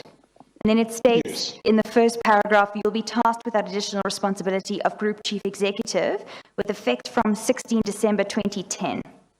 Is that correct? That's correct. Yeah. Okay, and I'm sorry, just to connect this with something else. Would it be correct, Mr. Mkhwanazi, to say when you became a non-executive director, chairman of the board in 2010, you were coming in together with a new board of Transnet? That is correct, Chair. Yes. Okay, thank you. so just to confirm, Mr. Mkhwanazi, you're a non-executive chairman of the board from December 2010 to 2014, but you have a brief period from December 2010 as being an executive, acting executive of the group chief executive. Is that correct? That's correct. And then I So, believe, I'm sorry, the proper title would have been acting chief executive or Acting Group Chief Executive. acting group Yeah. chief executive, Yeah. thank you, I'm indebted. And then in 16 February 2011, I believe that Mr. Brian Molefe was appointed. Does that accord with your memory as the group Yeah, chief? Plus minus that time, yes. Okay, so it's just in that period from December to February 2011 that you were serving as the group chief executive. That's correct. Okay, thank you. And then, Mr. Mkhwanazi, just your role at Eskom. Yes. What was that? I was non-executive director. I had been there before, by the way, in the late 90s. I was on the board of the Eskom Council then. They were called Eskom Council. It could have been 1995 or 1996. It was for a brief period, maybe 2 years. Then in 2011, June, 2011, around June, the minister appointed me to the board of Eskom as a non-executive director. And do you recall the end of your tenure on the board, the date? I think it was December 2014. That's my understanding. Thank you, Mr. Mkhwanazi.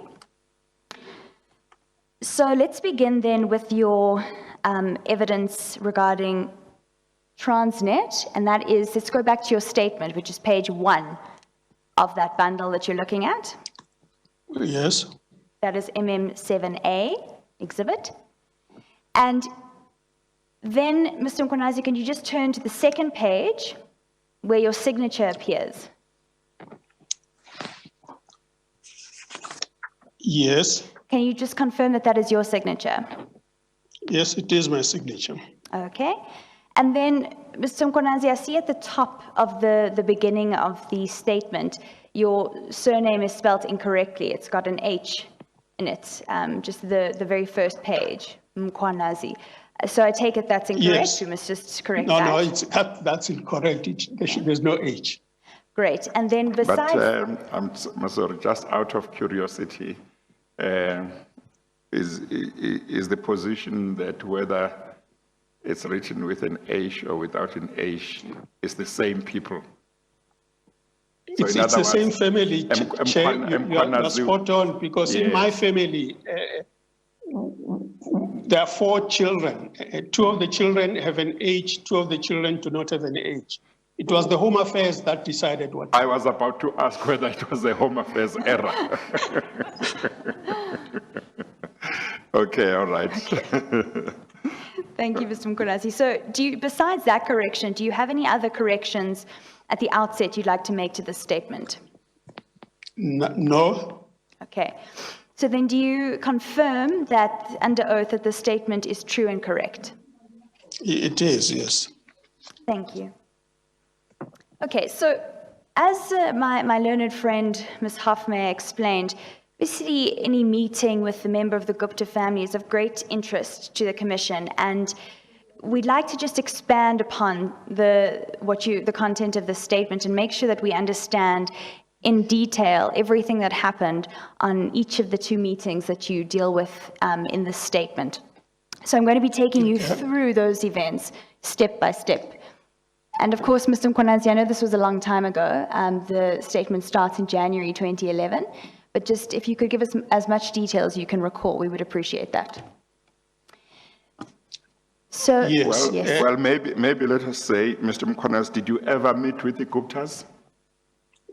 Yes, I have, Chairman. Yeah. Do you remember how many times you met with them? Yeah, How many I times? have, Chairman. I met them twice around that time when we're talking, me going to their house. Then when we say Guptas, it's an interesting it could family. be- Yes, I met them that time. But then I met them at some of their events, if I can call them. Yes. Like at the TNA breakfasts. Yes. I met their employees, Yes. not necessarily the Gupta family. Yes. Okay, let's talk about the times when you met them in their house, in their residence. Yes. Tell us about the first visit to their house, if you visited their house. Tell us how that Yes. came about, and give me as much information about what you discussed with them as possible. Yes. I got a call in January 2011 from a Mr. Tony Gupta, who indicated to me that he had got my detailed cell phone number from Minister Gigaba and requested to see me. I agreed to see him, and then they gave me details of where they stayed, and we agreed on a date. I don't recall the date exactly, and I went to visit them at their house somewhere in Saxon World, if I recall. And yes, on arrival at that gate, naturally the security, then I come through the gate, and then I drive through something like a drive-through where I then stopped the car, told to stop the car in front of an entrance. Get out of the car, then walk up the stairs because the protocol there seemingly was you drive your car in, then they drive the car to where they park it. You don't know where exactly they park it. So then I got into the house, and there was another protocol. I recall, I think I had to take off my shoes, and then went to this venue where this meeting was going to be held. And in that room, I then got introduced to the people I was going to meet. One of them was Tony Gupta, and the other was Duduzane Zuma. Upon meeting them, we had what I would call general discussions or pleasantries. They introduced themselves, told me that they were involved in mining, computers. They employed well over 10,000 people in the country in terms of whatever they were doing. And of course, I had to reciprocate. I told them that, no, I'm an entrepreneur, and at that time I was working on a project to try and do something in KZN, which was an ambitious project of property development.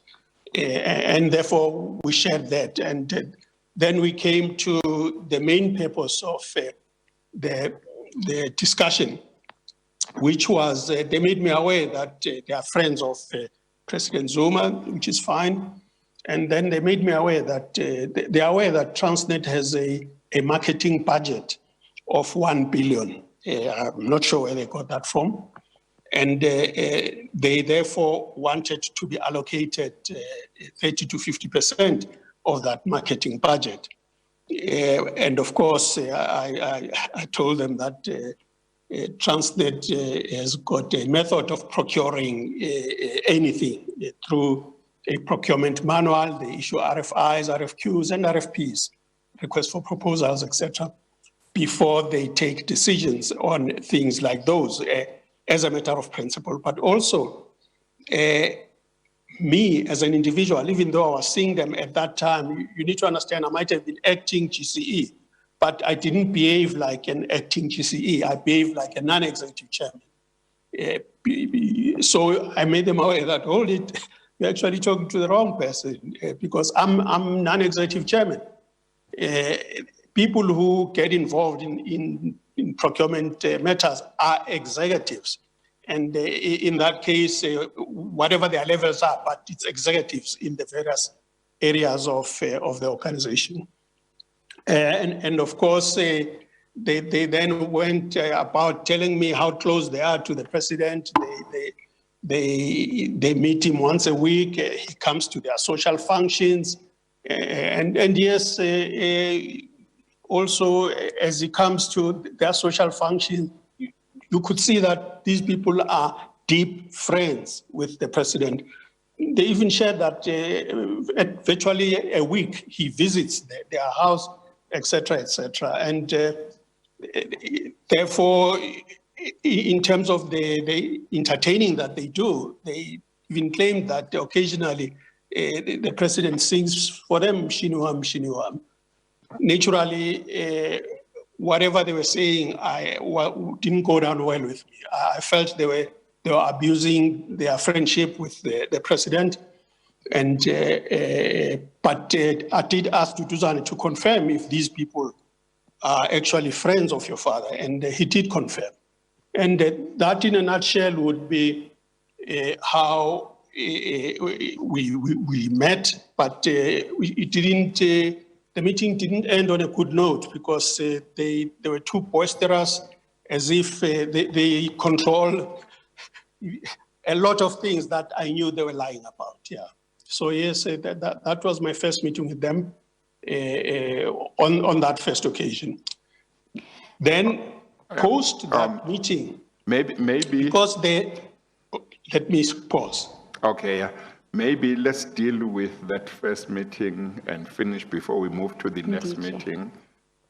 Ms. Armstrong? Thank you, Chair. So just a few details. I'd like to just orientate us in time. So this is January 2011, which means you've just been appointed as non-executive chair. You're acting group chief executive. And so this is just after that. And you arrive at, first of all, you get a phone call. I just wanted to confirm, do you recall exactly what Mr. Tony Gupta said to you in that call? Yeah, he confirmed that you are Mr. Mkwanazi, etc., etc. I said, yeah. And he said, we've been given your number by Mr. Malusi Kikaba, and we would like to meet you. Then I said, okay, fine, I can meet you. It's not a big issue. Yeah. Had you heard of Mr. Gupta before this phone call? Yes, I had read about them in terms of some of their involvement with some of the black business people in the country around that time. Yes, I had read about them. So why did you... But I didn't know which one in terms of... It was just like the Gupta family who deal with various people at the time, some big names in the PE space, if I can use the word. Thank you. And why did you agree to attend this meeting? I mean, so they're summoning you to their home, and was that normal? Why did you feel that you should attend that meeting? Don't forget, I felt I should attend this meeting because you can't quote my minister and I don't respond in a particular way. So yes, I felt I should attend that meeting because somehow I already knew that these are important people. I had read about some of the investments that they had done in the country. So yes, I felt I had to meet them. Before you proceed, Ms. Armstrong, you said that Mr. Gupta, Tony Gupta, said he got your cell phone number. My details. From your details from Minister Kikaba, is that right? That is correct. Is it true that at that time Minister Kikaba was Minister of Public Enterprises? That is correct, Chair. Under which Transnet fell? Public Enterprises. Yes, Chairman. Yes. Transnet fell under Public Enterprises Department, is that right? That is correct, Chairman. Yes. Now, had you given Minister Kikaba your cell phone number before? Yes, Mr. Chairman, I had. You had given. Because I had met Mr. Kikaba around October of that year. I had known Mr. Kikaba while he was in the ANC Youth League. Yes. So, yes. You had given me your number. He's got my numbers. He had my numbers for years. Yes. Okay, all right. And you were speaking to Mr. Tony Gupta, as far as you know, for the first time when he called you on this occasion? Or you had had some interactions with him? I had never spoken to him before. Before. Okay, thank you. Thank Ms. you, Chair. Armstrong? And I just want to talk a bit about what the house in Saxonwold looked like to you. So from the outside, when you approached it, do you have any memory of what it looked like to you? All I recall, I think it was a white painted house or light gray. It had big gates with very high pillars on both sides, and I think it had a guard house as well, somewhere in there. And naturally, I only saw a portion of the house, maybe 5% of the house. I didn't see the rest of it because all I saw was how to get in, drive to the entrance. That's basically it, in the house and then into the meeting room. Thank you. And Mr. Mkonazi, when you got out the car and you handed over your keys to the valet, were there any other security protocols that took place? Not too many, but all I can indicate, it looked like a highly guarded home, because even as you entered, there was maybe two security at the gate, two security personnel. And of course, you entered, but what was interesting about, just a strange observation, I don't think I saw a black security guard, and I don't think I saw a black worker inside who gave tea or things like those. So yes, that's how I remember the house. And then I went inside and went into that boardroom where we're offered Coca-Cola to drink, etc. Yeah, but that's it. Thank you. And Mr. Mkonazi, did you keep your cell phone on you at all times? My cell phone was on me at all times. They didn't demand it or something like that, yeah. Thank you. And when you walked into the meeting room, so could you just explain, you get to the entrance of the house, and then how does it look when you walk in the door?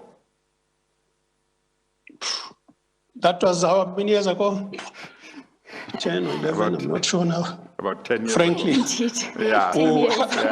You're asking me a difficult question. No, The indeed. next thing you'll ask me was the portrait, what was the color of the wall, how many corners were there when you turn right or turn left. I Okay. do not recall. Indeed, Let's Mr. ask you another question.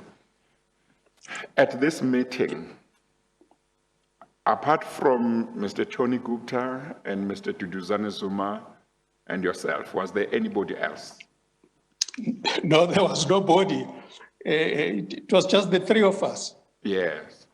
Okay, all right. You have already told me up to a certain point that you exchanged pleasantries or Yeah. had a general discussion, but then Mr. Tony Gupta then raised the issue of, or said that they were aware of Transnet's marketing budget, is that correct? That's correct. Of 1 billion rand. That's what they said, is that right? Yes, that is correct. Was it factually correct that that was the marketing budget of Transnet at the time? Chairman, I didn't know then, but that was so incorrect and false. Why I would know, because at some stage I was on the South African Airways board, and the entity within Transnet at the time that spent a lot of money on marketing was actually SAA. And in 2010 or 11, SAA was out of Transnet by that time. So this figure of 1 billion was a thumbsuck.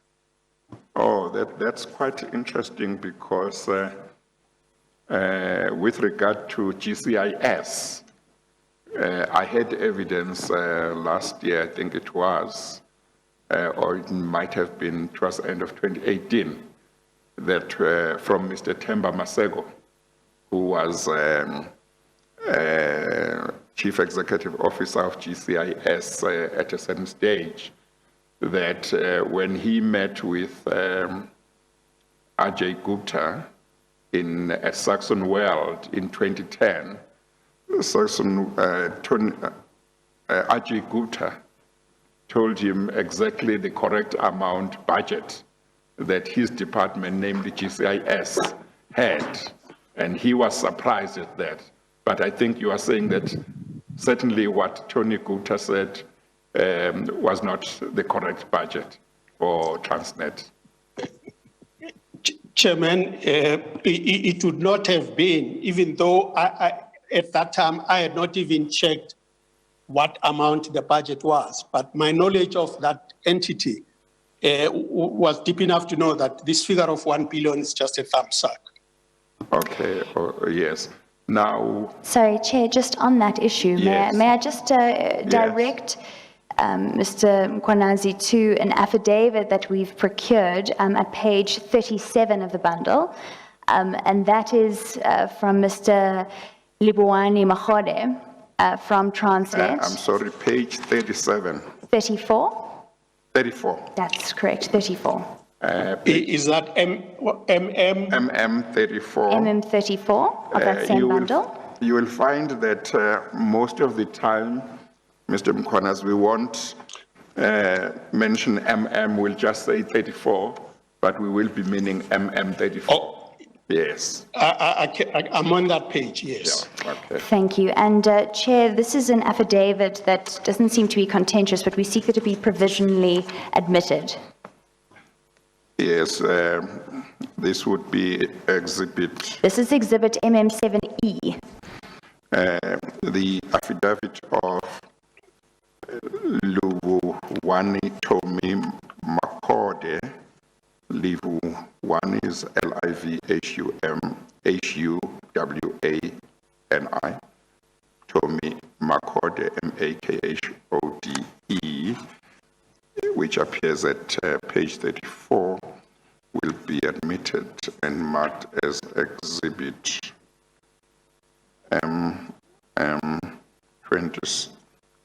MM7E. E. Okay, thank you. Thank you. Yes. And Mr. Mkwanazi, if you turn to the next page, the budgets are set out there for Transnet's marketing and advertising. And you'll see that in 2010, the total marketing budget was 27,005,399. And in 2011, the total spend marketing budget was 95,530,394. So you were correct to be skeptical about those figures. They're off by a factor of at least 10 in 2011 and by more than that for 2010. Yes. Thank you for that clarification. Yes. Ms. Armstrong, Thank you, on Chair. that first meeting, do you still have questions? Thank you, Chair. Mr. Mkwanazi, I just want to ask if when you entered the room and Mr. Duduzane, Zuma, and Mr. Gupta were there, did they introduce themselves, and did you know who they were before you entered that room? For Mr. Zuma in particular, as you indicated, you hadn't heard from Mr. Gupta before? So, Duduzane, I knew the name, but we had never met. okay, thank you. So yes, I met him. And Tony Gupta, I had heard the names. Even right now, there are two of them. I'm not sure what their names are, but one is light complexion. The other one is a little bit darker. So yes, I met Tony Gupta then. And that's it. Thank you. And of course, I did meet Duduzane again at a different, at the second meeting. Thank you. And did they, when Mr. Gupta was speaking about his relationship to President Zuma, did he mention any other relationship to members of parliament or cabinet? Anything else about his influence? They did try to indicate that they are friends with cabinet ministers and members of parliament, etc., etc. And yeah, but in my view, they were like trying to portray a figure of, we are these important people that were friends with your cabinet ministers. It didn't intimidate me or anything. Even when they said they are friends with the president, I was not at all intimidated. And when you mentioned your business, the development in KZN, did they indicate that they were interested at all in investing in that business? Sort of, they said they would like to look into it, but not that they will invest. Yeah, they said they would like to know more about it, but that whole thing did not get off the ground, whatever I was trying to do in KZN.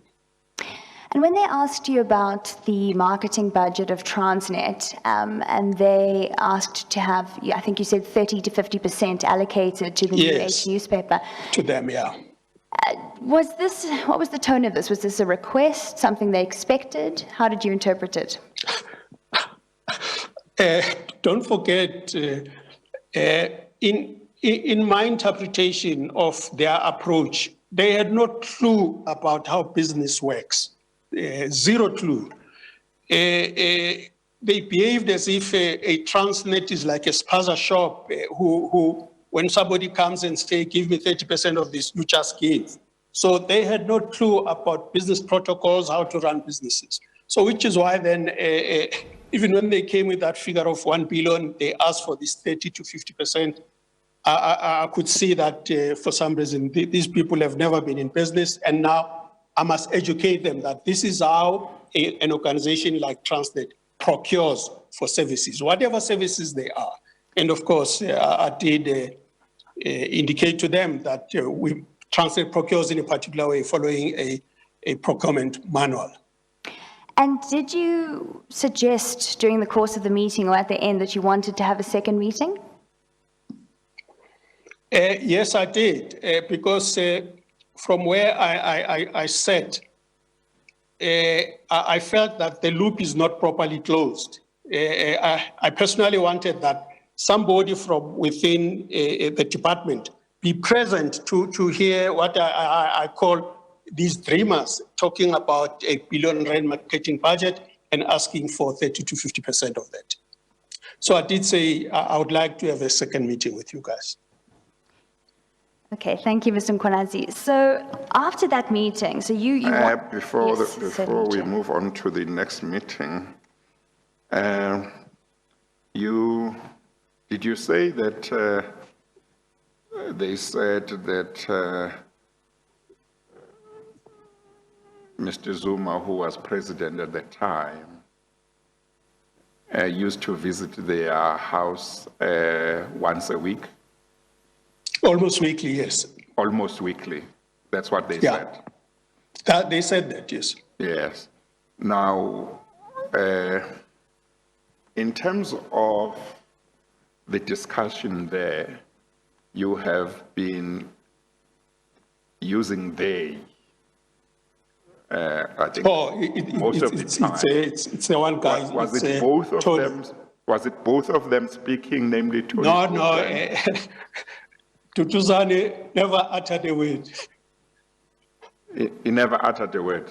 Never uttered a word. Well, it was Tony Gupta who was talking.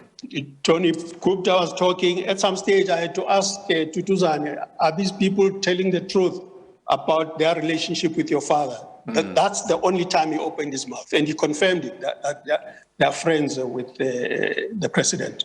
Yes.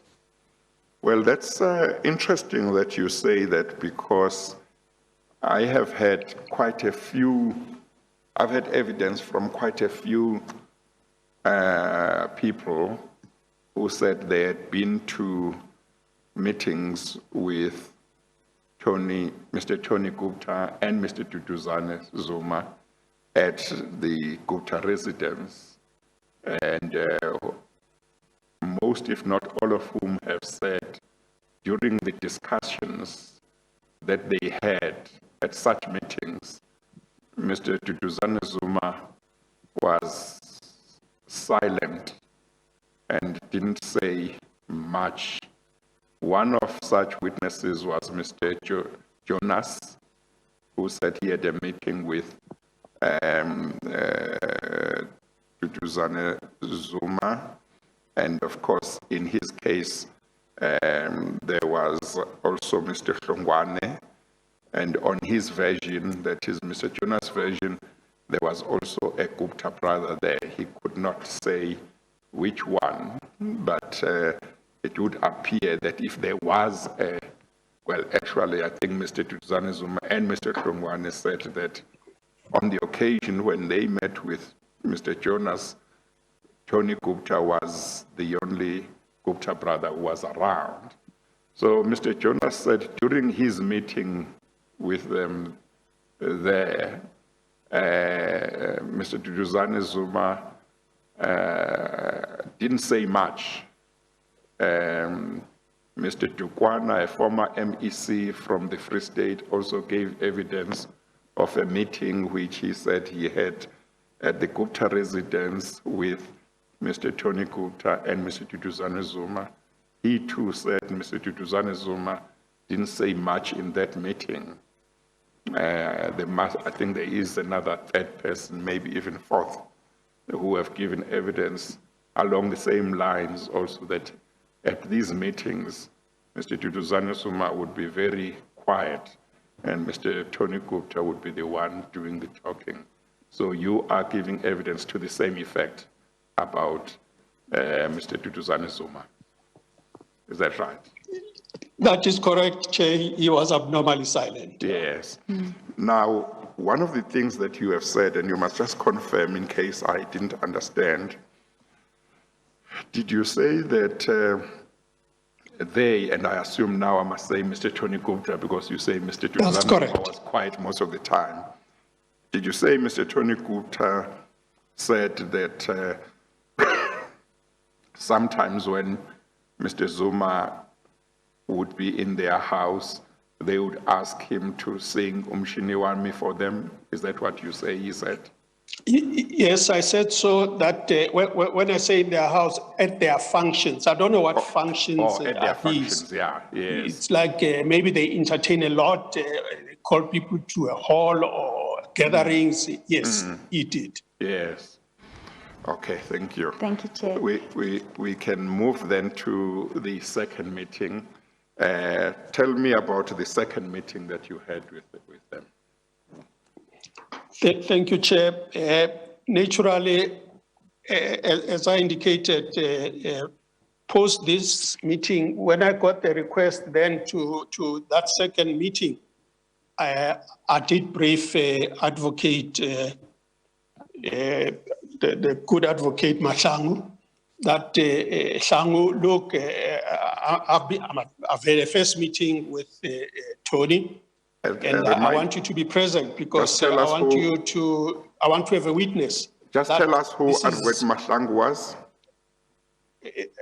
He was the advisor to Minister Kigaba. Okay, all right. And before you proceed, just tell me once again how the second meeting came about. I seemed to hear earlier on that you were saying you asked for the another meeting. So just tell me how it came about. The first meeting didn't go very well because somehow I got angry when in my interpretation they were beginning to denigrate my president. So I got very agitated.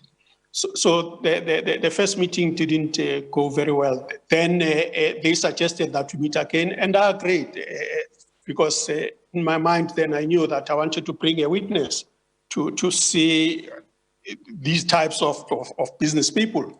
So I did brief Advocate Mahlangu that there's a meeting I want you to come to be a witness at, so that you see how some people behave under the guise of being sent by or having got my phone numbers from Minister Kigaba. So yes, he agreed to join me at that particular date. Sorry, Mr. Mkhwanazi, you say in your statement, I was contacted for a second meeting. So did somebody call you just to? Yes, confirm that? they did. They did, and I said, I'm coming and I'm going to bring a witness with And who was that called you? Tony Gupta. Thank you. Thank you, Chair. So you took the minister's special advisor with you. Why didn't That's you? correct, yeah. Yes. Why didn't you speak to former Minister Kigaba about this directly? You know, maybe I'm a strange individual. I don't elevate what I can call nonsensical stories to the minister. To me, these people were talking nonsensical stories, which is why I just needed somebody. It could have been another person, as long as maybe that somebody was at Public Enterprises. If in case it's true that the minister gave these people my number. So that's why then I asked Mahlangu, Advocate Mahlangu, to accompany me. And then at the second meeting, did you drive together with Mr. Mahlangu? No, we didn't drive together. Yeah. I used my car and most probably used this as well because we wouldn't have come from the same direction. So did To he, understand the logistics. thank you. Did he join you at the beginning of the meeting? I'm not sure if I found him there or if he found me there, but we were both at that meeting at around about that time that was set for the meeting. And was- then we, yeah. Was that attended again by the same people or different people? No, Tony Gupta and Tutuzane Zuma. Thank you. And so what was the content of this meeting? What did you discuss?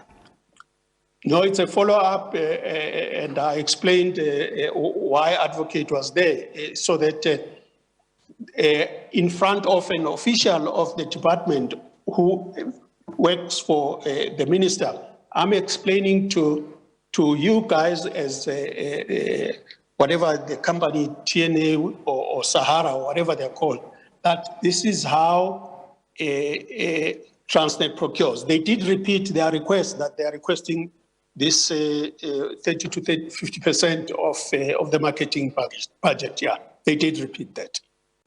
Did they mention again about their relationship with President Zuma?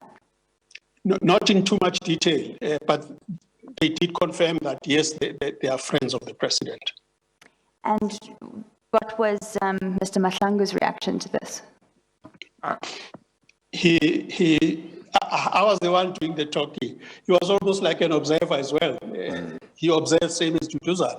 And I did the talking and I explained again to these gentlemen that this is how procurement is generally done in most state-owned entities. So once again, Mr. Mkhwanazi, you're saying that Mr. Tutuzane Zuma remained silent throughout the meeting? No comment whatsoever. And sorry. When you say no comment, you mean there was no comment from him. You are not saying, you are not commenting to the question. Thank you, Chair. You say that there was no comment from him during the From meeting. Tutuzane, yes. Yes, okay, all right. Thank you, Chair. Was the purpose of the second meeting well known to both sides, namely yourself and Tony Gupta and Mr. Tutuzane Zuma? Did you have a common purpose as to what the purpose of the meeting? Did you have a common understanding as to what the purpose of the meeting was, or is the position that arrangements were made to meet and then we met and we talked what we discussed? There would have been sort of some common purpose because the first meeting didn't end well. And therefore, we needed to meet again. And I made them aware that I hope to bring somebody with me. And yes, I did bring somebody. And I asked them again to articulate what they are looking for. They did articulate. Okay. And thank you, Chair. Mr. Mkhwanazi, what was your response again to the request? No, same response that hold it. Now it's four of us. It's myself, it's Advocate Mahlangu, Tutuzane, and Tony. That this is how. Of course, I didn't know the marketing budget of Transnet then, or even in the first meeting. I didn't know it because I'm only at Transnet maybe 2 months. Then I've got to know all these budgets, etc., etc. It's near impractical. So I still made them aware that, frankly, I don't know how big that budget is. Also, the process is you follow an RFP, RFI, or an RFQ through executives in the company, not through a non-executive chairman. And what was their reaction to this? What was Mr. Gupta's reaction to this? They accepted my explanation. In the first meeting, how did Mr. Tony Gupta take your response to their request? I don't think they took it well in the first meeting. That's why then a suggestion was we need to meet again. But even myself, the approach, I didn't take it well because they were waving the flag of being friends of the president rather than talking what they want to talk. And I was terribly annoyed, yeah. Okay. Thank you, Chair. And then after this meeting, did you again speak to the minister about what had happened at this meeting? No, I did not. As I indicate, I'm not a person who speaks to the minister every week or every month. I do not do that. I usually have an agenda and a meeting schedule if I need to speak to the minister. So the outcome of the second meeting was simply that, at least to you, it appeared that they accepted, namely Tony Gupta and Mr. Duduzane Nzume, they accepted that you could not be of assistance to them. Yes, that is sort of, but at least I achieved something as well in terms of the fact that I now brought somebody who is close to government, who has explained to these gentlemen that that is not how state-owned entities operate. Did Mr. Siyabonga Mahlangu, it was Siyabonga Mahlangu, yes.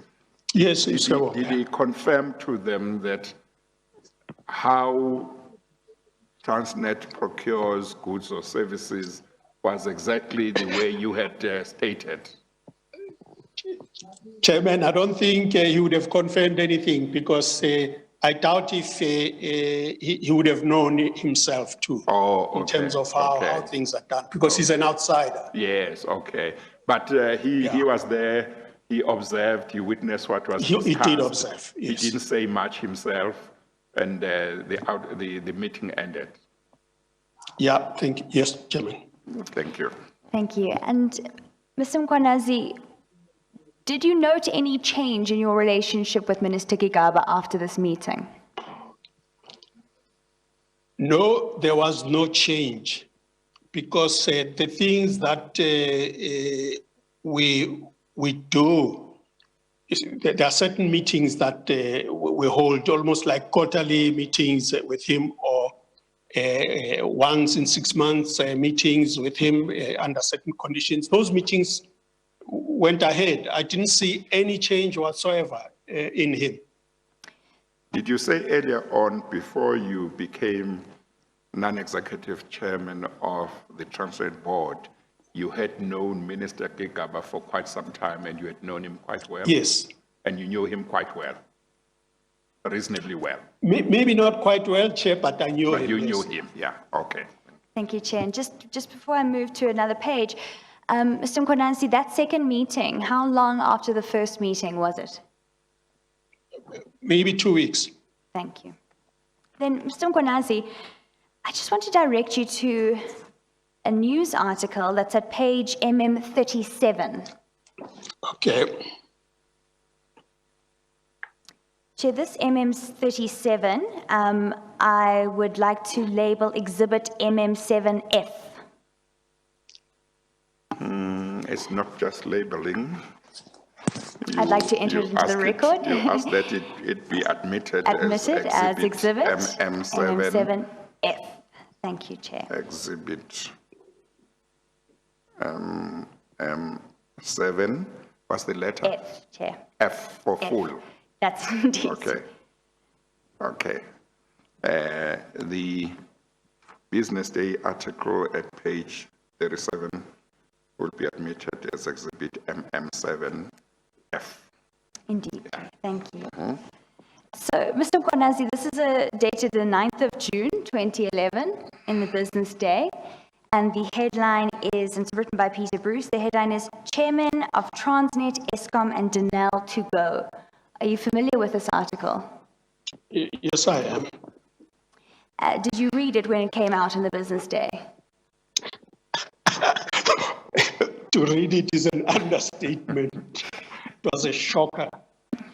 Okay. Well, before we proceed, Ms. Armstrong, I can't read a word Okay. Well, Chair. on this page. Okay. I think, Chair, then we'll have this replaced, I think, in the record, but I can read out the relevant portions on the record, if that would be helpful. That's fine, now. do that, but see if it's possible later on to be get replaced. a clearly legible article and Indeed, replace it Chair. with it. Indeed, yeah. we will do that, Chair. Thank you. Okay. So I'll rely on you to tell me what the relevant part says. Thank you, Chair. So, Mr. Mkhwanazi, it starts by saying the chairman of 3 of South Africa's most... I'm sorry, before you do that, just identify the articles, what date, business day, what date, and so on. So that is the 9th of June 2011 in Business Day. Okay, all right. Continue. And thank you, Chair. And it states in the first paragraph, the chairman of 3 of South Africa's most powerful state-owned companies, Transnet, Eskom, and Denel, are to be removed soon in a dramatic show of force by Public Enterprises Minister Malusi Gigaba. Then it says the changes were approved at a cabinet meeting in Cape Town yesterday. That would be in the 8th of June, 2011. Business Day understands that Transnet Chairman Mafika Mkhwanazi will be invited to move to the board of Eskom as an ordinary member. And then I'm just skipping to the last paragraph in the article on that page because the rest is about the other SOEs. We turn to the next page, MM37.1, where the article is finalized. It's just the end of it, and it reads, "It is understood, nevertheless, that Mr. Gigaba did not have it all his own way at the cabinet meeting yesterday. His proposal to replace Mr. Mkhwanazi at Transnet with Iqbal Rafiq Sharma was shut down, and a new candidate will have to be found." Do you recall this article, this conclusion and your reaction to this when you read this? Yes, I do recall that article and the conclusion, and also my understanding was that somehow some of the cabinet members were not privy to that plan, and they only read about it on the day of that meeting, whatever cabinet meeting it was. So they felt that it should have been discussed in more detail, some cabinet ministers. Indeed, because Mr. Mkhwanazi, how I understand this is, what I understand the article to be saying is that Mr. Gigaba recommended your removal as chair of the board at Transnet and that you be replaced with Mr. Sharma. But while he was successful in the cabinet meeting at removing you, he was not successful in replacing you with Mr. Sharma. Is that also how you understand this article? Hold it. I'm not sure if he was successful at removing me, because I was not removed at Transnet. No, indeed. I'm saying what the article says, not what in fact happened. So if I just remind you. Ms. Armstrong, did you mean successful in getting the approval of cabinet? Indeed, Okay, Chair. so you want to repeat your question and formulate it with regard to that? So, Mr. Mkhwanazi, my understanding of this article, not what happened in reality, but my understanding of what the Business Day is saying, is that Mr. Gigaba attempted to have you removed and recommended this to cabinet, and that he was successful in having you removed, but not in having you replaced with Mr. Sharma. That's my understanding of this article. No, we may be at cross purposes. I think Mr. Mkhwanazi is going to still give you the same answer. As I understand what he is saying he doesn't think that Mr. Gigaba succeeded in having him removed because he was not removed. Indeed. But I thought that what you intended to say is that the article suggests that Mr. Gigaba succeeded in Indeed, getting Chair. cabinet approval that Indeed, he Chair. be removed. Indeed. Whether or not he was actually removed is another matter.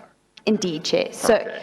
exactly. And I'm just pointing out, Mr. Mkhwanazi, that you would have read this I read it. and would have had quite a reaction because, as you point out, in reality, you were not removed. The cabinet did not approve that recommendation. Is that correct? That is correct, yeah. Maybe let's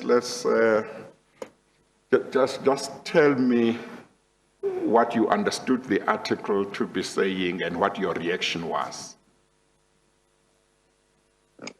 Chair, I understood what the article was saying, particularly the headline, Chairman of Transnet, Eskom and Denel to go. And naturally, why somehow it was a big shock. This had never been discussed with me, that I would leave Transnet. But other things in various meetings with the minister and other key ministers, we had discussed in my presence the question of SOC board chairman sitting in various state-owned entity boards for certain collaborations by state-owned entities. So I was not surprised that I was going to be proposed to go to ESCOM. But what surprised me was that then I was going to be fired from Transnet, and yet at a strategic discussion that we would have had a few months before, we did discuss these issues of chairman of SOC boards, so that you said you get certain collaborations going between certain types of SOCs. Yes. So prior to this article appearing, there had been discussions in which you had participated, where the idea that chairpersons of the boards of various SOEs could have a forum where they could discuss matters of mutual interest. Is that correct? That is correct, Chair. We did have a forum like that, and the two key ministers who used to attend was Minister Gigaba and Minister Patel, and occasionally two other cabinet ministers. Yes, and these discussions that you are talking about, where this issue was discussed, did Minister Gigaba attend some of those? He was the chairman of those meetings. Of those meetings, yes. So, but what was new to you when you read this article was that you were going to be removed as chairperson of Transnet board. That was new, Chairman. Yes. Thank you. Thank you. And so, Mr. Mkhwanazi, let me take you to the cabinet recommendation, the memo that was sent to cabinet by Mr. Gigaba, and that you will find the following page, which is page MM38. Okay. You want that to be admitted? Indeed, Chair, as MM7G. MM38, I've got that. Thank you so much. The letter or the memorandum dated 25 May 2011 on the letterheads of the Ministry of Public Enterprises appearing at page 38.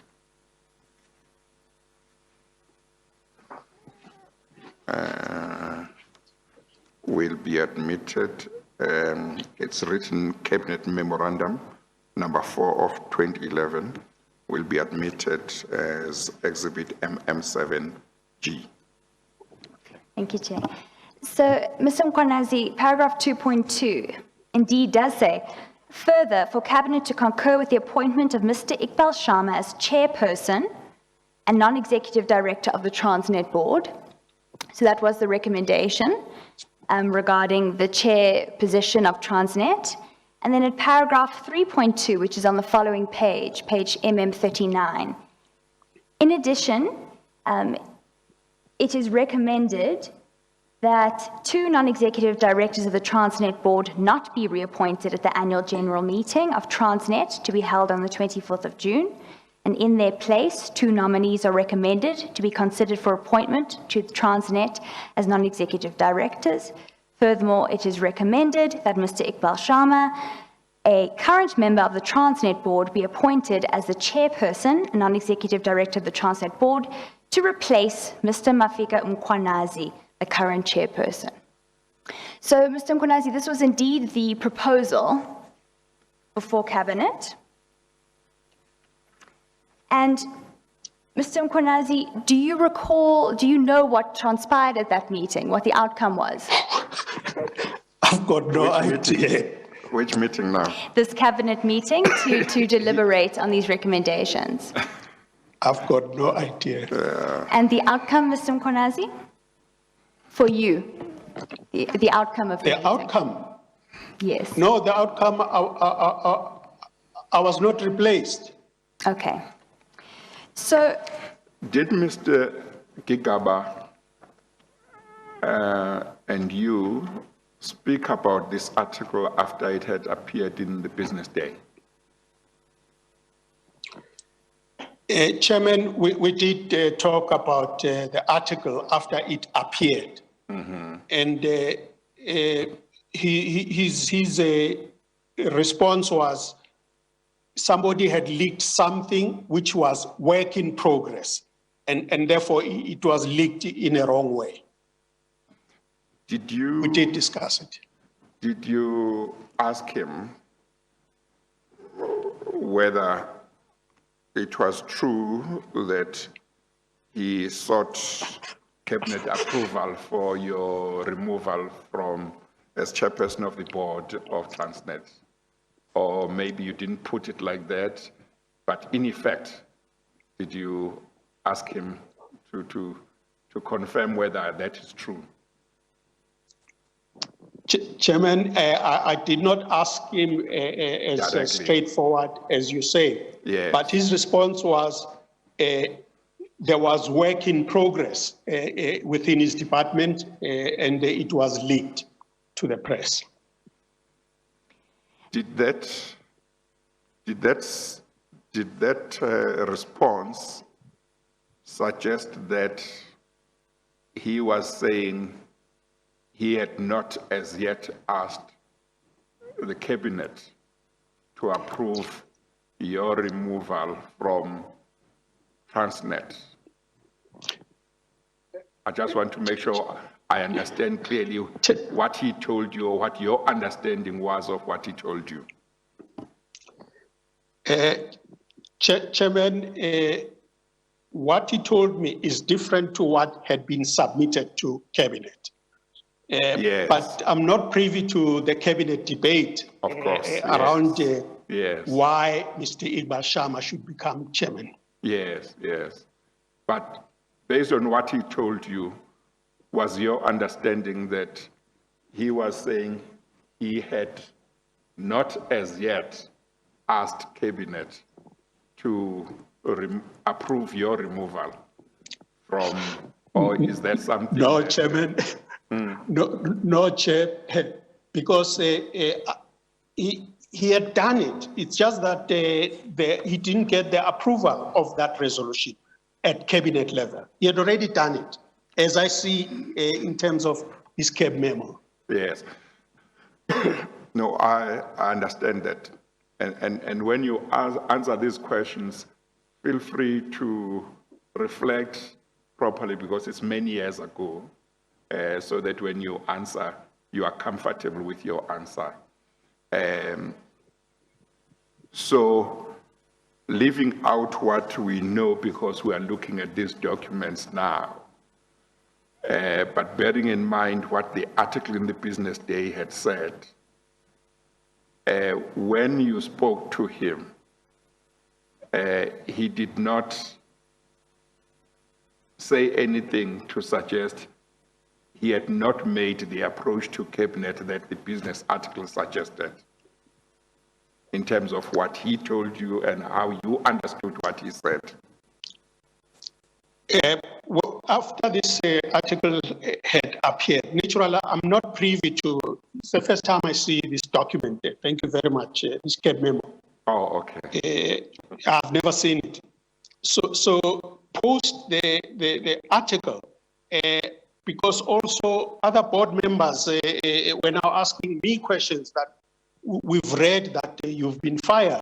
So that's why then I took go to him to try and find out, but Minister, what is this article about? Then he said, no, he didn't sound as if he had already pushed through a CAB memo or something, which then might have been rejected. He said, no, maybe it was like there was work in progress on changing boards inside the public enterprises. and then something got leaked, etc., etc. But I was aware that there is a process within public enterprises to formulate this strategic view of chairmen of various entities sitting elsewhere to get certain collaboration on various topics, local manufacturing, exporting, training. There were a few key strategic topics that we wanted to try and address by this sharing of board members in that particular forum. Yeah. Okay, thank you, Ms. Armstrong. Thank you, Chair. So just to clarify, Mr. Mkhwanazi, but were you aware in this time, in 2011, that Minister Gigaba had recommended your removal? I was not aware. It's only when I read this article. Did you at all attribute the attempt by Minister Gigaba to recommend to have you removed to be related in any way to your meeting with Tony Gupta and Duduzane Zuma? Not really, but maybe there could be, I don't know. I see. When you read the article and when you spoke to Mr. Gigaba, insofar as in your mind, you remained with the idea that he might, or cabinet might, be wishing you to be removed from Transnet. Did you think that the reason might be the forum that had been discussed, or did you think it might be some other reason that you did not know? Did you think about why would they want to remove me? Or not really? Chair, I do not know, but the forum where these things were discussed, we didn't discuss in that detail because Yes. it was more a high-level strategic forum Yes. of discussing these issues. Yes. Yes. Yes, okay, thank you. Thank you, Chair. So when you were having these discussions with Minister Gigaba, did he indicate at all that that Mr. Mahlangu had relayed anything about your meetings to him? No, we did not discuss that. And did you speak to anybody else about the meetings with Mr. Gupta and Mr. Duduzane Zuma? I would have discussed that with some board member or something like that, but in passing, not in detail. Then can I take you to another article that is at page... Maybe before you do Yes, this, Chair. Ms. Armstrong, as I understand it, this Business Day article was in June 2011, is that right? That's correct. So that was... That's correct. That means that you had been with the Transnet board only for about 6-7 months, is that right? That is correct, Chair. Yes. You had been a member of various boards over a long period in different companies by this time, is that not so? That is correct, Chair. And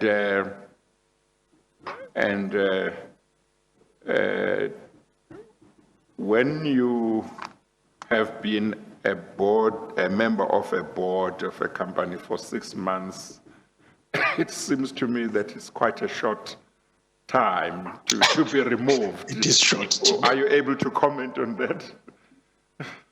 Yeah, It is short. it is very short, Chairman. Yes. Yes, okay. Thank you. Thank you, Chair.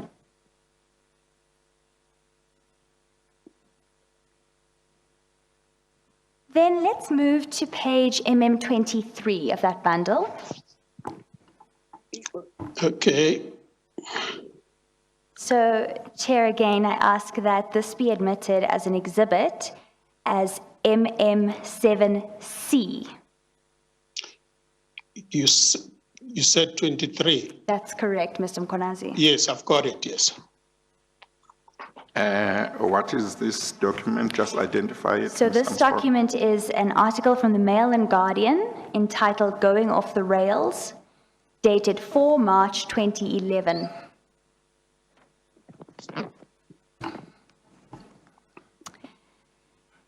Yeah, Yes. the article from the Mail and Guardian appearing at page 23, titled Going Off the Rails, will be admitted and marked as Exhibit MM7C. Thank you, Chair. And Chair, I've just been alerted that a larger and clearer copy of the Business Day article that we looked at has been prepared and will be brought up to be replaced in our files. Okay. Well, if it's with you right now. Not yet, Chair. Oh, It's not being yet. prepared now. Okay, all right. So, Mr. Mkhwanazi, then just turn, please, to the next page in the article, on page 24, the portion that's highlighted. Yes. Says Mkhwanazi, who drove the appointment process, this is a reference to Mr. Brian Molefe's appointment, admits he has Yes. a personal relationship with the Guptas and has met them to discuss private business interests, but denied this influenced Mr. Molefe's appointment. Mr. Mkhwanazi, did you have an opportunity to comment on this article? Did you see it before it was published? When I say to comment, no, but meaning the fact that they wrote what they wrote, I must have spoken to them based on the questions that they were asking. Yes. So this description of you having a personal relationship with the Guptas, Yes. Well, you want you. to first, Ms. Armstrong, just read into the record the relevant part and then ask him the highlighted parts. okay, sorry, Chair, I'll read it again. Mkhwanazi, who drove the appointment process, admits he has a personal relationship with the Guptas and has met them to discuss private business interests, but denied this influenced Molefe's appointment. And so, Mr. Mkhwanazi, you described your relationship to the Mail and Guardian as a personal relationship with the Guptas, is that correct? I did describe it like that, but to say is that correct? It's correct that I met them on the day that I met them at their house. But then, the media is a strange animal because I wouldn't like to discuss certain matters of how I run companies through the media, which is why I responded this way. But just to me, having met briefly on 2 occasions with the Guptas, a personal relationship sounds a bit of an overstatement to me. It's a strong word, yes, I must say, yes. But there's no additional relationship you had except for those 2 meetings. No. Well, let's deal with this head on. So you admit that you did say to the journalist who wrote the article or whoever may have spoken to you from the Mail and Guardian that you had a personal relationship with the Guptas, is that right? Yes, I had met them, yes. Yes.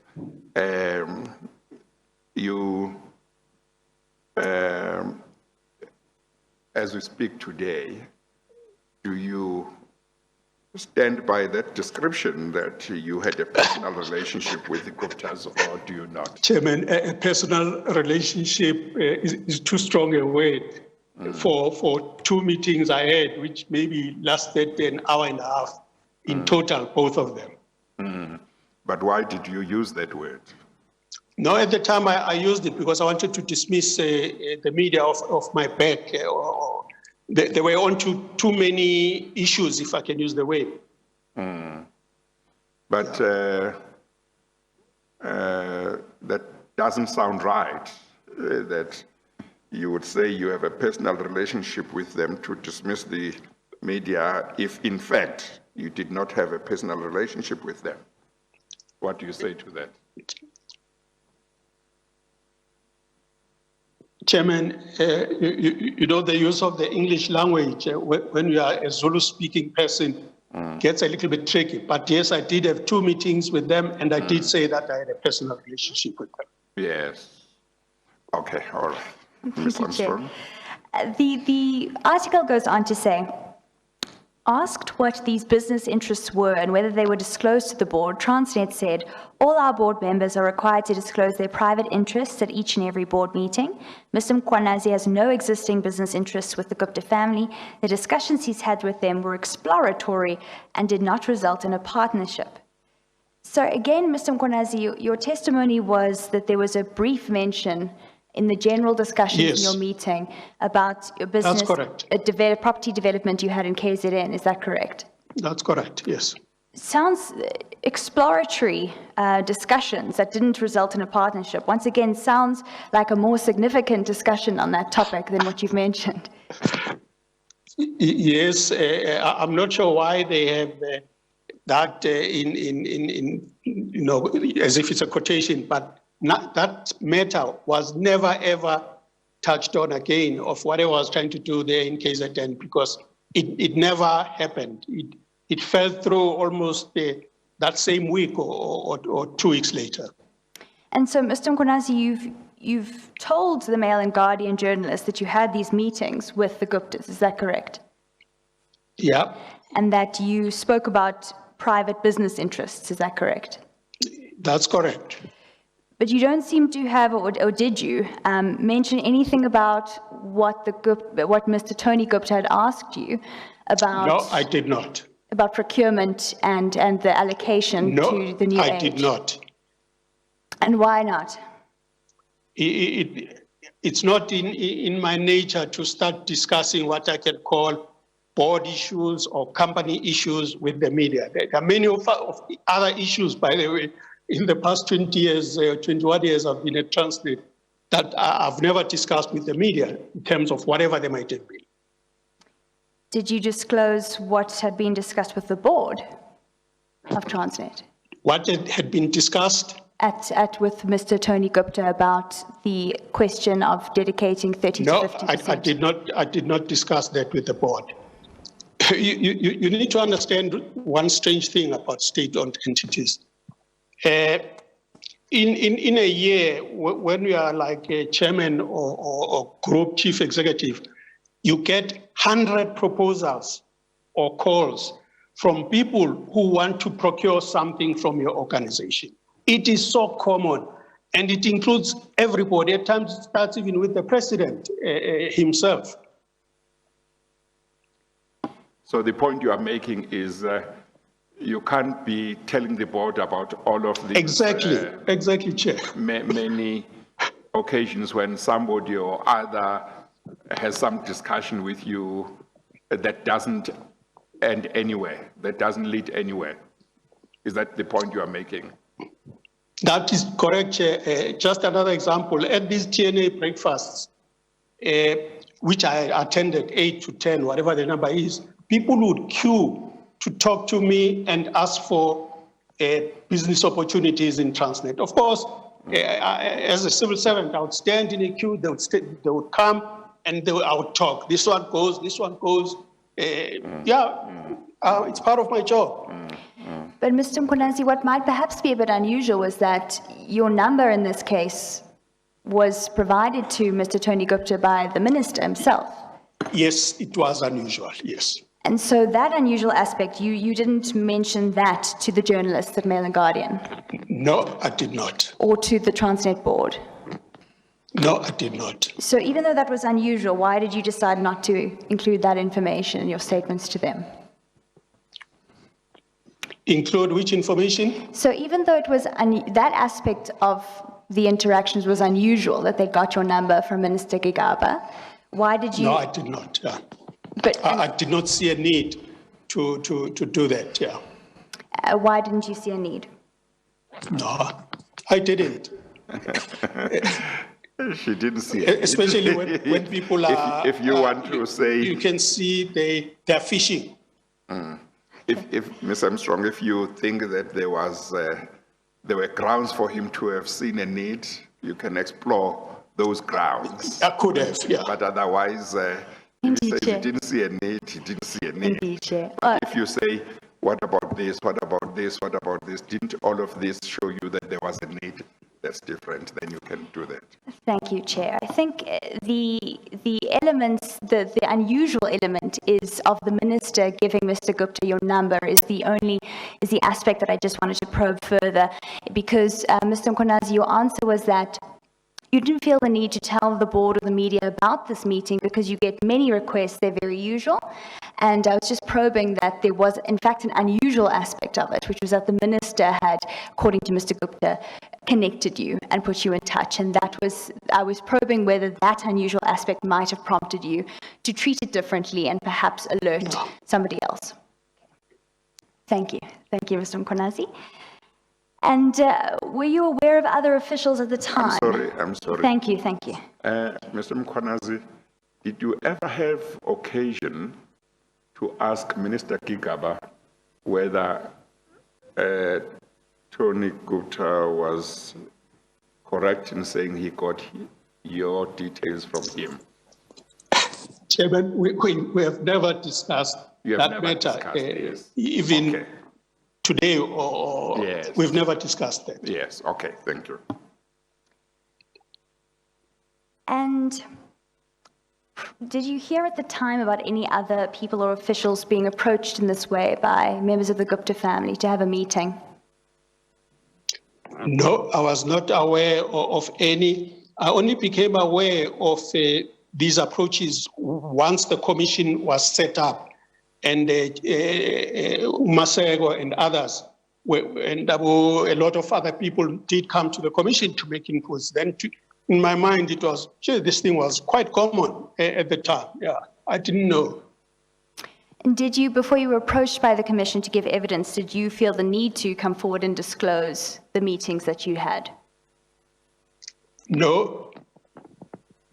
And why Don't not? forget, maybe let me put it differently. The answer is no, because at some stage, if you recall, the Secretary General of the ruling party did ask people to come to Lutuli House, etc., etc.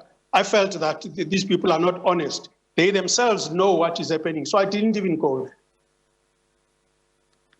Thank you, Mr. Mkhwanazi. Well, I'm going to ask you to just repeat. I think what you are saying may be important. You're saying the ruling party did invite people to go to the ruling party and disclose what they knew. And you say you felt that you were not going to go there. I just want you to say once again why you felt like that. Chairman, yes, I was not going to go. If I recall, maybe it's only Temba Maseko who went to see Mr. Kwede Mantashe at the time.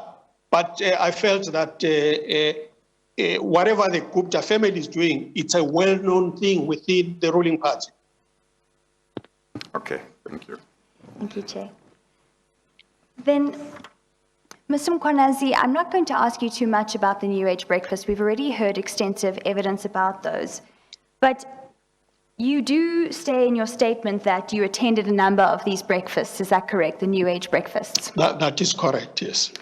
And in your statement, you indicate that you don't have any idea of how much was spent in respect of those breakfasts. That is correct, yes.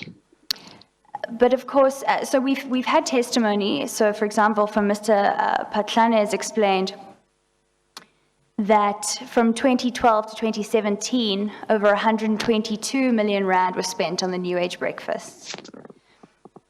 Now, Mr. Mkhwanazi, in light of the fact that you were contacted and asked by Mr. Tony Gupta to dedicate between 30 and 50% of the Transnet advertising budget to the New Age breakfasts, and we know, and you went to a number of those breakfasts, and you saw that they were occurring, and we know they were, so at that time, were you at all concerned that what you'd been asked to do in a way that didn't comply with procurement procedures was now being in effect, that you were attending these breakfasts, that they were happening? Did that not concern you? No, it did not concern me. You somehow need to understand the procurement systems of state-owned entities, whereby they have various committees to procure things up to a certain amount, and then up to the CEO level. In this case, it would have been Brian Molefe. Brian Molefe had the full authority to procure certain things, so whatever they might be, up to a certain limit, and then above a certain amount or above a certain time frame, then those things needed to be elevated to the board. The fact that, yes, I was now going to these breakfasts, yes, it's true, but the CEO would have then applied his mind, whether is it worth it that using his discretion and his delegated authority. Oh dear. think the screen is frozen. Oh, Oh, okay. Sorry, Mr. Mkhwanazi, the screen is freezing, so we're Not missing sure your... what, yes. did you pick that up? Unfortunately not, Mr. Mkhwanazi. We've missed now a portion of what you were saying. Yes, they are attending to it, and then we'll ask you to repeat what you said, but they are just attending to it. If So you- can I repeat? Oh, just repeat. Yes, thank yeah, you. Repeat, yeah.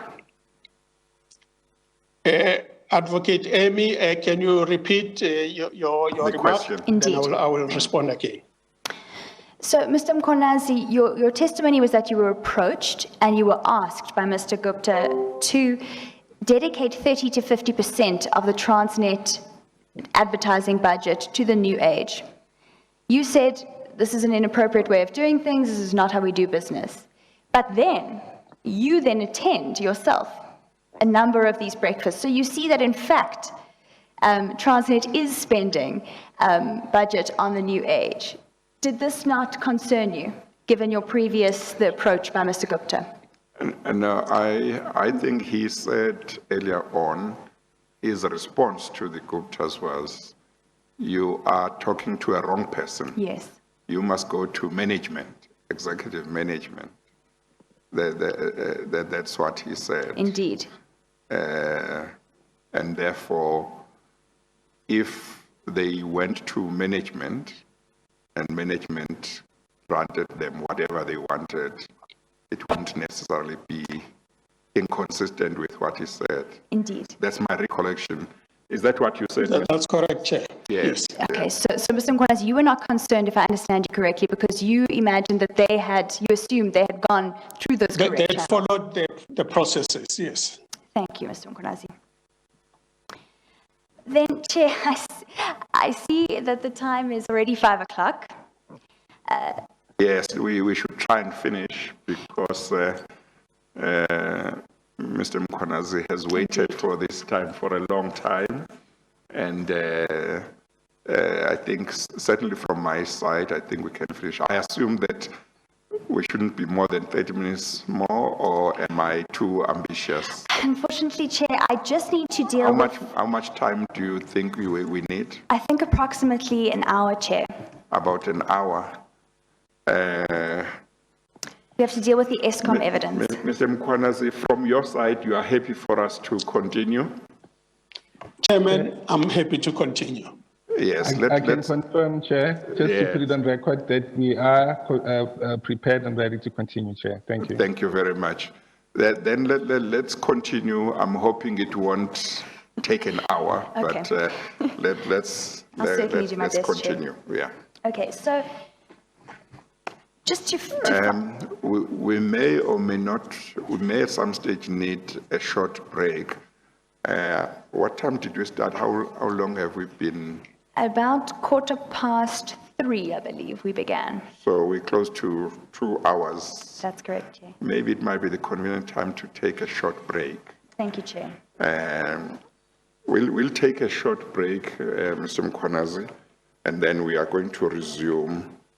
10 minutes should be okay. Indeed, We'll Chair. take 10 minutes. My watch says it's 5:10, so 5:20, we will resume. We adjourn. Thank you, Chair. Thank you, Chair. Thank you. Thank you, Chair.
Oh,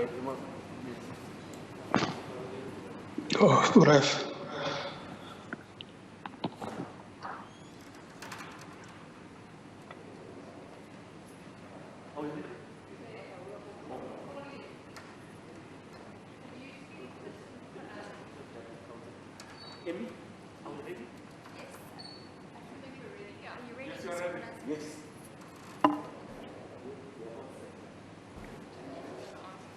All rise. Yeah. Kuyasukunywa manje.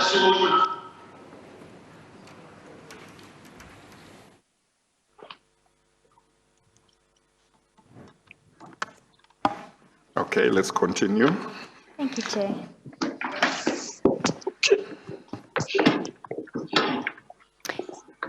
So, Mr. Mkhwanazi, I just want to wrap up the feedback. Let's get him to be settled. Mr. Mkhwanazi, are you settled? Are you okay? I'm settled, Chair. Okay, all right. Thank you, Chair. So, in order to just finalize the Transnet evidence, I just want to put to you the essential points that Mr. Gigaba has raised in his affidavit in response to our Rule 33 notice, and that is in the file MM7 at page 8. When you say page 8, can you use the MMs? MM8. MM08.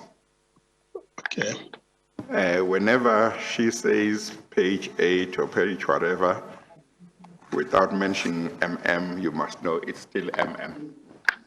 Yeah, I've got it. Okay, all right. Thank you, Chair. So there are just three main aspects of what Mr. Gigaba has said in response to your statement that I'd just like to put to you so you have an opportunity to respond, Mr. Mkhwanazi. Yes. The first thing that, that Mr. Gigaba says is that he did not provide Mr. Tony Gupta with your number. Do you have a comment? I've got no comment. I'm sorry, just repeat that, Ms. Armstrong. I didn't hear the question. Mr. Gigaba says that he never provided Mr. Tony Gupta with Mr. Mkhwanazi's cell phone number. Yes. I guess when you say you have no comment, Mr. Mkhwanazi, you mean you actually don't know whether what Tony Gupta told you is true, but what you have told me is you had given Mr. Gigaba. I say, Chairman, I say no comment because I don't know whether it's true or not true. Yes, no, that's what I'm saying. That's the reason why Yes. you're saying no comment. But what you That's have correct, said, Chair. what you have said is Mr. Gigaba did have your contact details. You had given them to him. Your Mr. Gigaba. contact details. Let me repeat that. What you have said to me is that you had given Mr. Gigaba your contact details. Is that Oh, yes. yeah, Many prior years to ago, this- Chair. Yeah, prior to this call by Tony Yes. Gupta. Yeah, okay. And the second main point that Mr. Gigaba makes is he says that that you never spoke to him about the meetings, which accords with your testimony today, but that he is surprised because if you were not comfortable, you could have spoken to him about the first or second meeting and you chose not to. Do you have any comments to that statement? No comment still because I'm not the type of person who reports almost minor things to a minister. To me, that was minor. Okay, it can't be no comment because you do have comment, which you have just made. Is that right?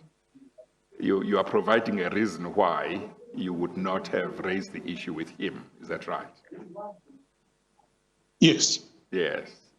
So what I'm saying is, when you say no comment, it means you have nothing to say about his version. But from what you have said, I think you do have something to say. And what you have to say is you have an explanation why you did not raise the issue with him.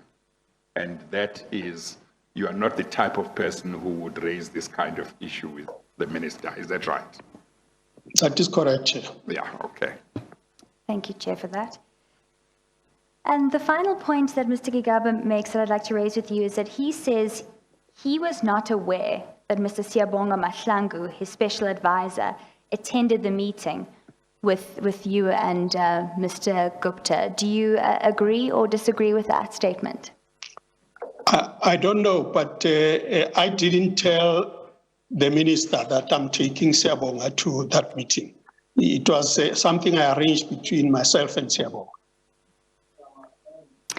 Thank you, Chair. Chair, I Okay. apologize, I didn't enter that as an exhibit. So, Chair, would it be possible to admit from page MM4 to the end of that affidavit, which is MM22, as exhibit MM7B? Does it have annexures? No. It does, it does. It does. Yes, so it's the affidavit that begins at page 4, MM4, and the annexures end at page MM22. Well, tell me where the annexures start first. The annexures begin at from 15? page MM17. Sorry, What I beg is your M- pardon, what's- that's another what's affidavit. 15? It's MM14 is the end, so MM15, you're correct, Chair. That's a confirmatory affidavit. And then there is a annexure B and annexure C.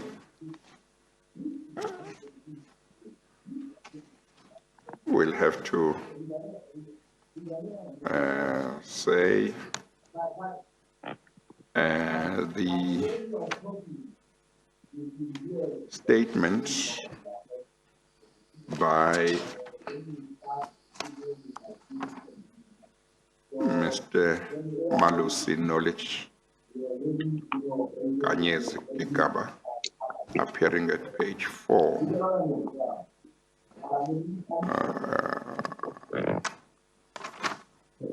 That's the notice that at page 4, the actual statement starts at page 6.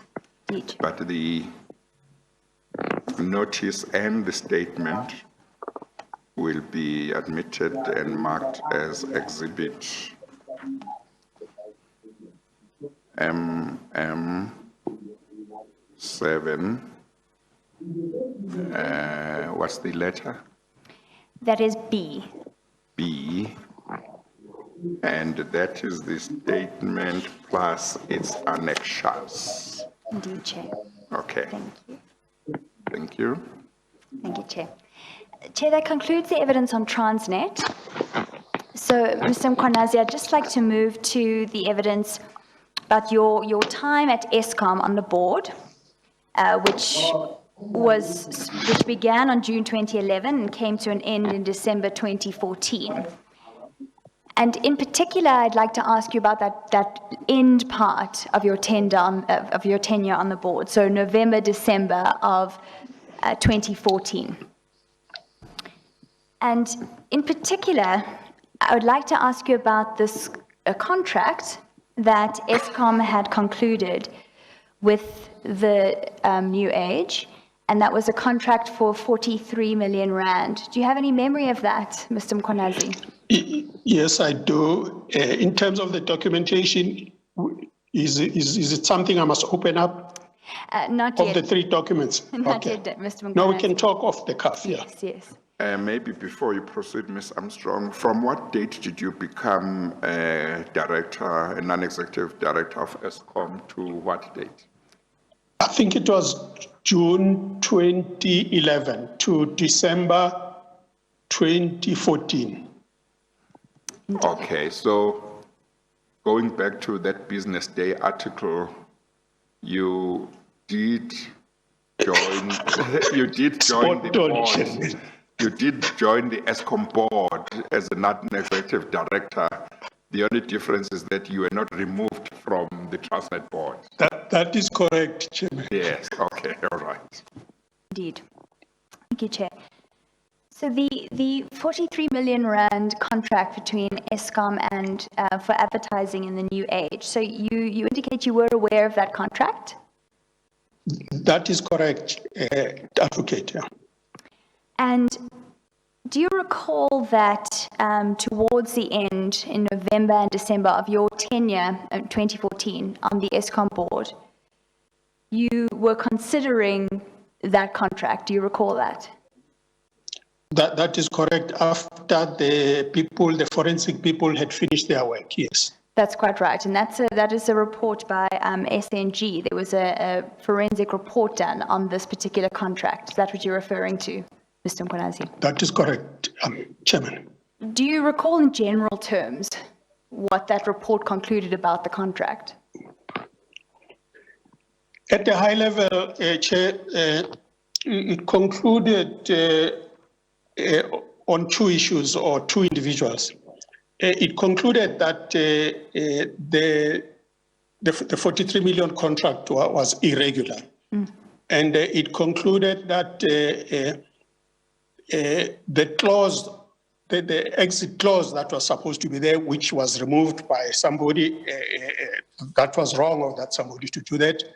And it concluded that the acting CEO at the time did not have the authority to conclude that contract because there was no budget, and also there was no proper approval because such contracts above, say, 3 million were supposed to be approved by the EXCO of Eskom, and that was not done. Thank you. And so that chief executive, that was Mr. Colin Machila, is that correct? That is correct, Chair, yeah. And the other individual you referred to, is that Mr. Cheu? Yeah, it's Chose Cheu. That's Indeed. correct, Chair.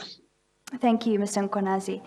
And so then I'd just like to move to, there were 3 board meetings that then took place towards the end of that year about this, at which this issue was discussed.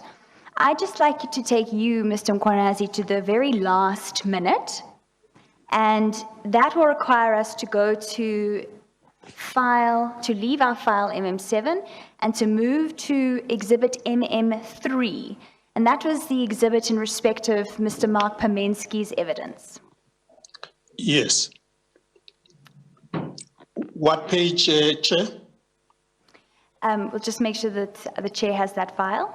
I don't think he had, so you must tell him again what exhibit. Okay, that's MM3, Mr. Mark Pamensky's evidence. Thank you.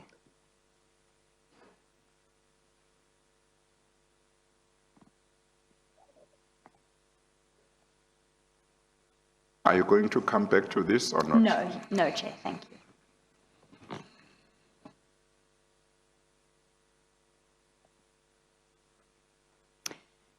Then if we could just turn to page 349 of this bundle.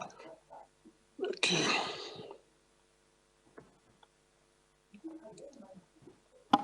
Did you say 349? 349, that's correct, Chair. 349. That's right. Thank you. When you are looking away from me, Oh, I won't apologies, hear Chair. you properly. Apologies, Chair. That's correct, 349. Thank you, Chair.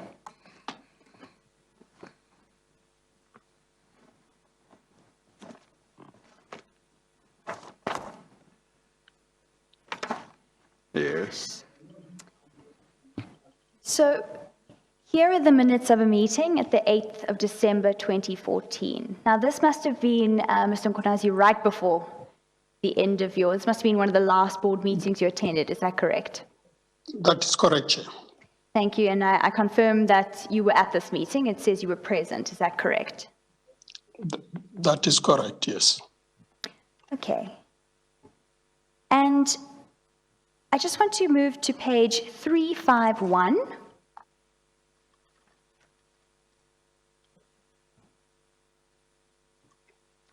In the second last paragraph of that page, it says, the lawyers were of the opinion that Mr. Majila's conduct constituted a willful misconduct in terms of the PFMA. I'm sorry, where about on 351 are you reading? Sorry, Chair, it's the second last paragraph, Oh, okay. the first sentence. Okay. So the lawyers were of the opinion that Mr. Majila's conduct constituted a willful misconduct in terms of the PFMA. The National Treasury regulation stated that if there was a financial misconduct by an employee, then the board must ensure that an investigation was conducted and relevant disciplinary action taken. Furthermore, the board had to advise the relevant minister, National Treasury, and Auditor General thereof. In respect of a reportable irregularity, it was reported to external auditors and had to make a disclosure. And then, Mr. Mkonazi, you'll see the next paragraph says, with respect to the definition of fruitless and wasteful expenditure, it was stated that the board had to take a view whether the contract had value or not. So let's stop there and discuss that. So, Mr. Mkonazi, you mentioned earlier that the forensic report had mentioned two key actors, that was Mr. Majila and Mr. Cheu. And so, did you understand there were... Sorry, Chair. Just give the spelling for Mr. Shehu for the convenience of the transcribers. That is Chou. Yeah. Cheu. Thank you, Chair. So in light of this paragraph about that Mr. Majila's conduct constituted willful misconduct in terms of the PFMA, did you understand that the board had an obligation to act on that information, Mr. Mkonazi? That's my understanding, yes. And that corrective action had to be taken in that regard? That is my understanding. Now, Mr. Majila, after this, was no longer the chief executive of the board, but do you still understand that was the board of Eskom of the view that action still had to be taken against Mr. Majila? That's my understanding, because still he was within Eskom. I think he reverted back to a non-executive director position. And then Mr. Cheu, he was, if I'm not mistaken, still an employee of Eskom, is that correct? That is correct. So was it your understanding as a member of the board that disciplinary action was going to be taken against these parties? That's my understanding, yes.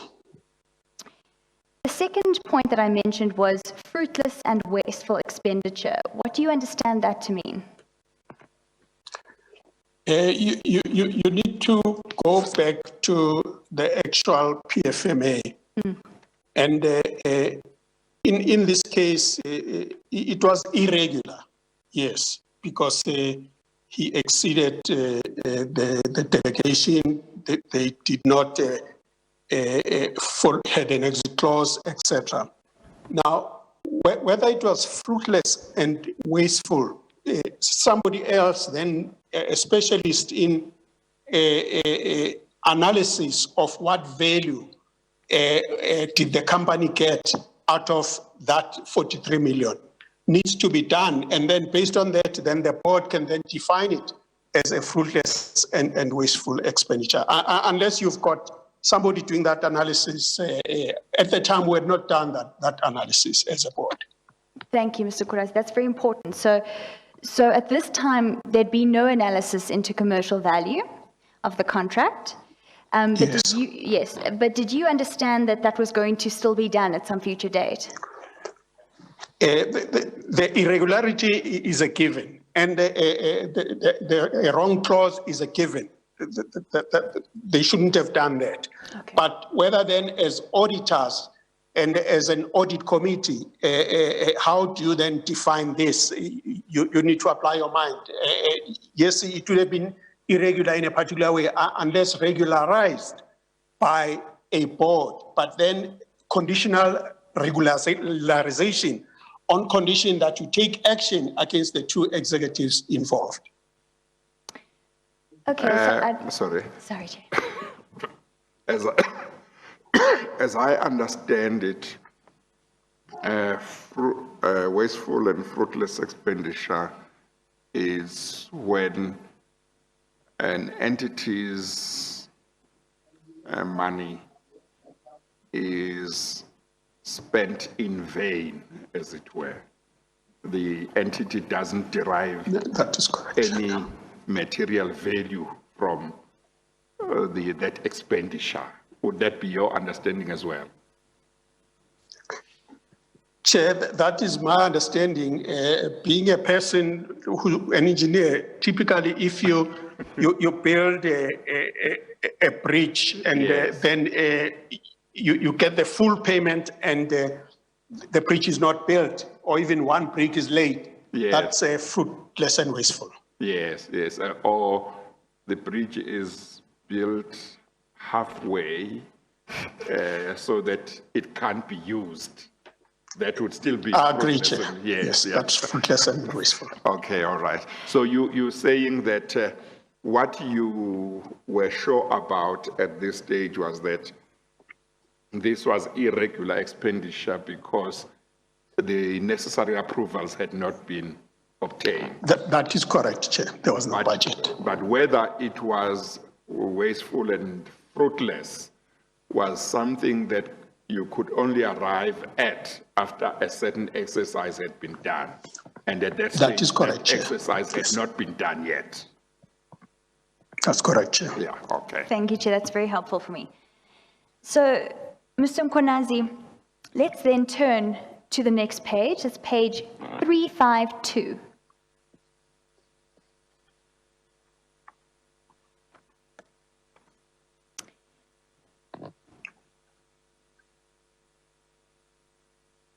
So, in the first major paragraph, the first complete paragraph, we see here that the discussion is about a decision about Majila's guilt or innocence, and there was a discussion about fruitless and wasteful expenditure.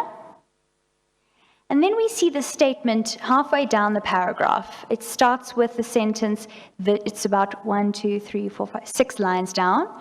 The sentence starts with, the chairman stated that the board had to be convinced that the contract was not a bad one.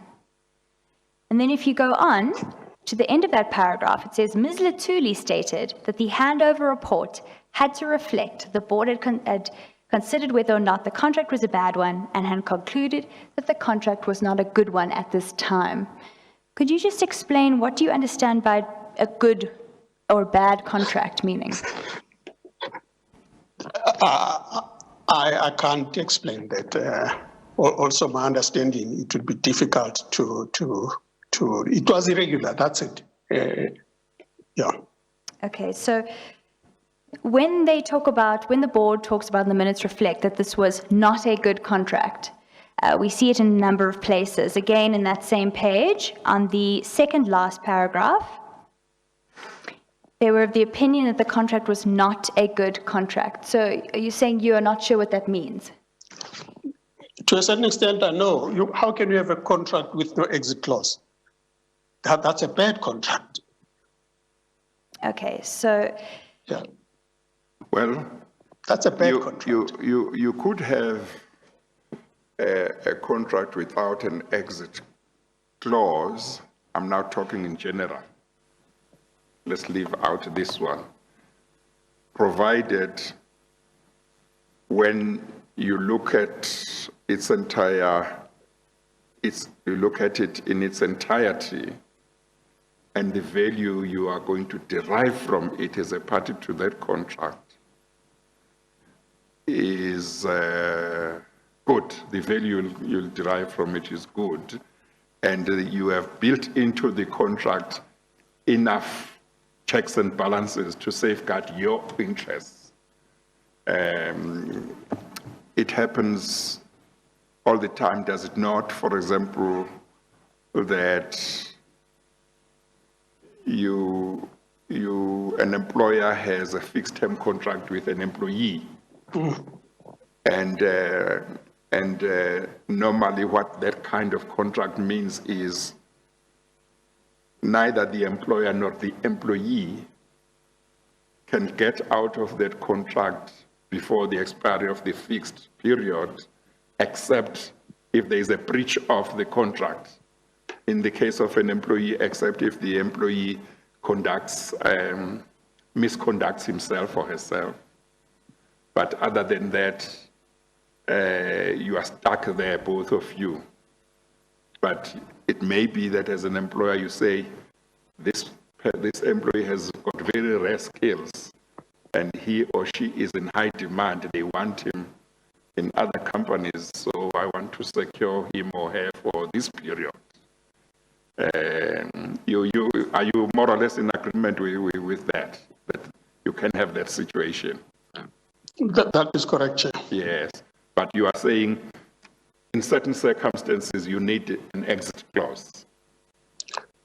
So that's the point you make. Chair, that is correct, particularly in this instance, because there was an exit clause in a preliminary contract. Yes, yes. Then somewhere along the line, somebody decided that I don't like this exit clause. Yes. Then you make it a bad contract. Yes. And also the fact that there was no budget for this thing at all. And at that time, ESCOM was experiencing financial problems. And then you go out there with no budget and you try and spend 43 million. That's a bad contract.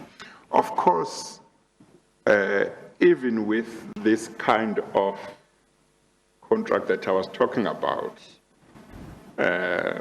parties might put in an exit clause, even though I normally think it doesn't make sense, but sometimes they can do that. But I think that from your point of view, the point you are making is an exit clause in this type of contract would have given you or gave ESCOM in the one before some comfort that they could get out of it if there was a problem. That's correct, Chair. And from your point of view, the moment the exit clause wasn't there, it was a bad contract, apart from the fact That is correct, Chair. also because it was concluded when there was no budget for it. That's another reason That is why correct, Chair. you say it was a bad contract. Yeah, okay. Thank you so much, Chair. That is correct. And Mr. Nkwanaz, you also raised the financial position that ESCOM was in at the time. You say, so when it concluded this contract, what was its financial position? Please, it was not in a good position. We're beginning to make losses, if I recall. And also the regulator was on our neck about cutting down on expenses, et cetera, et cetera. And this was a 53 million rand contract for advertising for a state-owned entity. That's correct, Chair. So in light of the financial position of ESCOM at the time, could that be another reason why it was not a good contract at that time? That is correct, Chair. Yeah.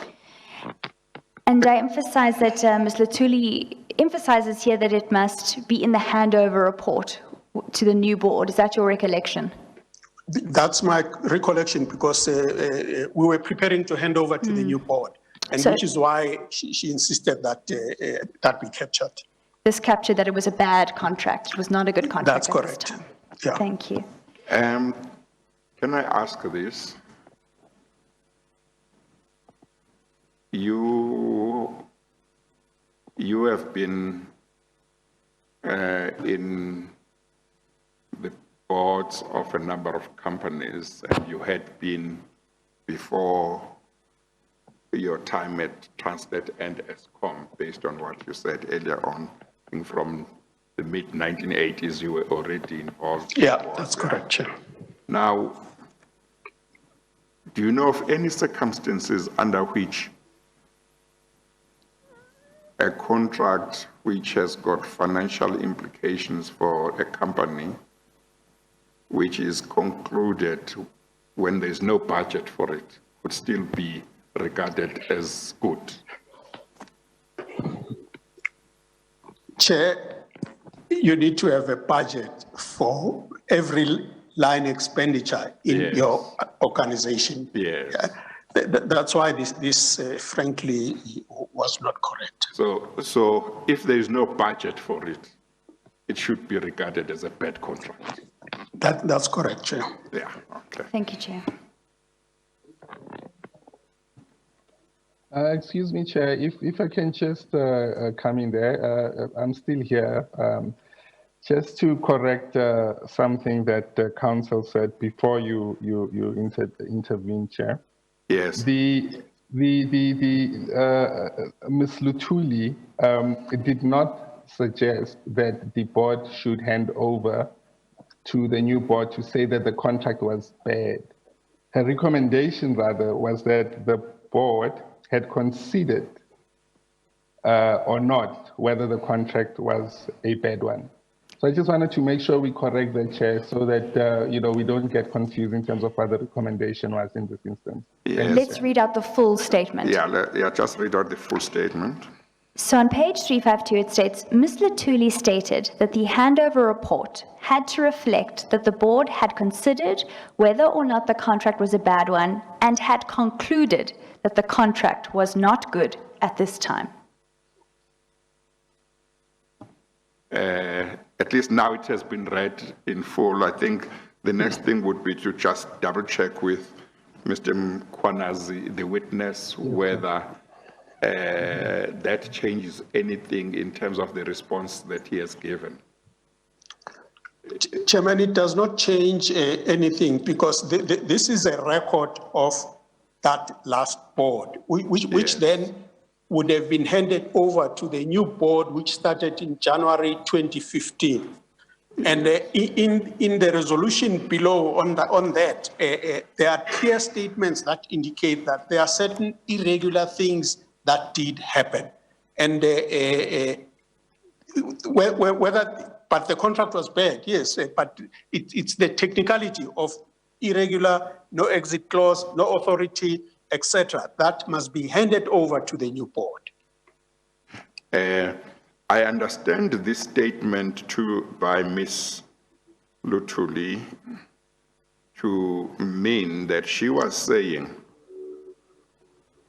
let us make sure as a board that the report reflects that we as the board did consider this contract, number one.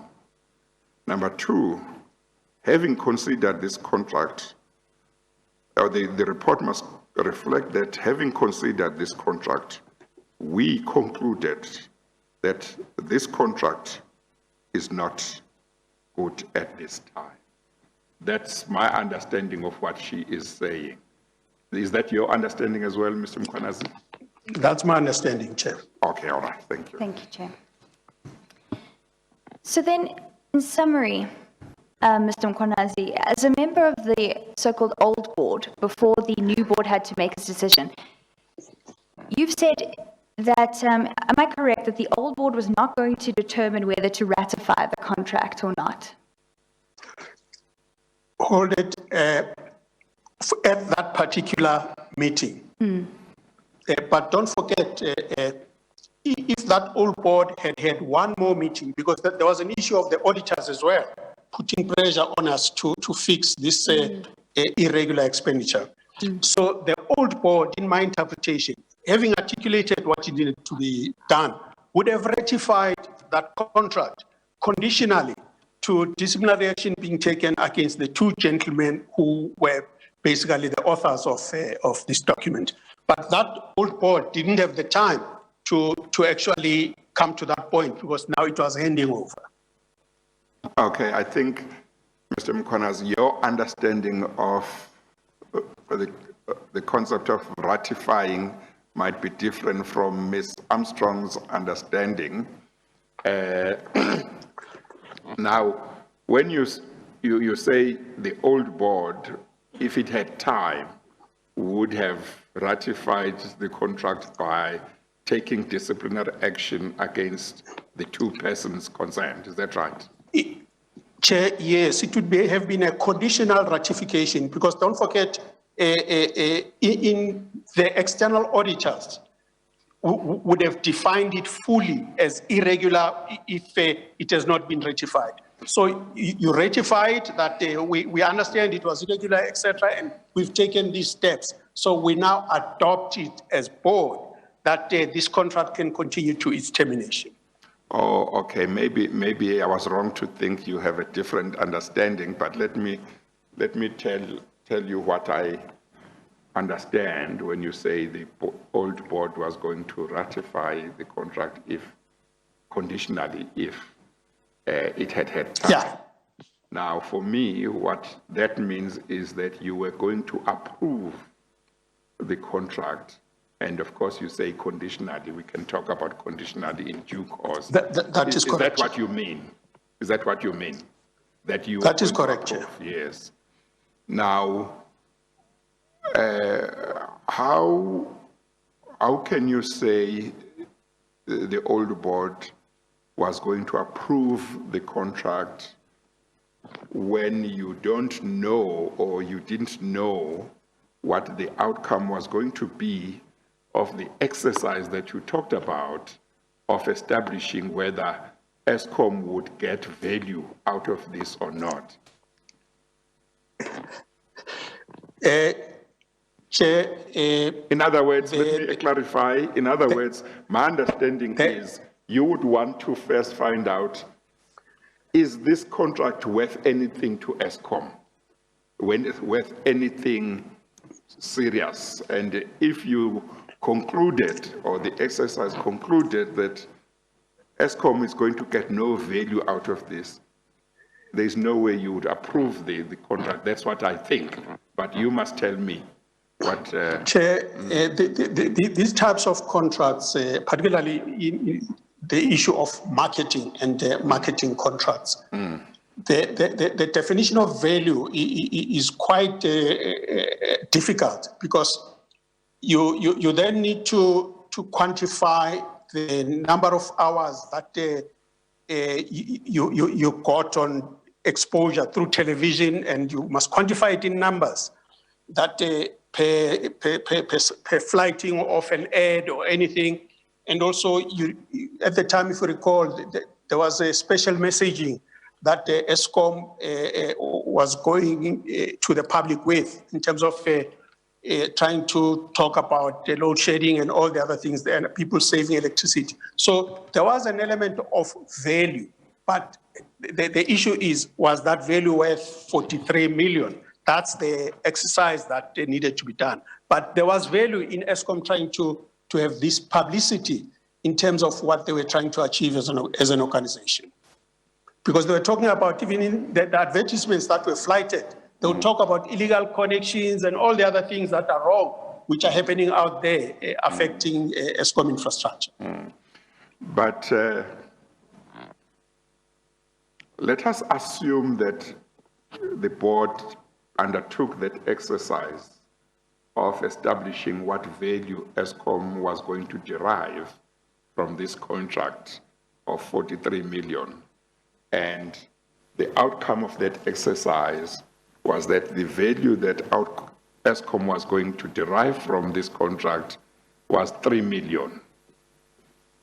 Isn't the position that therefore the 40 million rand would be viewed Could have been as defined as a fruitless and wasteful expenditure? Is that right? You agree? Yeah. No, not true, Chair. Yeah. So my question then is, how do you approve the contract? How was the board going to approve the contract before doing that exercise, rather than do that exercise first? Depending on the outcome, you might approve. Chair, there are two issues here.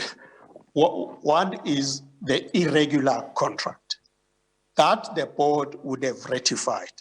But the fruitless and wasteful part of it would have required more work to determine if there was any value that ESCOM got out of that contract.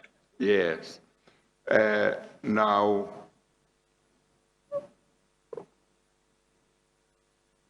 if you approve the contract before you know how much value you are going to derive from the contract and whether it's commensurate with 43 million or even close to it, what happens if later on you find that the value is negligible?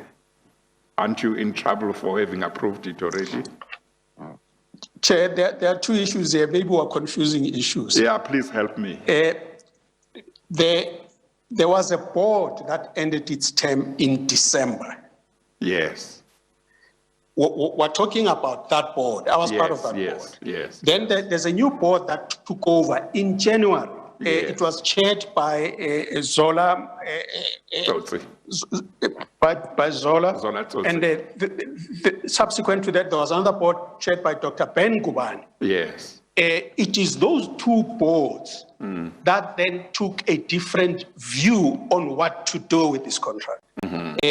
This board that I was part of was still evaluating the options. It didn't execute the ratification. That I understand. I think my questions arise from your statement earlier on that if the board of which you were part had enough time, it would have approved this contract conditionally. I think that's where that's where my questions come from. So I'm saying, Yes, Chair. how do you say this board was going to approve conditionally before that exercise is done? No, there are two approvals, Chair, that are needed Yes. on a contract like this. The one approval is the irregular. That we could have done, because then The procedural. you avoid. That is the with procedural this board, aspect. my board could have done that, Chair. Yes. But the approval of fruitless and wasteful, even my board would not have been able to do that until a different report would have come out on what value did you get out of this contract. Yes. I understand the two issues, and maybe we won't go further, but if I was in a board such as the one in which you were in December, is it 2014. 2014, I would say, well, before we approve anything on this contract, I want to know fully about it. Why are we getting into this contract? What are we going to get as ESCOM? That's where my questions are, because I would want to say this board must have nothing to do with this contract if I am satisfied that there is no value. I would not even want to say I approve I condone the irregularity about procedure. I would want to say this board has got nothing to do with this contract. The person who entered into it without authority must face the music. Or do you think I was going to be too harsh? Chair, you are not too harsh, but at might the time, misunderstand certain unfortunately, these things, they get caught up with certain processes. The external auditors were putting pressure on us because they wanted to finalize the annual financial statements. Okay. So okay. for that, to fix the irregularity would have been Yes. helpful. But Yes. mentioning that there is potential fruitless and wasteful expenditure coming. Yes. And it is normal in companies that it actually comes after, almost at the conclusion of the project. Yes. You then say, hold it, this project, this is the value I'm supposed to get, but I only get this value. So the Yes. difference is that, yes, there would have been a fruitless and wasteful expenditure Yes. in another board, Yes. in another audit, to Yes. say that matter, you fix the irregularity. But fruitless and wasteful expenditure, here it is. Recognize it, because it's something PFMA wants you to articulate. Who would have done that? Okay, okay. But ordinarily, when, say, a group CEO approaches the board about a contract that might need to be signed, one of the things that the board would look at is what value will our entity get from this? Is that right? Even at that stage? That is correct. Yes, okay, thank you. Ms. Armstrong? Thank you, Chair. So then, Mr. Mkhwanazi, so I understand then, to summarize, that the board at that point had reserved its judgment on ratification. It was still exploring options. That was your testimony.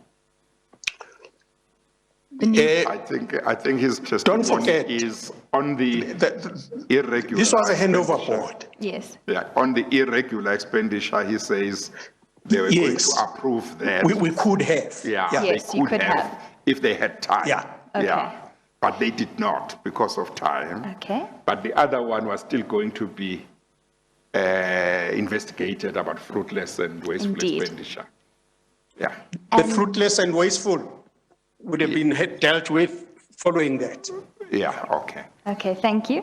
And then finally, the issue of the corrective action or the disciplinary action against Mr. Cheu and Mr. Machila. That is also something you expected the new board to deal with. That is correct. Okay.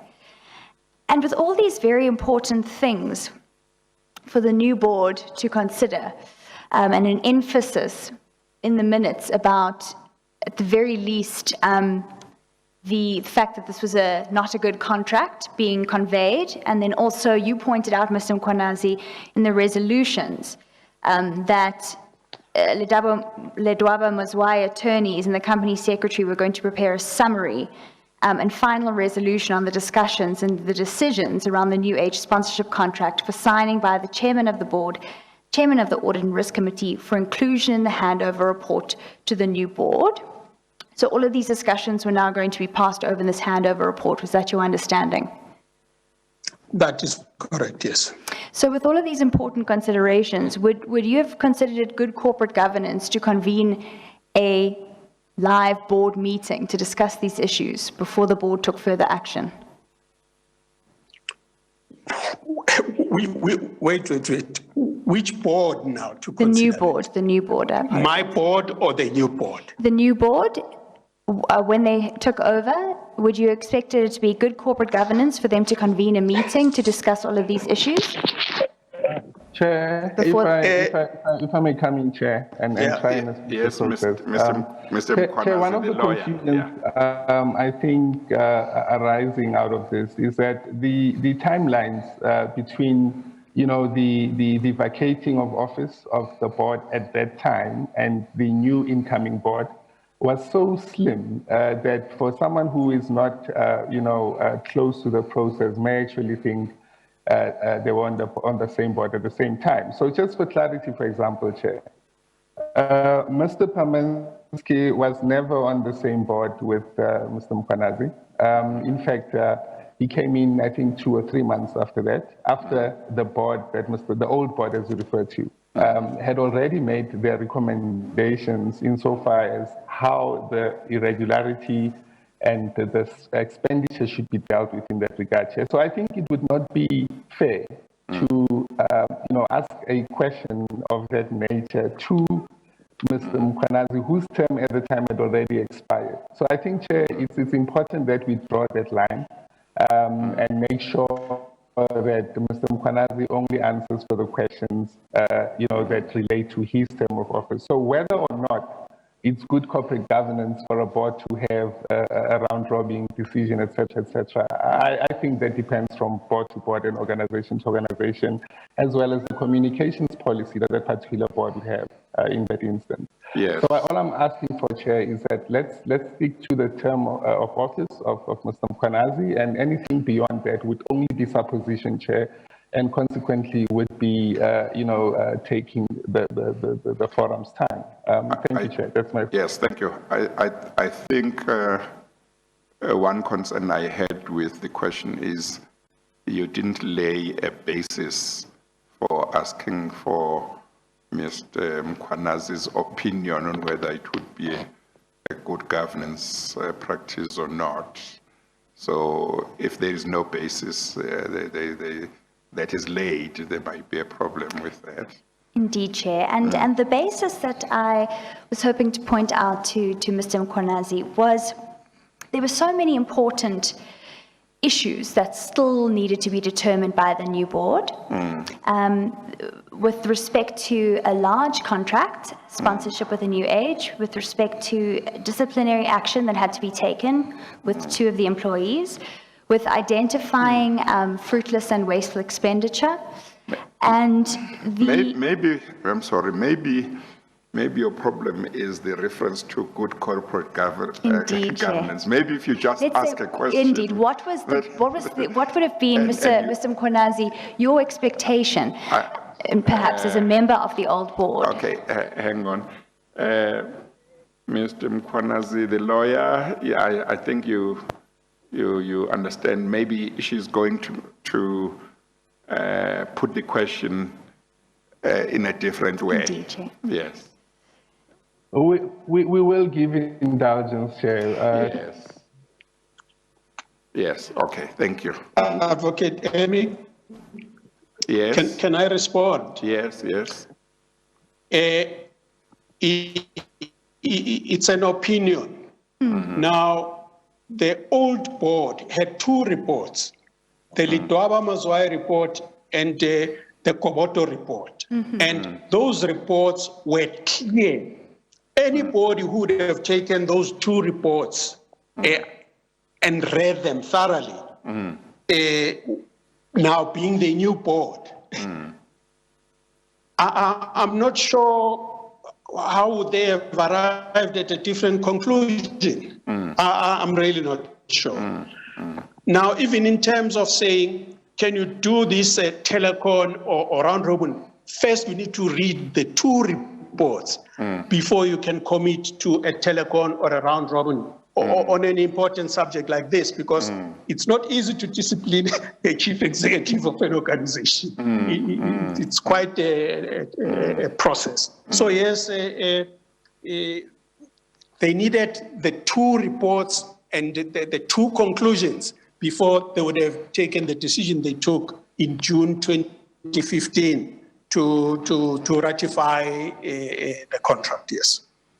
So you certainly can say they had an obligation to apply their minds to the issues that you had flagged as the old board. Chairman, yes. Thank you. Thank you. And of course, Mr. Nkosazana, you would have expected a handover report to contain a summary of your discussions at these meetings, as is included in this resolution. Is that correct? I think that they were handed over. That is correct, yeah. So I asked you earlier, Mr. Nkosazana, about this resolution in your last meeting, which stated that there needs to be a summary prepared of what had been discussed, and that would be included in the handover report. So what I'm asking is, and you would have, in addition to the two reports, the forensic and the legal report, would you have also expected that summary of your discussions in the board meetings, the opinion of the old board, to be conveyed to the new board before voting on the contract? That is correct. That is correct, Chair. Thank you, Mr. Nkosazana. Chair, thank you. Those are our questions about from Eskom and from our side. Okay, no, thank you. Thank you very much, Mr. Mkhwanazi, the witness, and thank you very much to Mr. Mkhwanazi, the lawyer. Thank you, Chair. It appears that we have reached the end of the proceedings for today. Of course, I've no doubt you will come back, Mr. Mkhwanazi, to assist the Commission further on other matters. But for now, thank you very much to both of you, and thank you for being able to stay till late. And thank you to the Commission's legal team and everybody who has stayed on so that we could at least finalize this part of Mr. Mkhwanazi's evidence. On Monday, just in case the media are still here or are listening, on Monday, the Commission will hear the evidence of the former Minister, Ms. Nomvula Mokonyane, in regard to allegations involving Bosasa. And during the week, we will also hear other persons who were implicated in Mr. Agrizi's evidence. And some of them are Magistrate Naya of Pretoria. I think Mr. Lindamti, who was Commissioner of Correctional Services, is scheduled also to come next week.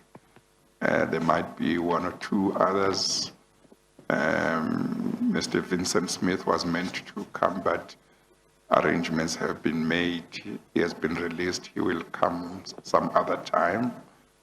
And I think on Friday, we'll hear the I'll hear evidence from Judge Makubela of the High Court in relation to PRASA matters.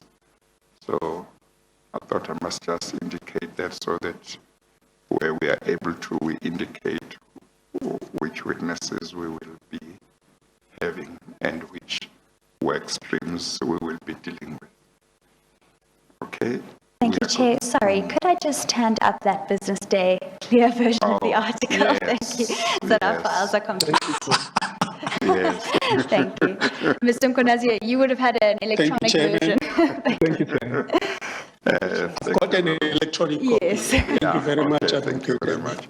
Okay, we Thank you, Chair. adjourn. Thank you, colleagues. Thank you. We adjourn. Thank you, Chair.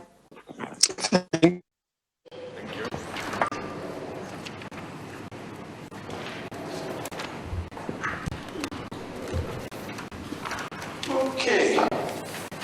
Thank you, David. Thank you, Mr. Mkonazia. Thank you. Rev, thank you very much. Yes, ma'am. Yes. Okay. Kate? Yeah. Kate? CJ would like to say. Please, we've got some time. Thank you.